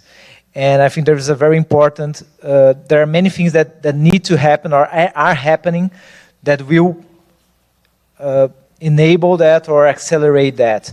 I just mentioned open finance, but I think that all the all items in an agenda that could foster competition and reduce barriers in terms of the credit offering and the credit moving around, so people being able to, to transfer their relationship from one institution to the other, to compare. So I think comparability, portability, I think this is an avenue that we still have to explore, that will enable for more competition and also more data access by new banks or new digital institutions that we don't have access to the whole history of credit of a person or a business. So enabling this kind of features will also allow us to be better and to be able to, in a responsible way, provide more access to credit. So I think there is yet much to come on that end that will hopefully enable that kind of transformation that I agree we are not there yet. So I think another topic that I think it was you, Eduardo, who mentioned it in terms of the enabling environment, and if it hadn't been for the central bank and the policies and regulations that supported establishment of new banks and digital banks in Brazil. Maybe we can also, some of you can touch on that, whether it's Francois or you, Eduardo, or Alexandre as well. What do you see? What did you see as one of the, let's say one each, right? To give more room. So in your point of view, what was the biggest enabler from the policy side that helped you operate? Competition. I think enabling the competition allows us to exist. It lets us offer the products that we offer, bring in our way of seeing things, thinking, making the initial offering, and I'll go back to your point, 64.7% of Mercado Libre sellers in Argentina got their first digital payment method from Mercado Pago. And we strongly believe that they will get to the credit once they're integrated into that. So I think the main thing here is really to enable competition through whatever means available, and open finance is one very good example in Brazil that Eduardo just mentioned. I think it's been implemented in Chile as well, and other countries. And well, from my side, it boils all down to competition. Yeah, just to be, I think competition, it's the end, but I think the central bank here in Brazil, through the Agenda BC hashtag, took important initiatives to transform the market. One of the examples in our case, the central bank created the payment institution figure, which is fundamental legal vehicle for us to get in the acquiring activity, card issuing. So that was the origin of PagBank. And it was important also to remove some of the barriers of a very concentrated financial system that we have that dominated by the incumbent players. So the central bank promoted a common settlement chamber here in Brazil, which was a fundamental tool to allow new issuers, new acquirers, and also new banks to get integrated and to be able to perform this new business. If I may add, so first of all, I totally agree. I think that the system that was created in Brazil that allowed for the specific licenses and having a proportional regulatory burden was super important to enable competition. Open finance, I also agree, but I will add mine to the list. So to make it one, I would say that it's the strong combination of digital onboarding. So allowing for completely digital onboarding was really, really important, combined with what came later in the case of Brazil, but very well done and executed, which is the instant payment system, so PIX. So I think adding to those, having this combination was really transformational for both people and SMEs in Brazil in terms of inclusion. So if I were to, suggest any other jurisdictions to look at a success case in Brazil, I would say that this combination of digital onboarding with instant payments was really transformational. Great. Carlos? What I would add, and I absolutely agree, but I go back to Francois' previous points. This has not divided the cake that was existing. This increased the size of the cake. And that's the good news, and that's what we embrace together with the regulator, and we very much support. Of course, there could be disagreements among us and with the regulator on how to do it, and certain subtleties on how to evolve it now that all of us are big companies. But that's the main takeaway, right? The cake is dramatically larger. Great. So I heard proportionality in the regulation as well as, right, I love that analogy of increasing the pie rather than dividing it. Exactly. That's a great way of looking at it. So maybe before I thank the panelists, we have a room here that is filled with private sector players, public sector players, regulator, G20 member representatives, G20 country member representatives, DFIs, development finance institutions. So to wrap up, maybe I can ask you, each one of you, in tweet form or X form, whatever it's called now, tell us if you had one ask from policymakers and global bodies that advocate for MSME finance, what would that one ask be? Maybe we start with you, Francois. Okay, well, I think I'm going to sound a bit repetitive here, but I think I've made my point in the last intervention. I mean, competition is the essence of it all. There are different ways to achieving it, but you need to be looking at how your market is structured in terms of needs, in terms of players, and you need to act, well, I'm kind of talking to the regulators here, act boldly, as Eduardo said. I think the Brazilian Central Bank did that. Act boldly towards finding the solutions to get a better integrated market, get better solutions to make it easier for people to get on board, being included, and getting innovation flowing in a way that doesn't hurt the security of the system. I think that would sum it up for me. Thank you. Definitely more than 140 characters, but we'll take it. Eduardo, go ahead. I will also repeat myself, but I would say instant payments.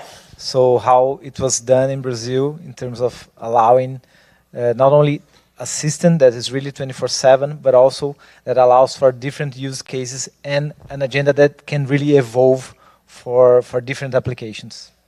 Very good. Carlos. Who's taking notes on the access here?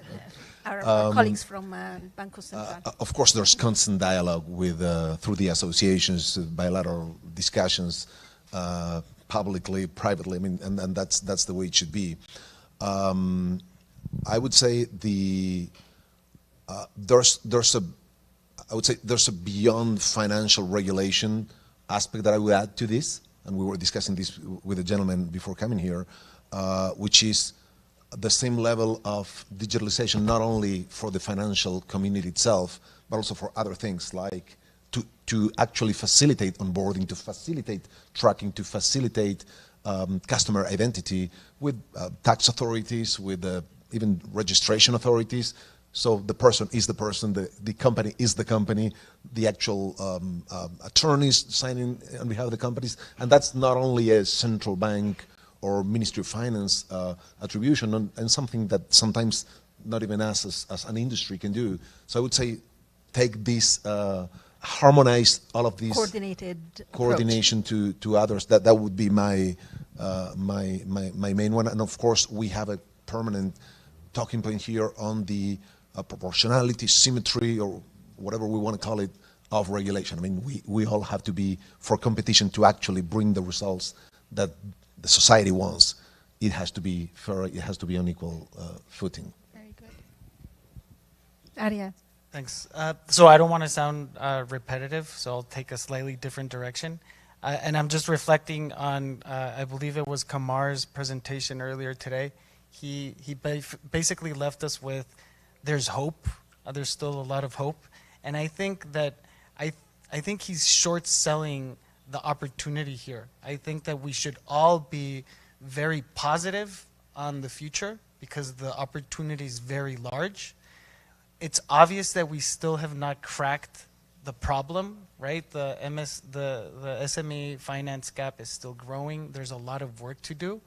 And we have to do a full court press in order to fix that gap. We have to work on the informality of our economies. We have to make the regulatory framework more friendly. We have to work on data protection laws. And we have to foster innovation from the fintechs by investing and by allowing them to actually innovate. So I think we all have a very important role here, and I'm very positive on the future for that. Great. Alexandre, final word.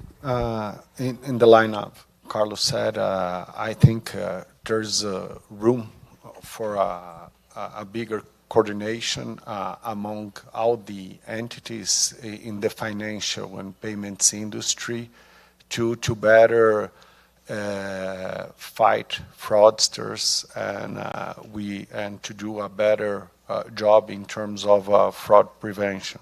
This is a common enemy of everyone in this room, and I think we should have a better coordination, a better integration in terms of technology, and not only in exchanging information about fraudsters, but we have to be integrated with our APIs because they still 2-3 steps ahead of us, unfortunately, and we have to fight that and to win that battle. Great, thank you very much. There you have it. So competition, proportionality, we spoke about coordination, public-private dialogue, fostering innovation, and protection and consumer protection and support. So with that, please join me in thanking our fantastic panel, Francois, Eduardo, Carlos, Ariel, and Alexandre, and thank you for your questions.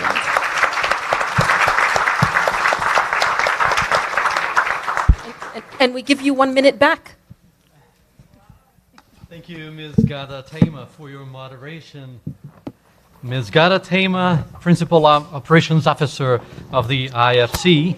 Thanks to all the participants in this panel, Mr. Alexandre Magnani, PagBank, Ariel Olais, C2FO, Carlos Leibovich, Bradesco, Eduardo Lopes, Nubank, and François Martins, Mercado Libre.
Ladies and gentlemen, we will now start session 4 of our seminar, in which our guests will discuss how specific groups of entrepreneurs, like women, youth, and rural dwellers, access finance.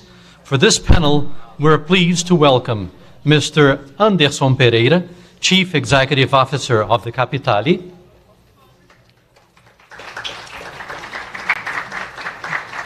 Ms. Cristiane Amaral, Inclusion and Financial Education Manager of the Sicredi.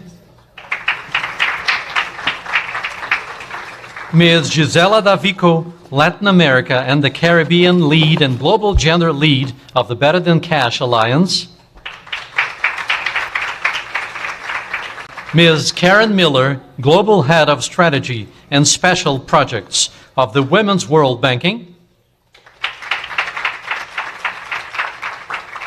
And Ms. Renata Malheiros, National Coordinator of Sebrae Delas, at Sebrae Nacional. To moderate this session, we are pleased to welcome Mr. Ronaldo Vieira da Silva, Deputy Head of Banco Central do Brasil, Department for Financial Citizenship Promotion. Ronaldo, the floor is yours.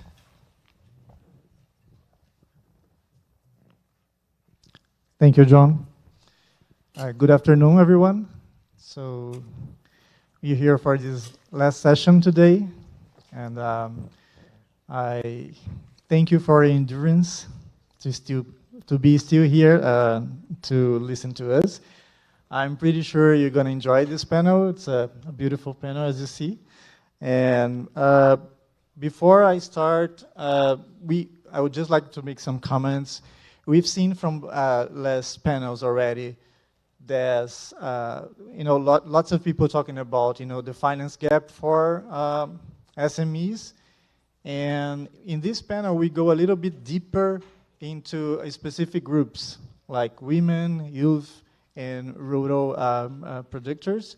So we have here this group of specialists, as I say, and I'm very glad that you guys are here.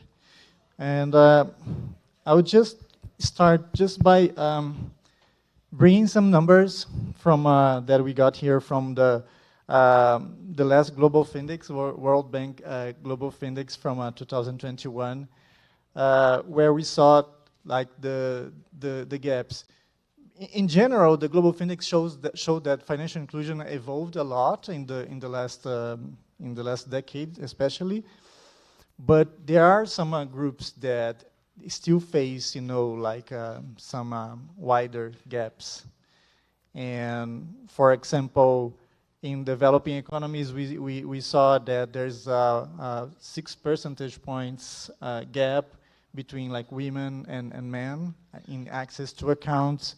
We also saw a 13% gap between younger people and younger adults in terms of access, and also there's a persistent gap in terms of urban and rural areas, especially in lower income countries. And our panelists here today, they come from local international organizations, credit union, and fintechs, and they are here to discuss the challenges faced by these segments, but also to shed light on what are the possible solutions to close the gap. So let's start. She's the national coordinator of Sebrae Delas and co-founder of Alumna Mentoria, winner of 2022 Brazilian Women Making a Difference Award, and she's also my colleague as a Chief Evening Alumni. It's a great pleasure to have here Renata Malheiros from Sebrae. Renata, let's start by helping us understand why are we here talking about these underserved segments? What is the difference between these groups and others? And also, what is behind the figures? Excellent question, Mr. Ronaldo, my friend. So good afternoon, everyone. My name is Renata, as he mentioned. I'm here representing Sebrae, which is the Brazilian Small Business Development Agency. I'm the head of Sebrae Delas, that is the project towards women entrepreneurs, and that's a very difficult word in English, right? and we're going to talk about this word many times.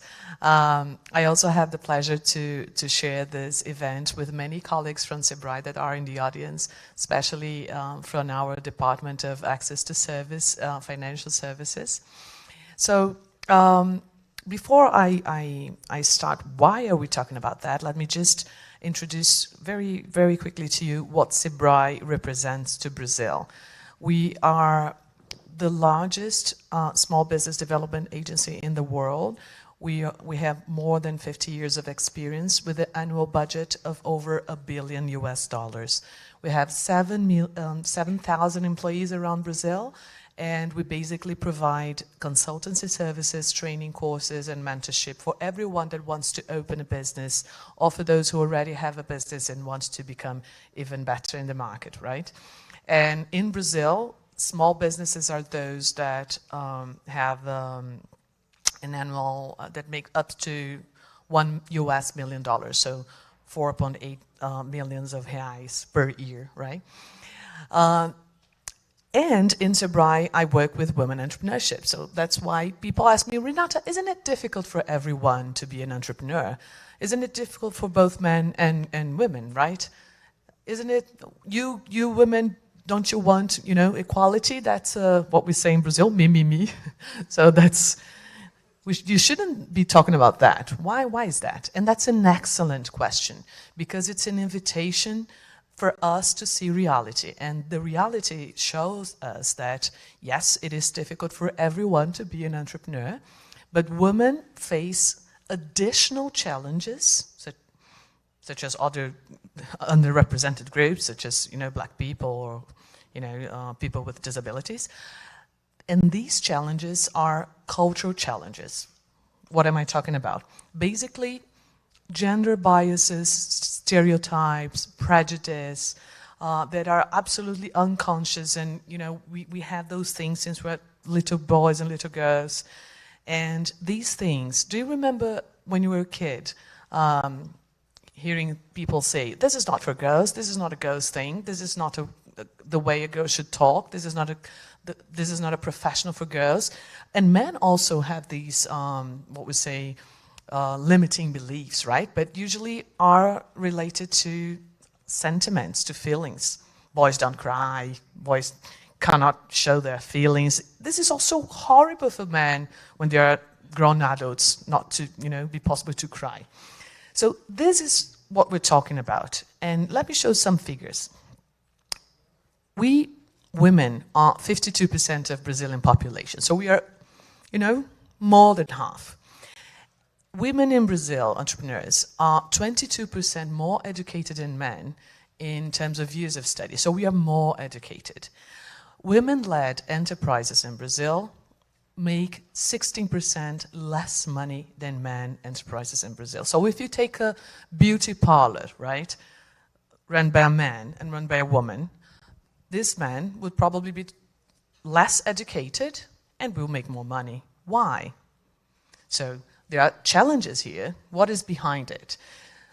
Basically, culture, because what I used to say is culture takes away the dreams of the girls and takes away the time of the grown women, right, adults. Let's talk about dreams first. As we receive those limiting beliefs when we were little kids, girls just don't believe that they could be presidents, that they could be, senators, run enterprises, and so on. So it's the dream gap. That's the gap between dreams and our full potential. That's one thing. And that's one of the things that we don't have so many women in engineers, right? In STEMs. And we all know here that if you want to make money in a business, you have to have your digital transformation very clear. You have to have automation. You have to, have a lot of technology, and especially digital technology in your enterprise. So that's one of the reasons we make less money. And the other reason is the time of the grown women, right? Adults. So we, SEBRAE, we learned that women entrepreneurs in Brazil spend 17% less hours to their enterprises than men.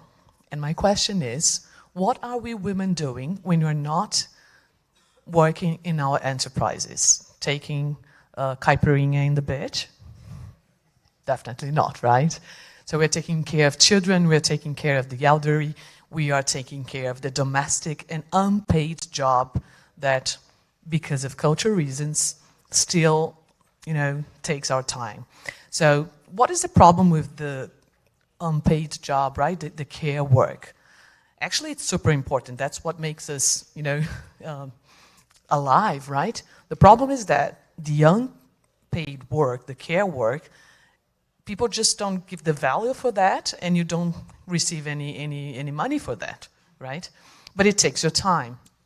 The day has 24 hours for everyone. What you do with this time is what really matters. So this is what we're talking about. We don't have time. We don't have time to learn from our what we have to learn from financial education and so on. And to finish my remarks here, I would like to say that yes, there is a way out, and we definitely can change our culture. We are changing the culture. Some years ago, we couldn't even vote. Some years ago, we couldn't even go to universities. And actually, not very long ago, we couldn't open our business without asking our husband. In Brazil, women were not able to open their businesses without asking their husband until 1962. Can you believe that?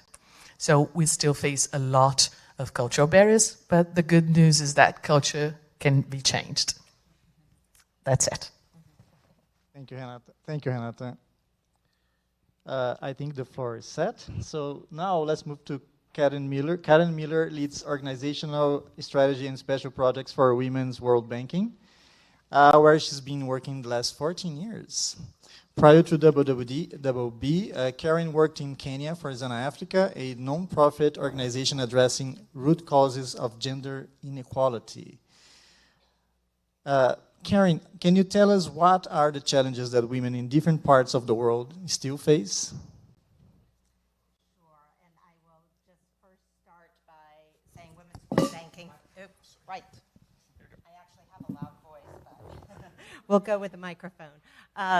Women's World Banking is a slightly younger sister than Sabrai. We are 45 years young right now, and our sole focus has always been on serving low-income women with financial services and ensuring that through financial services that they are economically empowered. And we work with policymakers to ensure inclusive policy design, financial service providers to have women-centered design products, and work with community-based organizations, and all of that, once again, is designed to drive women's financial inclusion efforts. I think I want to break down, when we talk about the challenges here, to just a very simple use case and the user journey that happens. So say a woman entrepreneur wants to grow her business and she wants to get credit to grow her business. So that very first stage is about awareness of solutions out there. And we have found that financial service providers, in a lot of instances, actually don't market specifically thinking about women. So that may mean not putting women in your promotional materials. It may mean not using channels that women typically engage with. So from the get-go, you've got an awareness gap for that woman entrepreneur.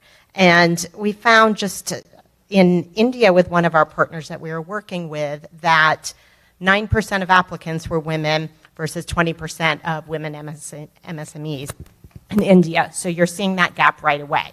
That's first stage of the funnel. Then we go to the application process. And think about the application process and the number of pieces of information and data that you have to provide for that application. And in many instances, women don't have all of the necessary documentation for that business, whether it's through a regulatory issue or whether it's just the bank is asking for something that really isn't necessary and something that a woman does not have. And in Nigeria, we found that 66% of the applicants do not complete this step because of the onerous documentation requirements. So, okay, now we've taken that step down, one more. Then we get to the actual approval process. So she's made it through the first steps, she was aware of the solution, she applied, then we get to the approval. And here is where you find human bias, algorithmic bias, this idea that women businesses are not as strong of a bet as men's. So then, say she does get approved, then we get to the disbursement. So how does that loan get dispersed? And here you may find that digital channels certainly have enabled lots of connection for women entrepreneurs. But once again, there are some women entrepreneurs who prefer to go to a branch to manage disbursement. And so making sure that all of the options are available for her need to be there. And then finally, we have the repayment. And that really comes back to, are you understanding that woman's business and able to create terms that relate to her business for repayment? In Cambodia, we see that the vast majority of Cambodian women entrepreneurs, they have irregular income. They may be making the exact same amount of money as a male entrepreneur, but it's irregular. And so when it comes to repayment, how do you address that? They're going to repay, but the terms may just need to be a little bit different. So I'll stop there, but I really wanted to give a practical example of what that looks like from start to finish for a woman entrepreneur. Perfect. Thank you, Karen. Gisela Davico-Thaler is the Global Gender Lead and the Latin American Caribbean Lead for the Barrel and Cash Alliance. For more than 20 years, she has advocated for developing better policies and products for responsible financial inclusion. Gisela, please tell us a bit about the work you do at the BTCA and how it relates to the quest for better finance for underserved segments, please. Thank you, Ronaldo, for the question. Good afternoon, everyone. I hope the energy is still high there. I work for the Barrel and Cash Alliance. We are a United Nations-based organization, and we are having more than 70 partners, members, between governments, private sector companies, and also other international organizations. What we do is to support our members in their journey from cash to digital payments. Why? Because digital payments have the potential to improve people's life, and also when companies and governments digitize payments, they can save money, fight corruption, be more efficient, and they can also include more people. And this way, we can achieve sustainable development goals. And in the case for SMEs, we do have a value proposition through digital payments, because through digital payments, MSMEs can first access to financial services, can build a credit history, and also can access to formal financial services, increase their sales, and formalize themselves. But there is an opportunity here, because we know that MSMEs contribute to 40% of the global employment, but still, when we analyze the transactions done from people to businesses, only 37% of these transactions are digital. So there is a huge opportunity for growing. But of course, there are a lot of barriers. In the previous panels, we saw how many barriers MSMEs are facing. And when we talk about MSME woman-led, these barriers are still more urgent and more painful. Renata was already mentioning barriers related to gender norms and how, usually money is a domain for men and not for women. Karen was also mentioning barriers, women access to IDs, to connectivity, to mobile devices. There are a lot of barriers related to regulation. Also, Renata mentioned, and I was shocked to learn that until the 60s, Brazilian women need a man to open an account, and it's still the case for many countries. Data from Women Business and Law tell us that only in 19 economies in the world, women have the same rights than men. So we have 190 countries in that sample, 190 countries in that sample, so only 10% in 10% of the country. That's terrible. So women face multiple barriers, not only for being a woman, but also if you're a woman and you're living in a rural area or in the middle of the Amazonia, you have additional barriers to access to financial services. You also are a widow. Your husband just died, just passed away, and you don't know how to operate an ATM machine. It happens. My mother doesn't know how to operate an ATM machine. So we have also barriers in terms of invisibility. For a lot of financial service providers, they don't know this segment, women, because they don't collect data disaggregated by sex. So they don't know how these women behave, how they transact, what are their needs. And also, many of these women-led MSMEs, they operate in the informal sector. We run a research in Ghana in open markets, and more than 56% of the informal traders are women. And this figure repeats in other geographies. We have done similar studies. So despite there had been a lot of advancement in the last years in terms of, you were mentioning there are still gaps in access to financial services, 6% percentage point between men and women. What can we do? Is there any hope? Spoiler alert, yes, there is hope, but I'm going to talk about that later. So over to you, Ronald. Thank you, Gisela. Now, she has more than 20 years of working experience in cooperatives. Since 2016, Cristiane Amaral is the manager of Fundação Sicredi.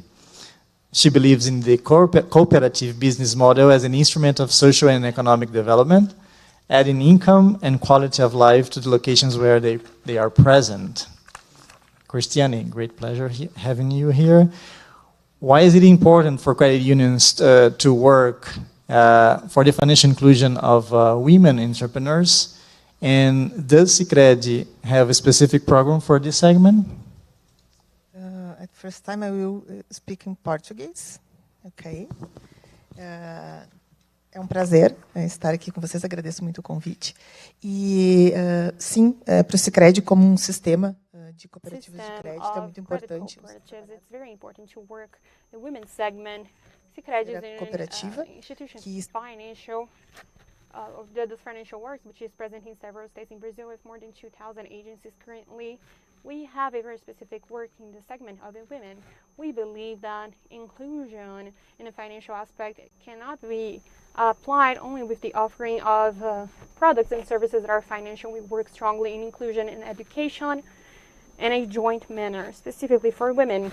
We have a program that we offer because we believe that a cooperative should develop the places where it is present. And if we have women that have specific needs, those needs must be, first of all, understood and comprehended so that we can offer a product or something related to their education or development that will personally help that inclusion.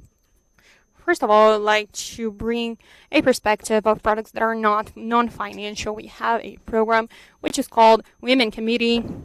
It's a program that tries to empower women through knowledge, through education, so that, as Renata mentioned, cultural issues that we have in our country, they many times stop the development of women.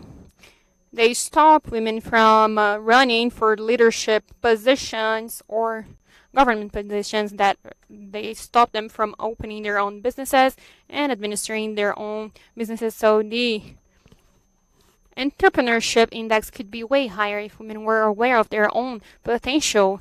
This program brings content such as leadership, communication, entrepreneurship, finances, so that women can actually develop themselves. Alongside that, we also have nearly 3,000 women that are a part of women committees, a part of this program. And we noticed the need of having a course about entrepreneurship.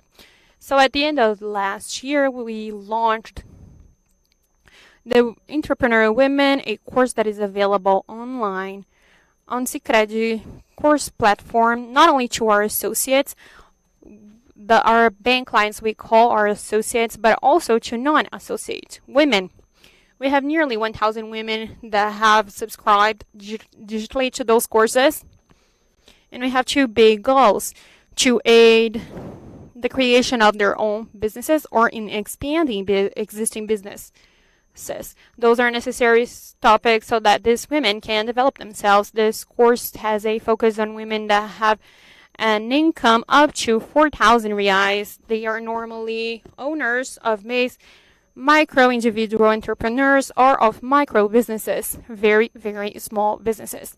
And this with a non-financial regard, but with the financial regard, we try to understand their needs and mostly have a consideration for credit lines that are specific to women leading companies. In 2023, we released millions of reais in this line of credits that is specific to women. And we opened this line of credit. We talked jointly with this course of entrepreneur women, because we believe those two go together, the financial and non-financial. It is also interesting, a very important data. Last year, 79,000 companies were impacted by this credit line for women. They are leaders of company, and 85% are placed in cities with a human development index that is below average for Brazil. And so our focus are women that need development indeed. And this matter of financial look, we have international and multilateral institutions that are in close relations to us, increasing our ability of capitation. In COP28 recently, we took a commitment of captating 25 million to be destined to women leading companies. So companies that have more than 51% women staff, and of those $125 million, what part is destined to the northern region of Brazil, the Amazon, and also to municipalities with a low human development index. In relation to Brazil, this last captation was done through BD Index and BEG. So closing this regard of inclusion and education so that this inclusion is sustainable throughout time. Thank you, Cristiane.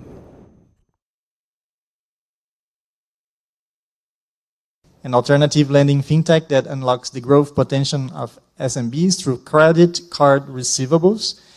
Anderson Pereira was honored by Forbes in their prestigious Under 30s list, which recognizes the most influential young leaders in Brazil before the age of 30. Anderson, young people face a number of barriers as they start their adult life. Can you tell us a little bit about your journey as an young entrepreneur, please? First of all, thank you so much for the young and for being in this panel, this wonderful panel. I try my best. I use my best shoes to try to look like a little bit younger. I don't usually use a tie, but you know, I'm in Banco Central today, so I think it was a good opportunity to take out of the closet. And had this incredible opportunity to talk about youth, right? And how it's correlated with finance and how young people manage finance. I am Anderson. I'm just a quick intro. I serve as founder and CEO of Capital. Capital is an alternative lending platform for SMEs in Brazil. I hold a Master in Management of Technology from MIT, where I did my thesis studying specifically SME lending in Brazil.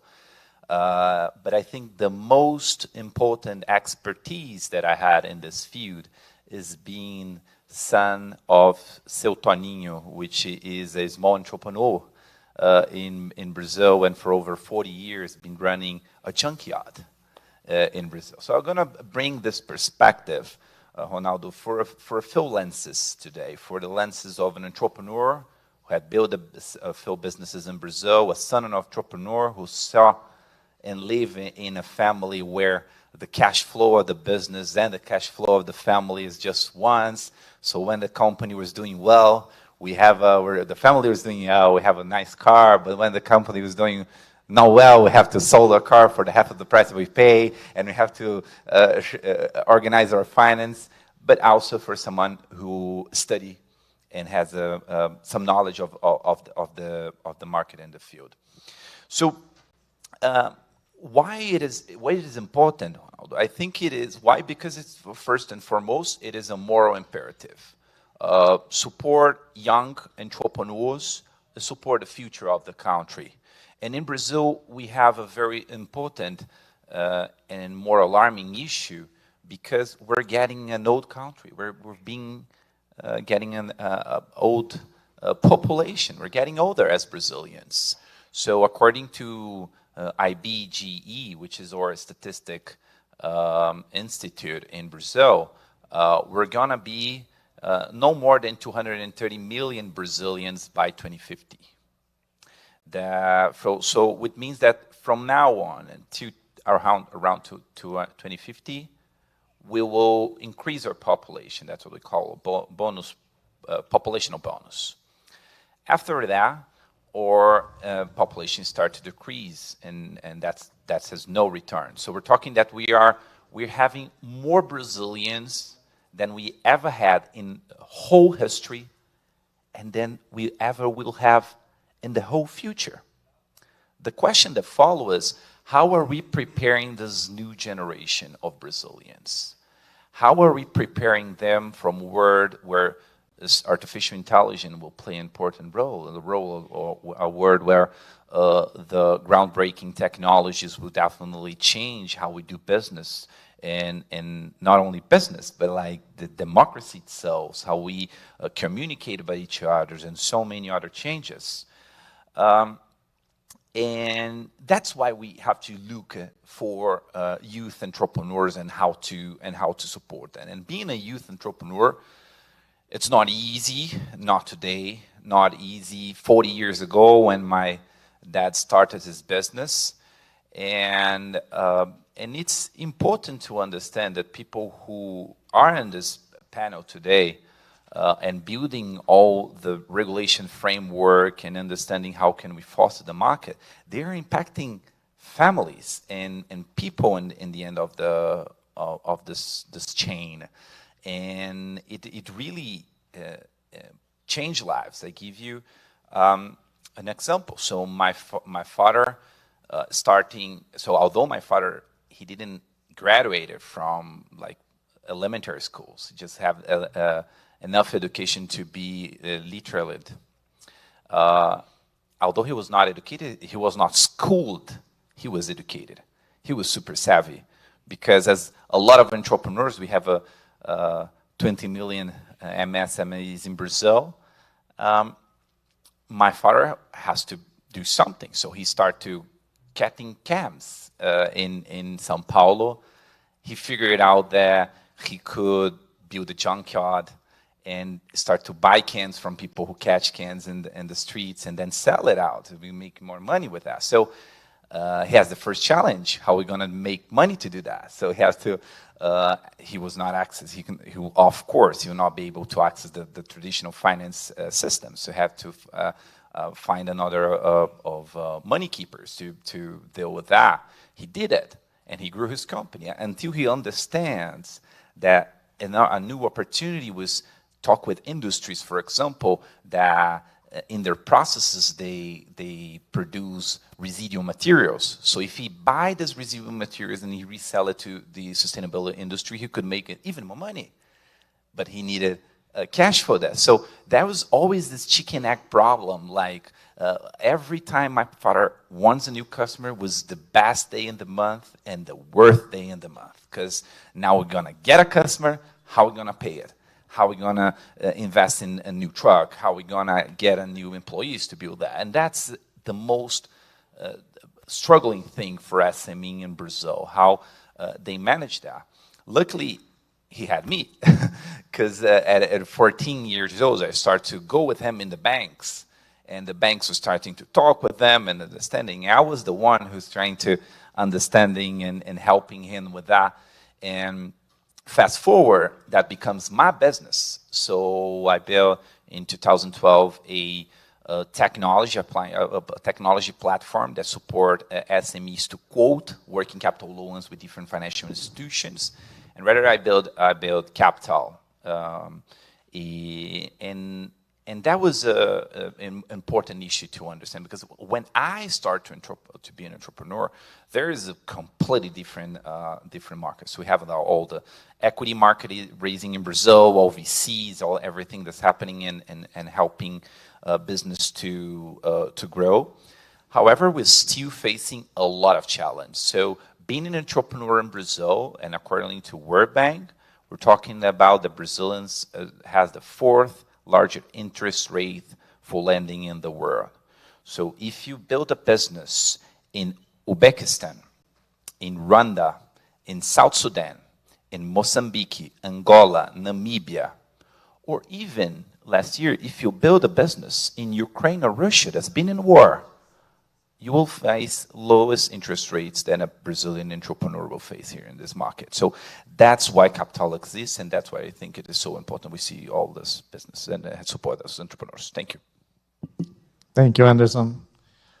I think now we are go to the second round of questions, and then let us explore a little bit of the programs that you guys run. So I start with Gisela. So Gisela, BTCA has studies showing the importance of prioritizing women and ensuring they can access financial products that meet their needs. Can you provide some examples, especially in rural areas? Yes, senor. So in the Alliance, we understand that we cannot talk about inclusive development if we are not prioritizing women, because women, we are more than 50% of the population. So we have more than 80% of our advisory services are focused on women.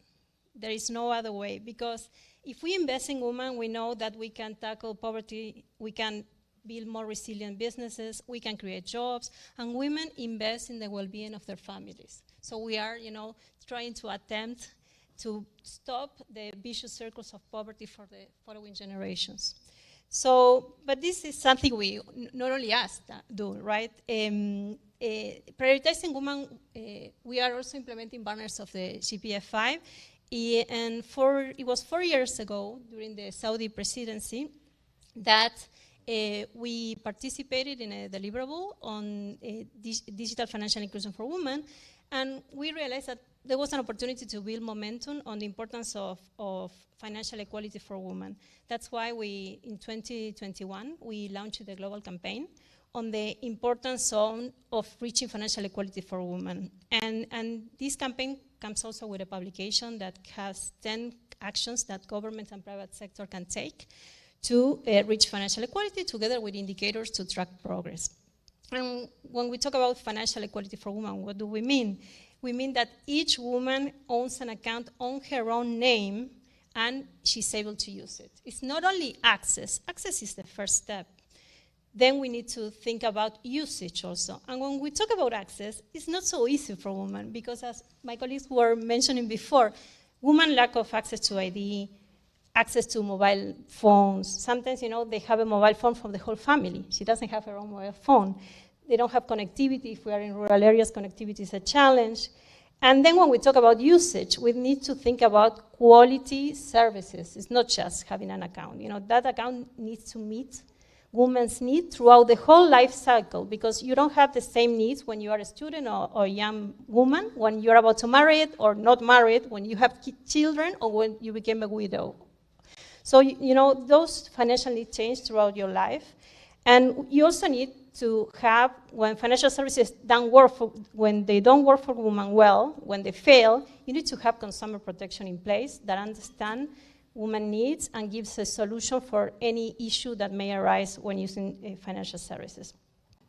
So women also feel more comfortable when they transact if there is a woman at the other side of the counter, no? And there are multiple studies from World Bank and other colleagues on that. And also very important to have data on how these women are transacting. And so sex disaggregated data for policymakers and also for product design is fundamental. But let me take you to 3 places. I'm gonna travel a little bit here. So first of all, let's go to Colombia. I was in Colombia 2 weeks ago, and we are running a pilot with Work Food program with Venezuelan migrants. It was Diana, you were mentioning before the importance of financial inclusion for migrants. So in Colombia, we ran a study on a pilot, and we are using mobile wallets to deliver a cash-based transfer to these Venezuelan migrants and refugees. And it was surprising to know that 31% of them save, even if they have almost nothing. They just cross the border walking. But with these mobile wallets, they are able to save. Also, we ended up targeting 85% of the beneficiaries of these programs are women. And it was great to know that more than 50% of the beneficiaries of this initiative, when they are women, they invest in their family, in education, and also in health. And 26% of them, they're open a new business. And we went to Cartagena de Indias, and one of these beneficiaries, she's called Maria Angeles, and she was surprised to know, she was a professor, no? And she was telling us, now I have a QR code, and now I can, receive electronic transfer from my clients, and I can send money to my mother in Venezuela. And now they are taking us into account. We're not invisible anymore. So this component of also dignity that financial services can provide to women in this such a fragile situation, fundamental. Now let's take another plane and let's go to Ethiopia. We have been working with Ethiopia. Ethiopia is a member of the alliance, and the coffee, all of coffee was born in Ethiopia, and 15 million of Ethiopians depend on the coffee. That's a huge percentage of the population. And women provide 75% of the labor in the coffee sector, but they only receive 34% of the income. So that's terrible. And I was in Ethiopia in November, and we were visiting a woman-owned roaster. She's called Sara Jirga, and she's also a representative of the Women Coffee Association. And we went to her shop in Addis, and I can still, close my eyes and feel the smell of the coffee roasting. Maybe it's time for a coffee, probably.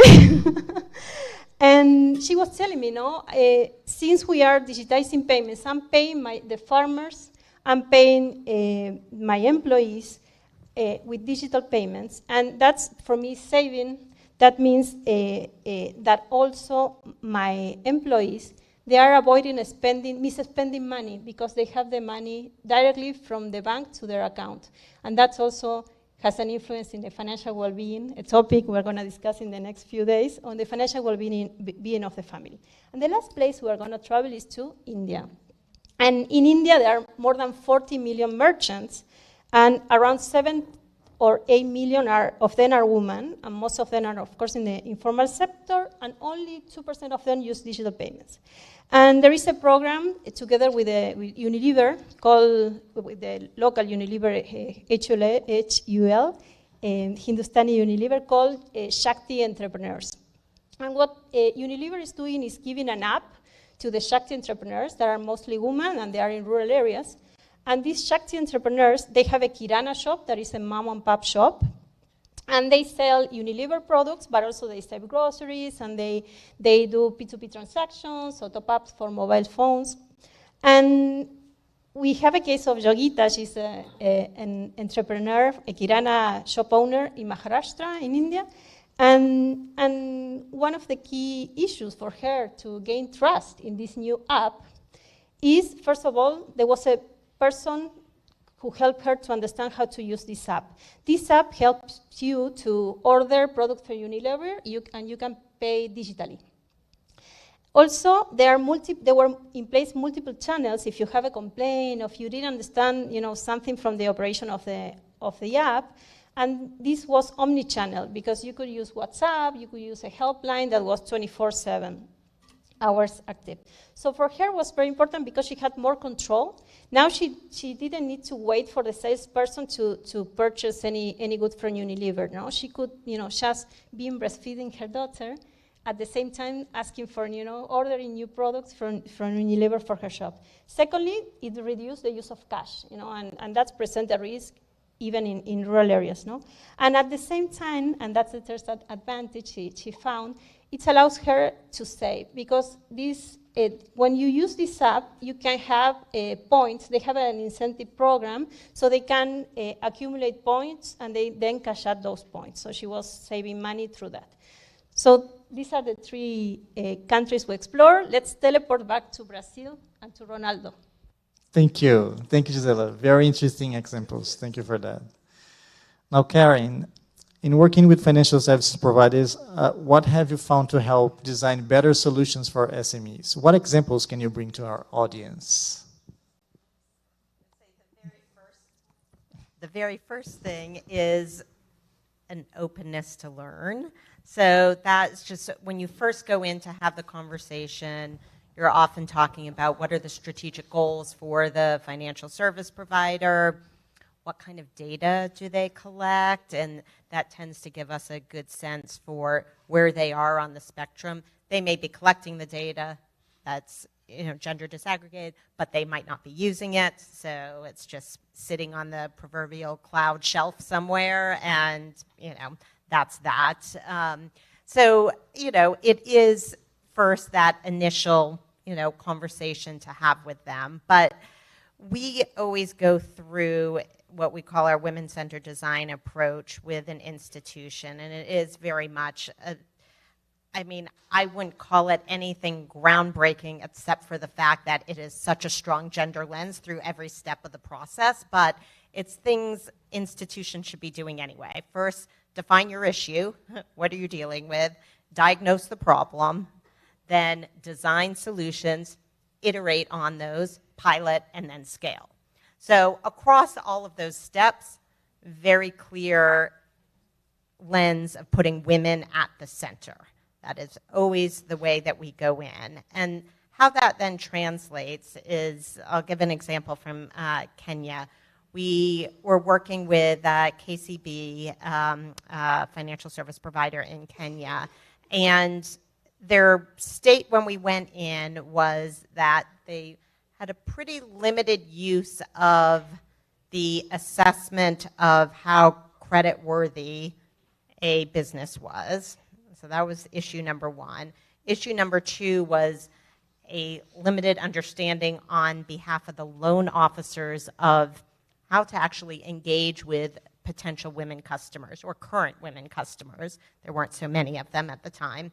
And then frankly, there was an issue at the time in Kenya where regulation that was really decentivizing FSPs to loan to SMEs. So we went in and went through a women-centered design approach, and the solution we came up with was first to build a relationship management model. And that really meant you have a customer, you engage with all aspects of her business, and hopefully, what she needs from financial services in her personal life as well. And by putting that woman at the center, having her have a clear understanding of who she can talk to in that institution, right there you start to build trust in the process. The second thing was, and I know it's been mentioned a couple of times earlier today, is just looking at the businesses through the cash flow-based credit assessment. And so really just understanding that business through that process, making sure that that's implemented, making sure loan officers understand that process as well. And this may be a little bit of the secret sauce and isn't something that you just flip on the switch overnight, but there did seem to be a commitment at the senior levels to want to solve this issue and become a financial service provider for women. And it was not lip service, it was a true commitment of wanting to learn and to be better. And then finally, there was a real need, this also has been brought up earlier today too, is the need for non-financial business services to complement the credit and other financial products and services. So we put together curriculum for that and designed the non-financial services program. Result of all of that being that in the initial phase, there were 3,600 total loans that were dispersed for women SMEs. 75,000 accounts were open, so they started to see the variety of financial products from KCB. And on the non-financial services, we found that 50% of the women SMEs that went through the programs actually started implementing new business practices, so to enhance their businesses even further. So that's just one example of how that works, but I would just say, when you're going in, if you are not asking at the get-go and at every stage of the process, what does this mean for women clients? And if you can't answer it, go find the information to answer it. And if you don't want to answer it, you've got a bigger problem. So, Thank you, Karen. Now, Renata, tell us more about Sebrae Delas. It's your specialty, and how you help women in their empowerment journey. My pleasure. So basically, Sebrae Dallas is, as I mentioned, the project towards women entrepreneurs, right? So if you're a woman, want to open a business, or you already have one, Sebrae Dallas is for you. But the secret is we focus on soft skills development. So let's talk about entrepreneurs, regardless of the gender. If you are an entrepreneur, it doesn't matter what gender you have, but you have to be good in two sets of skills. The first one are let's say the hard skills. I'm talking about planning, financing, right? Marketing. I'm talking about digital skills as well, but maybe digital could be the other way around. But anyway, know how to do a business plan, know your cash flow, know your finance, know your marketing. These are technical skills. And if you don't know that, a Sebrae course or a Sebrae consultancy will definitely help you. But it's not enough for you to be a good entrepreneur to know that. You have to be good in another set of skills that doesn't have to do anything with these. Those are the soft skills. I'm talking about leadership. I'm talking about assertive communication. That's super difficult for women because we are raised to talk very slowly and be always behind the scenes, So assertive communication, negotiation, persuasion, right? How do we talk when we are in a meeting? How do we convince when we are in a pitch? Yes, you're an entrepreneur, digital entrepreneur. So this is exactly the set of skills that our culture jeopardizes our abilities. It's not our fault. It's the fault of the culture, right? So imagine ourselves having to, for example, okay, I know Ronaldo, so I'm going to use it. Use yourself as an example. So imagine we don't know each other, and I'm an entrepreneur, and we are in, I don't know, Rome. We are in a conference, right? And we are from the same sector. And I want to get to know you, and I want to offer you an opportunity to collaborate with my company. So what am I doing? Am I just, having my drink and just talking to the other women I know, or just the person I know? Or am I talking to, unknown people and men, and I would say, hi, Ronaldo, you don't know me, my name is Renata, but I've been following your work. I'd like to give you my professional card, and I'd like to ask you if you would be able to get a coffee with me, so I would offer you a collaboration opportunity. Let's be frank. What would be going on in his head and on my head? Is that a professional meeting, or is there any other interesting? Is Renata married? And I would say my husband is super jealous. If someone sees me taking a coffee with an unknown man, that would be so difficult for me. You see, two men taking a coffee are just two men having a business meeting. But a woman asking a man to go over a coffee, and oh my God, or another thing. So Renata, you have to fly to São Paulo tomorrow for a meeting. But my younger son is ill. Of course, he is with his father, or he is with an adult. But what kind of mother am I that would, leave my younger son to go to a meeting in São Paulo? I'm the worst of the women, right? So maternity guilt is one of the things that women entrepreneurs say all the time that they want to give up. Because and if you're not girls, if you're not married to, 21st century boys, they would probably say, you are very, you only think about yourself. You only think about your career. You don't think about your family. Another thing, since we're talking about money, many women entrepreneurs tell me that they do not tell their husbands how much money do they make. Do you know why? Not because they think that they're going to take their money from her. but women don't want men to feel less of a man. Because in many cultures, if a woman makes more money than the husband, he would feel bad. Why? Because we have this limiting beliefs that men could have to be the providers, which is not good for men either, right? If you don't have an employment today, wait a minute, it's, today it's me, but tomorrow it could be you. It's, partnership here. So when a woman starts to run a business, starts to make money, starts to go to meetings, starts to travel, wait a minute, you have to have a very good husband. Otherwise, unconsciously, he can, unconsciously. I'm not saying that they want that, but it's a culture thing. So, leadership, negotiation, persuasion, ability to networking, that's super important for everyone. What are the networks that men do? If you're rich, you're probably going to, go to golf, or maybe here in Brazil, go to play, soccer, or maybe some beer after work. But what? Having a beer after work? No, I have to go back to my house.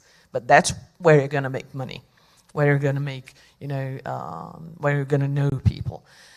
So, in a nutshell, we see that these are the set of skills that culture put additional challenges to women.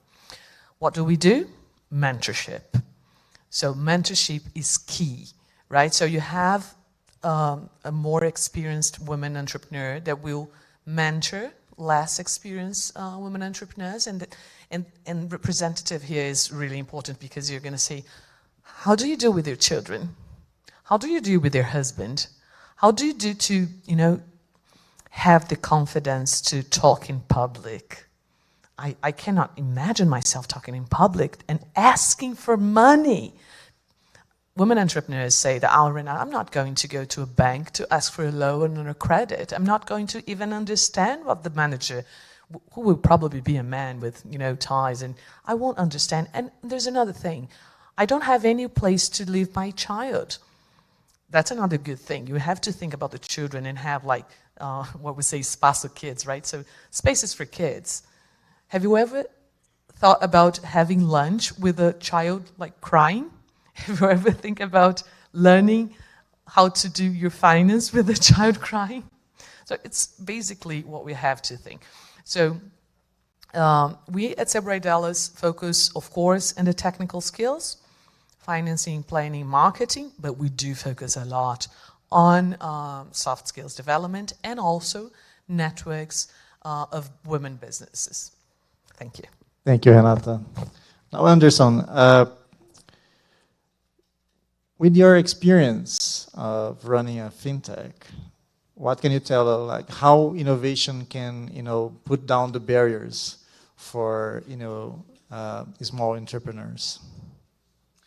Well, very broad question, is I'll try to answer there by three main aspects on the lending service with great struggles for any SMEs, mainly, and also for youth. I'll talk a little bit about asymmetry of information and how technology can tackle that, lack of collateral, and one thing that I know that is super cared by you is financial literacy. So let's talk a little bit about it. So technology, so all the banking system that we know was established the following way.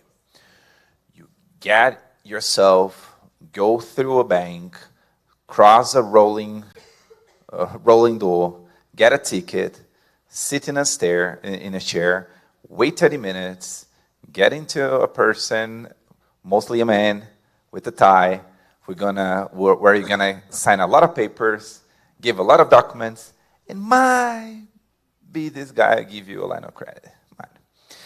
And with all the technology that we see today, that kind of concept has been shifted. So actually, it doesn't give you more security to your lending processes. You bring your customers. Actually, you you have less security by doing so. And Kamara said early today how alternative data plays an important role to fill this incredible lack of asymmetry of information. So, when we're talking about youth, but also from all other kinds of SMEs, you have a huge asymmetry of information. You don't have consistency in their balance sheet. You cannot get their track record in the operational side. So how you do that? But now in 21st centuries, everyone in every business has a digital footprint who should and must be better utilized by financial institutions in order to provide a loan. So understanding their businesses beyond their balance sheet is what is key, and how technology, in my opinion, could tackle in this parameter. We also have the lack of collateral, and capital is a specific business who only could be built because of a regulation of collateral, a new technology and a new format, or how you build with collateral. So I built Capital in 2015, and as a simple platform to offer POS finance. So if you're a merchant, you sell something through a credit card, you can, in Brazil, there's, by the way, only just a few countries in the globe, I could find it that it has this structure. So if you sell something in credit card, for all of you who are not Brazilians, the merchant takes 30 days to receive the payments. So if you go to a restaurant in the United States, you're paying on a credit card, in 2 days they have the money. In Brazil, they have 30 days. And we have a huge problem as well with the payment installments. So it takes even longer for the full. So we come up with that idea to develop a software where the merchant can figure it out. So we faced the first problem in when we built a Capital that day. We thought, okay, how are we going to get the information from the customers, and how we can work with that? And at that time, prior to the regulation, everything was closed. All the financial infrastructure to access the credit history, all the credit card sales, were only allowed access by banks and other huge financial institutions, not for fintechs.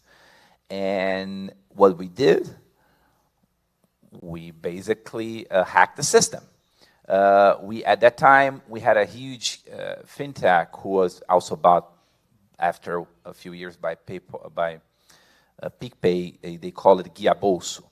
So Guia Bolso came up with a very simple idea to build a PFM, so personal finance management for individuals. So they get all of your credit expenditures and they organize that for you. But the tricky part is people have to give them their login and their password of their banking account to have that. And believe it or not, 2 million people, individuals, gave at that time their access, their credentials to access that, and they grew, and that was the very start of open banking in Brazil. We saw that as a great opportunity to hack the system. So we run a POC with a few customers, and we ask them their credentials of their credit card sales, of their POS machines, and we build a robot. When we develop everything, we could allow them to finance. However, we ended up figuring out that by regulation we could not access the system, so therefore we could not scale the operation. So that kills Capital in 2015. Fast forward, I was doing my MBA and studying the market when I realized that the regulation has recently changed, and there's the opportunity that now fintechs can plug in the systems, and they can have access of all credit card receivables of particular credit, and that was an incredible opportunity for us. Okay, I just wrong the time. It was 8 years earlier. Maybe now it's time. So that's exactly what we did. So that kind of a collateralized, which is everything on SME lending is based on collateral and mainly on assets, will definitely change and be disrupted with new technologies and how we can apply new technologies to them. And to finalize my point, I think it's so important we see how we can apply financial technologies to increase financial literacy.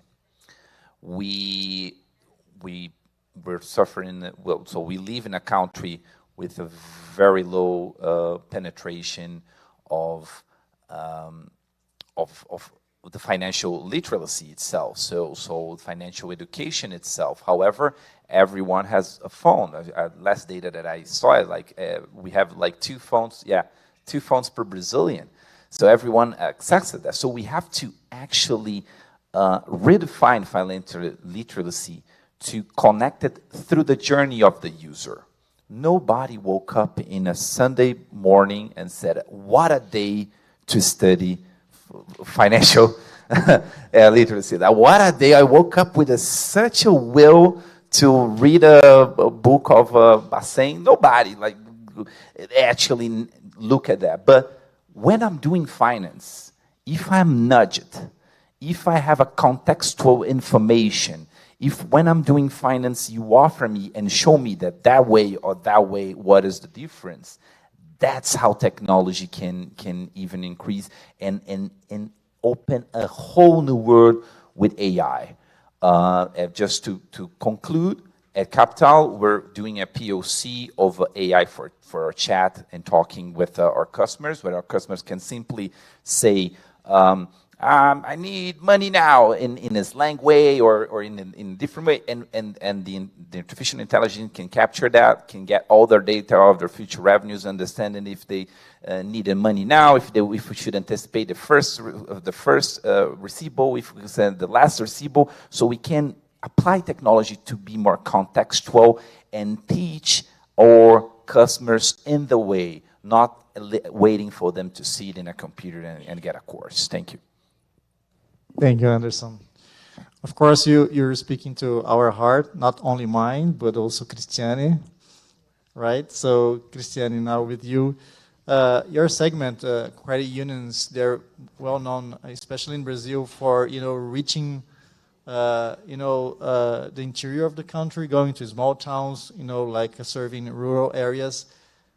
How can you make technology help credit unions in this process, and just if you can tell us a bit, on how your segment can, keep this process, but also bringing some of this innovation. Okay. É assunto muito interessante. Quando a gente olha para pequenas cidades, que muitas vezes os grandes bancos não estão. Sometimes big banks are not present in those towns, and it is a commitment of credit cooperatives to be where people need them. Historically, the first credit cooperative was created in 1902, was created to solve problems that some people shared. They were artisans, they did not have places to sell their products, and if there are necessities to be serviced, there we need cooperatives. For Sicredi, even though the digital environments aren't efficient and necessary, we do not abandon the vision of having a physical presence as well. Today we have more than 2,000 agencies, and even in those agencies, more than 200 municipalities in Brazil. Only Sicredi has a physical presence that offers products and services. And why is that? Why should we keep that? Because we believe this takes development to the region. Also, the fact of us having a close relationship with people, which also helps us getting to know their needs, understanding what they need, how they live, and how the cooperative can help them. We believe that the face-to-face and the online can help us better understand the needs of those audiences that we're referencing, women, the rural segment, young people. That is very relevant. those more than 200 municipalities where we have Sicredi as the only physical presence, they have at most 5,000 inhabitants. So those are small regions that require development, and more than 50% of those 200 municipalities are in rural regions. So exactly... Você desligou meu microfone. Our vision of opening new agencies at the... Us and the cooperatives continue to open new agencies. In 2023, Sicredi opened more than 100 agencies. And now we have in our planning to, in 2024, open new 208 agencies in Brazil. We would like to reach 3,000 agencies for servicing.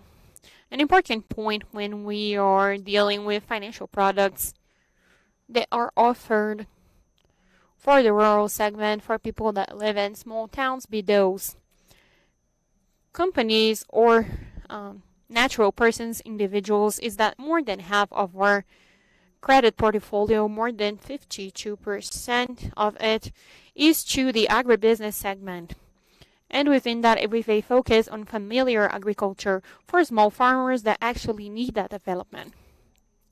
Another very important perspective is that when we mention segments that don't have their needs they're completely attended to, we need people to service those needs, understanding the segments.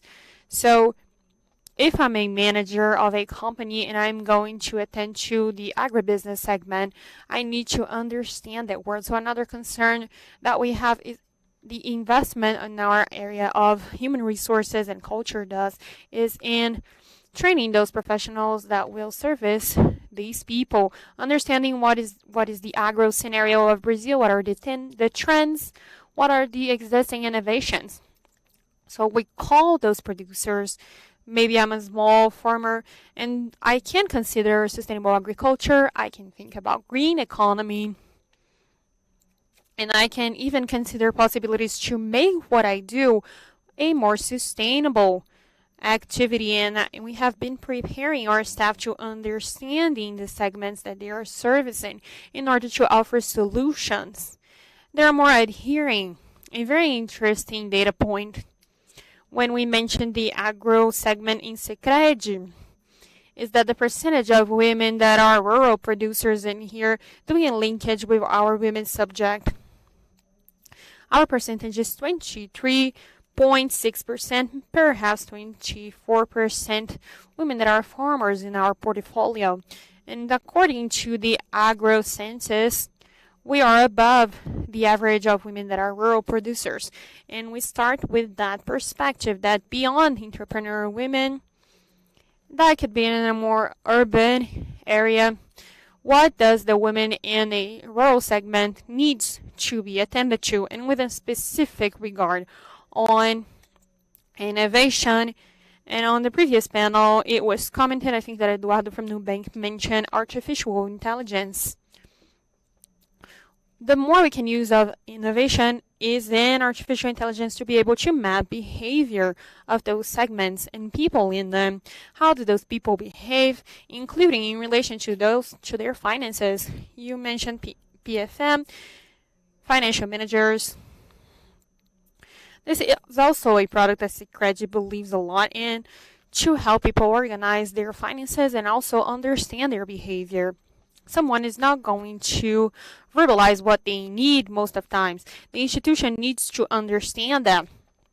And the data we're able to acquire for behavior in those channels are extremely relevant. Another consideration that is helped by innovation are the models of agencies. Sicredi is experimenting on that sense. In northern Brazil, we're conducting an experience with an agency within a boat. An agency that would go to places where you could only reach by river. So a traveling agency. There was also a van that each day would go to a small municipality to do its services, to make movements of money, to release credit cards. It is a way for not only face-to-face physical agencies, but also moving agencies, and only technology can make that possible. In closing, I would like to say that we can allow an attainment that is physical and digital so that the person can choose. It is not because I live in a small city with 5,000 inhabitants that I do not want a digital service, but I might also like to go inside an agency, talk to a manager. And we want to offer those two types of services. It is the way we understand to use technologies to service the needs of those audiences that we need to focus on to develop, and the cooperatives as a whole historically have been acting in smaller places with a rural audience, and we need to continue to service those needs. Thank you, Cristiane. Fast, right, to the end of the panel. I would like to bring some questions from the audience now. First, we have one general question here, so feel free. I just ask you to be very rapid, like in 1-2 minutes in your answer. Lots of women, they decide to open like a micro or small business based on need, because they cannot find a job, so they start their own business. So, I mean, it's not in their head that they wanted to be like an entrepreneur, but just because they need it. So, and then as Renata brought, they face a lot of difficulties in this path. Other than improving access to credit, what else you think we can do?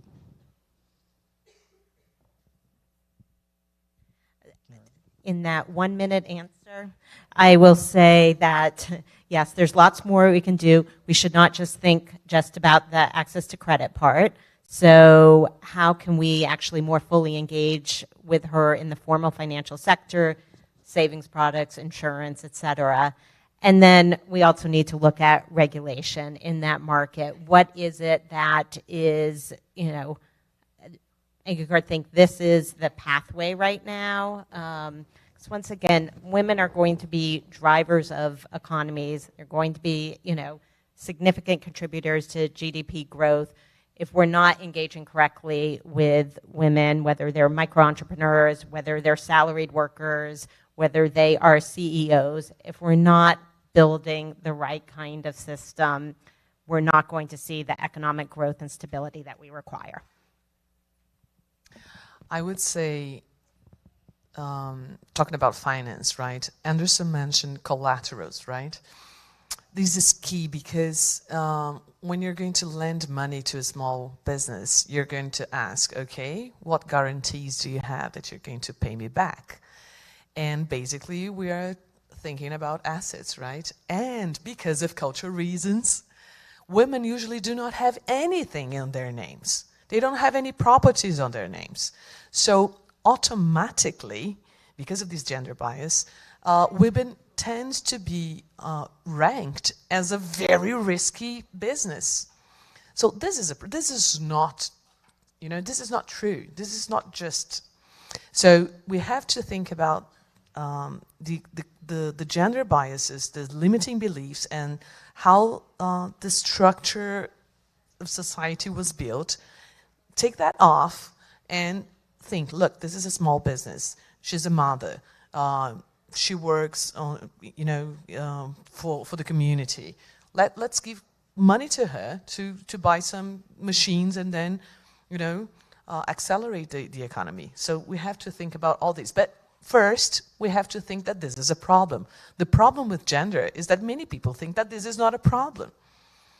Once we think that this is in the center of the agenda, but not only gender, but also race, for example, we have to put this on the set of agenda, and then we would think that diversity leads to innovation, and innovation leads to competitiveness.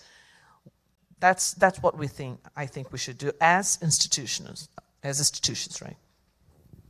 Very quickly, a call to action also to the private sector. Women are a profitable segment. So know the woman, know your woman. Know the woman, know the segment, collect data, understand what women need, and provide products and services that are according to those needs. Okay. Now we have here a provocative question.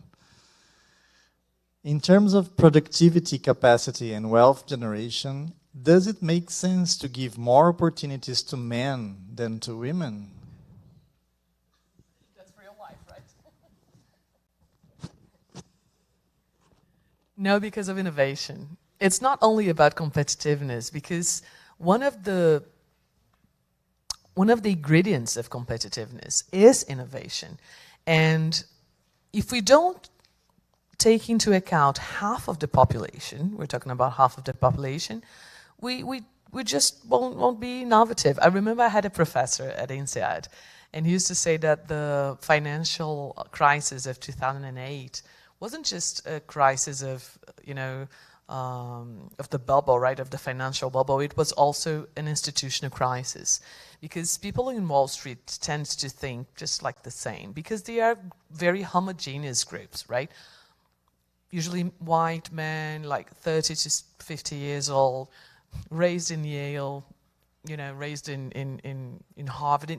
They're super well educated. They're really good. I'm not saying that otherwise. But they are usually from the same religion. They are usually married to the same families. They think like one another, right?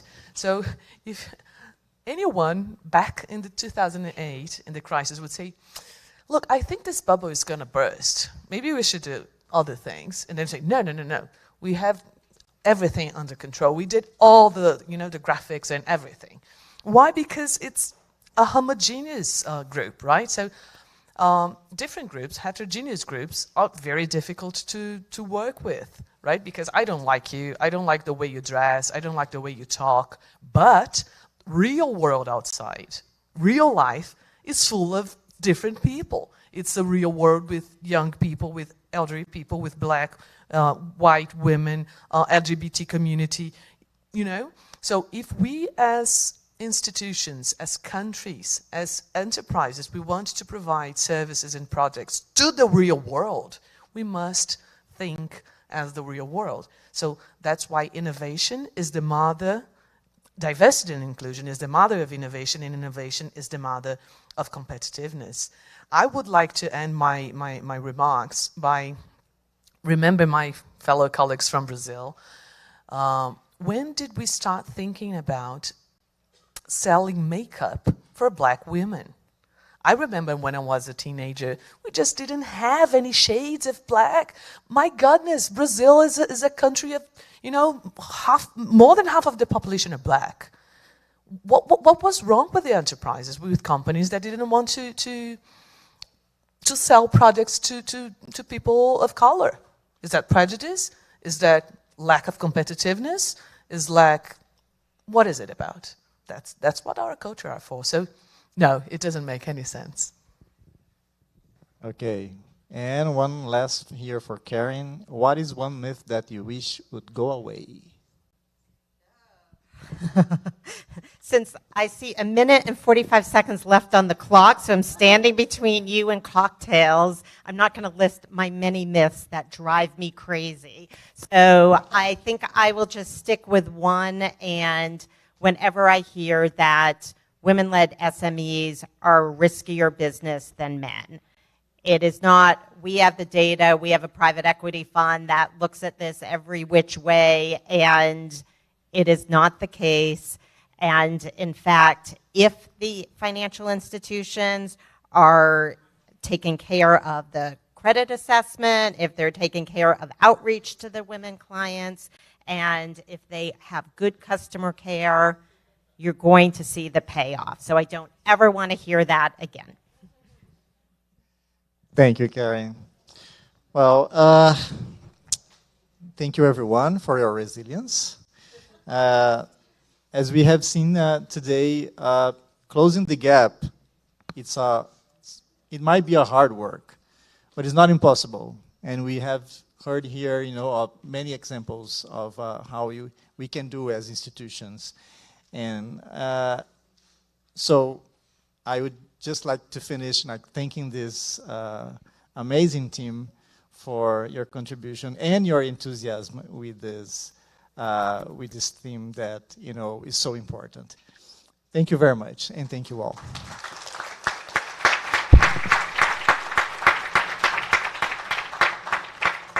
Thank you very much, Mr. Ronaldo Vieira da Silva, for your moderation, and thanks to all of our panelists, Cristiane Amaral, Sicredi, Gisela Davico, Better Than Cash Alliance, Karen Miller, Women's World Banking, Renata Malheiros, Sebrae Delas, and Anderson Pereira Capital.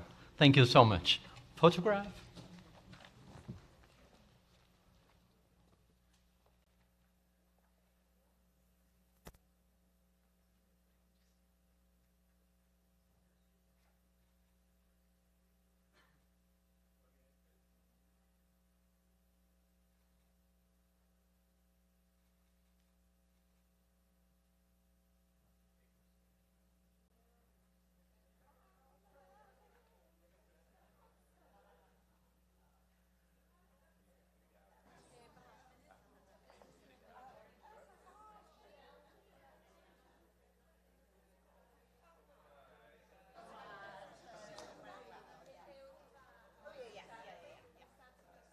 Mais uma sessão agora, mas ninguém no púlpito. Vou pegar ela para mim então. Maravilha, obrigado. Obrigado.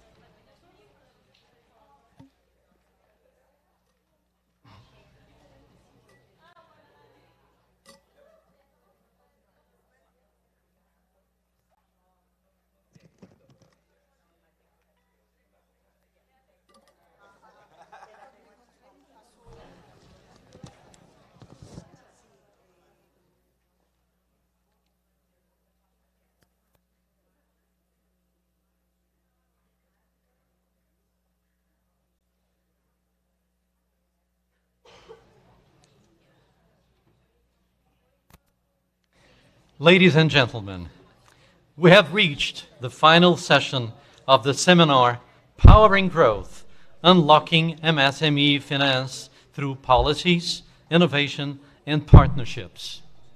For this last session, we are pleased to welcome Mr. Luiz Mansur, Head of Banco Central Department for Financial Citizenship Promotion.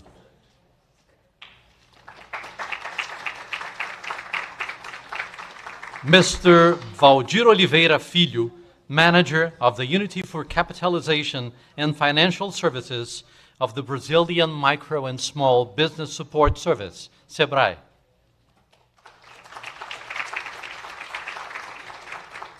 Valdir, are you there? Okay, please.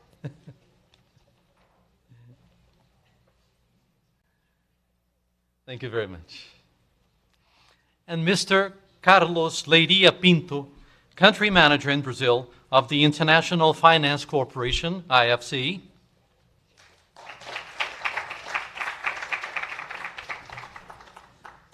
And Ms. Magda Bianco, Director for Consumer Protection and Financial Education at Banca d'Italia and G20 GPFI co-chair.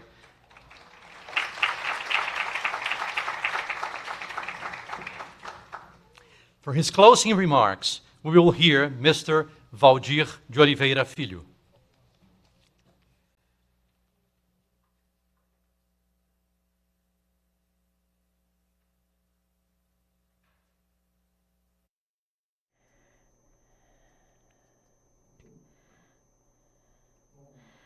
Well, good afternoon, everybody. First of all, I'd like to thank the Central Bank for the opportunity to be here at this time, helping to perform an event like this, a discussion like this. It's very important for those who defend small enterprises. We saw in this discussion the importance that the whole world gives to this model of development that prioritizes income distribution and thus must prioritize our small businesses. As was said here by a representative in the first panel, Giovanni Bevilacqua, 95% of our small enterprises are responsible for 70% of credit operations and 25% of the total amount. So 55% are responsible for 80% of loans or the amounts loaned. So this shows the huge economic problem we have in Brazil and I think in the world. And I think in all of the world, not only Brazil, which is inequality. We need to fight inequality. This is the great goal of our work through small businesses, which generate, after the pandemic, 70% of employment in Brazil and have only 27-30% of the GDP. In strengthening these small businesses, but we also have a scenario of great exclusion. We have a very prohibitive cost of credit in Brazil, and our great hope is that we can build a model that brings more compatible interest, more compatible with the productive capacity of our small businesses and its commercial capacity. This is the great challenge to fight inequality, bringing favorable conditions for credit to be an instrument of inclusion. And what we hope for represents 20 million companies in Brazil. Many of them did not obtain credit according to Sebrae's research. The last research we did showed that 80%, partly because they didn't go after it, others did but didn't obtain credit. But it's a huge number that we have to try to include in the system, and that's our struggle. So I thank Banco Central because this is an opportunity, a great sign that this theme is important when we look at the central bank leading such an important theme in G20. Thank you very much. Muito obrigado. Manager of the Unity for Capitalization and Financial Services of the Brazilian Micro and Small Business Support Service, SEBRAE. For his closing remarks, we will now hear Mr. Carlos Leiria Pinto.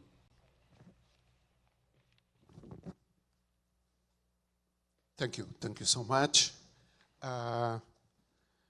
It's a great pleasure, ladies and gentlemen, to be here with you today.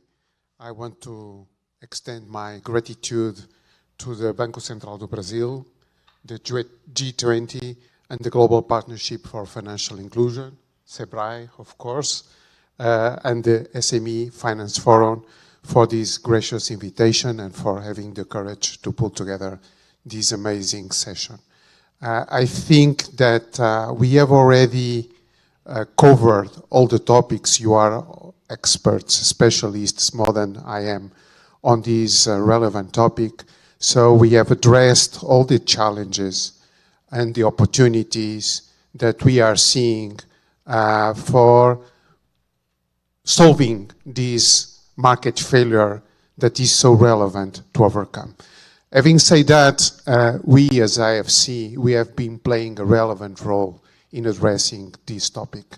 I'm the country manager here in Brazil, so I'm based in São Paulo. Very shortly, it's going to be 4 years that I've been here in this country, and what IFC has been doing is just amazing. If you allow me, I will share with you just two of large deals that we have done to support MSMEs here in Brazil. The first one is with Itaú. Last year, IFC anchored $400 million. It was the first social bond done in Brazil. I suppose that maybe in Latin America. And this was absolutely dedicated for business led by women. Can you figure out? So this is truly amazing. This is, I would say, the final step of a long journey that we have conducted with Itaú We spoke about partnerships in one of the panels here. That's precisely the case. So IFC, as the largest development bank in the world, teaming up with a great private bank here in Brazil. And more importantly, it was not only the focus on business led by women, but there was a bucket of 10% to be fully dedicated to the north and northeast part of Brazil. And why? Because we know that the vast majority, in fact, 70% of the micro and small medium companies located in the north and northeast part of Brazil are owned by Afro-descendant women. So again, not only gender, but also race. The second one was with another partner, Sicredi. We have here Cristiane. Thank you, Cristiane, for being part of this story, of this journey. So we are very proud. We mobilized $100 million with the participation of BNP Paribas and Sumitomo Mitsui Banking Corporation.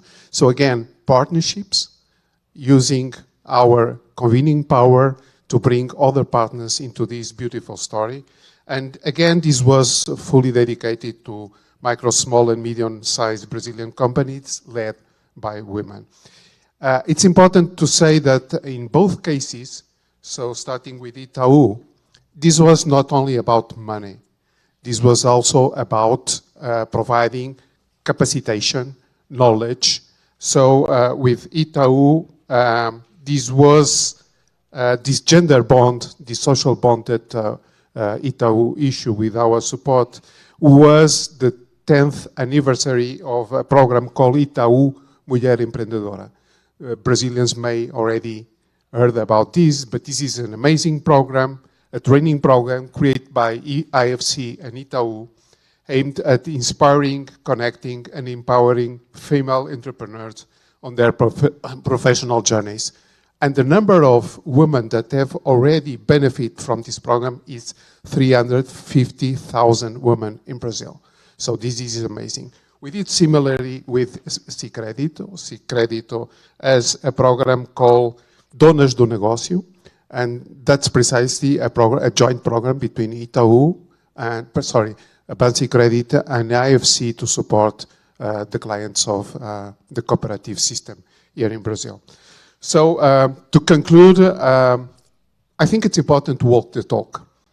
And there is a number of initiatives going on, a number of institutions trying to help, trying to put forward programs. But it's important that each one of you, each one of us is able to walk the talk. Just to conclude, maybe you don't know, but IFC also invests as a shareholder. So we are investees. We have equity in a number of companies in Brazil. And I have to say that we are really proud that right now 62% of our nominee directors are women. So more than 50%, 62%. Okay, and we are very happy with that. Thank you so much. Enjoy your stay here. And if you need something, I'm in São Paulo, you can connect me. Thank you.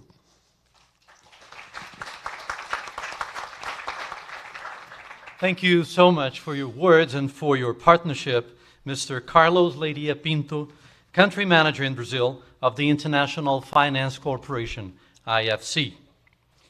Now, for her closing remarks, we will hear Ms. Magda Bianco.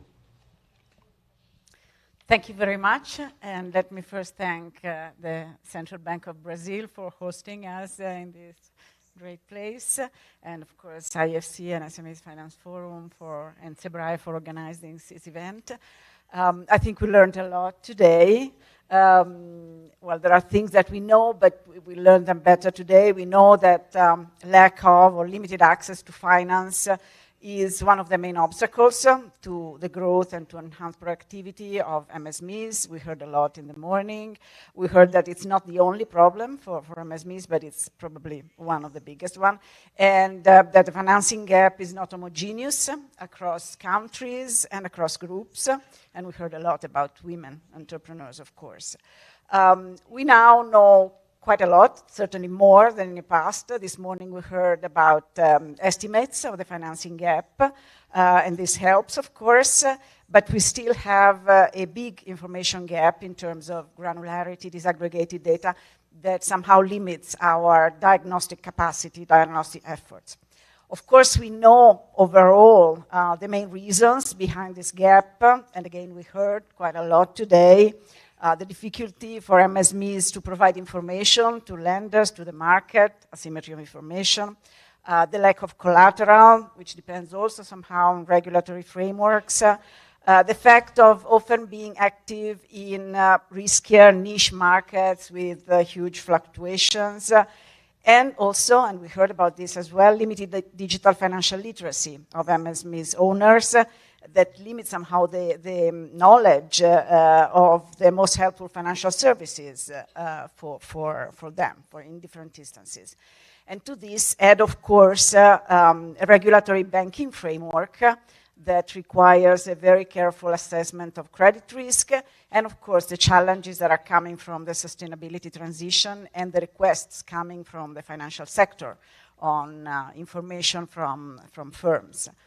Well, digitalization is helping, we heard a lot, is helping in starting to help in their activities, think of platforms, e-commerce, in some of the services that they might need, like management tools, but more specifically for what concerns us, digitalization of financial services holds great promises, starting from the availability of a greater amount of data, potentially overcoming, of course, the credit constraints associated to limited credit history. And we heard today about digital payments, factoring, peer-to-peer lending, market crowdfunding, insurance. We heard really about a lot of very, very interesting experiences. I think now what we really need to understand is how these experiences, these innovations are managing to really address in a substantial and scalable way the financing gap, especially for some groups. We heard somehow about the distance between a financing gap that is somehow increasing, at least under some respect, and all these digital opportunities in terms of financing. So there is, something that we have to close there. Among this innovation, of course, even greater expectations come from further and more substantial innovations, such as open finance, which might possibly overcome some of the limitations of the experiences that we observed. Well, these experiences, the one we heard today and their impacts, suggest, however, that we really have to accompany all of them, the innovations, with adequate policies, making sure that these innovations deliver results for the final beneficiaries. And I would say that we could group them into enabling policies, policies that ensure a proper protection, and policies that empower the final users.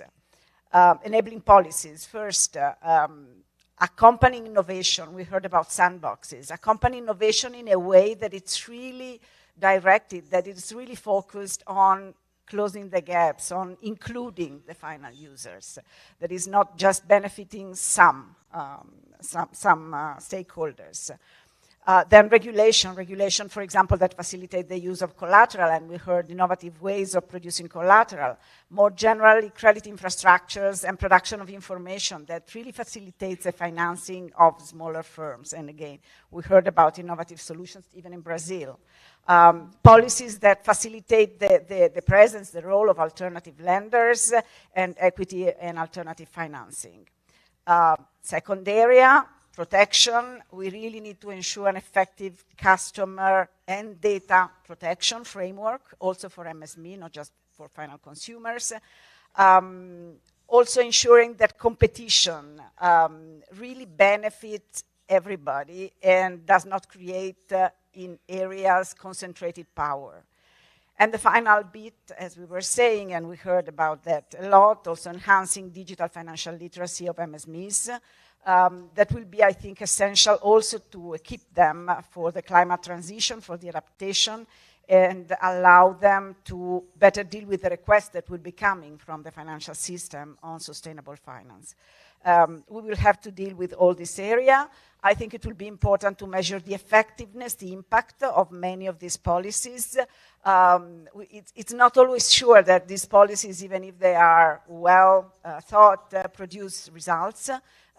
We often mention in Europe the impact of the open banking reforms that increased competition but didn't really produce much inclusion. So when we think of innovation, we really have to govern it and to ensure that the benefits are shared, are spread. Today we had a lot of very thoughtful inputs. The GPFI is going to work on some of these areas to prepare an action plan addressing these constraints. Leveraging on the best practices we heard, and I think really no better start than what we heard today for our work. We will then implement this action plan in the next 2 years with the objective of really helping, empowering countries to mitigate successfully the financing gap of their MSMEs. Thank you.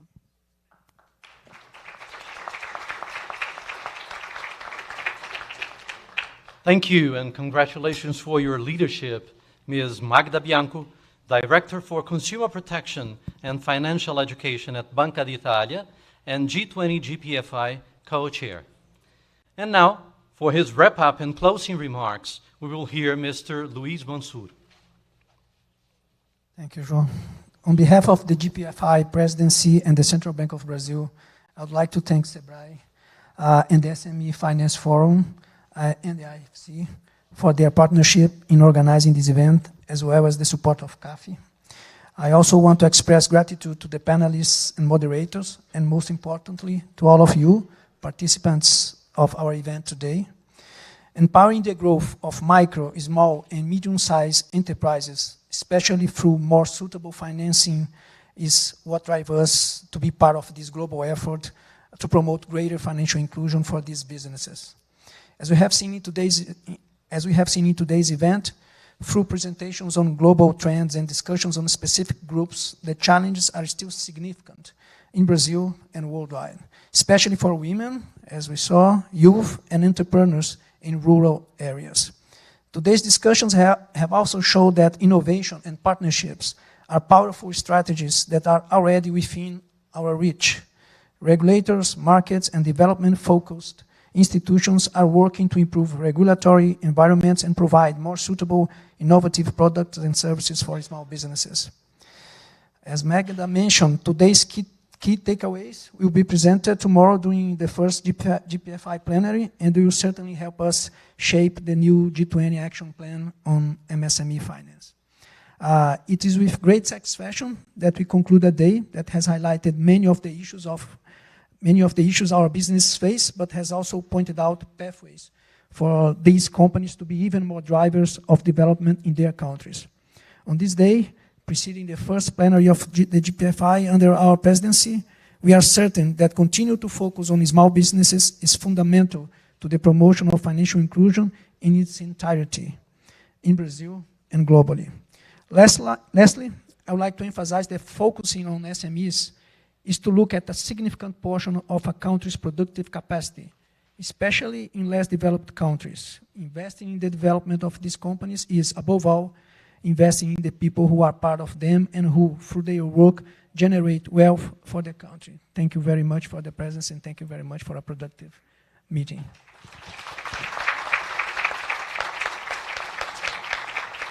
Thank you very much, Mr. Luiz Mansur, Head of Banco Central do Brasil Department for Financial Citizenship Promotion. Ladies and gentlemen, a round of applause for our speakers and for yourselves.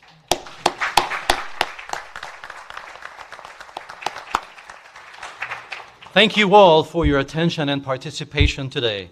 After a fruitful day filled with rich discussions, it is now party time in the lobby. Have you all a great evening.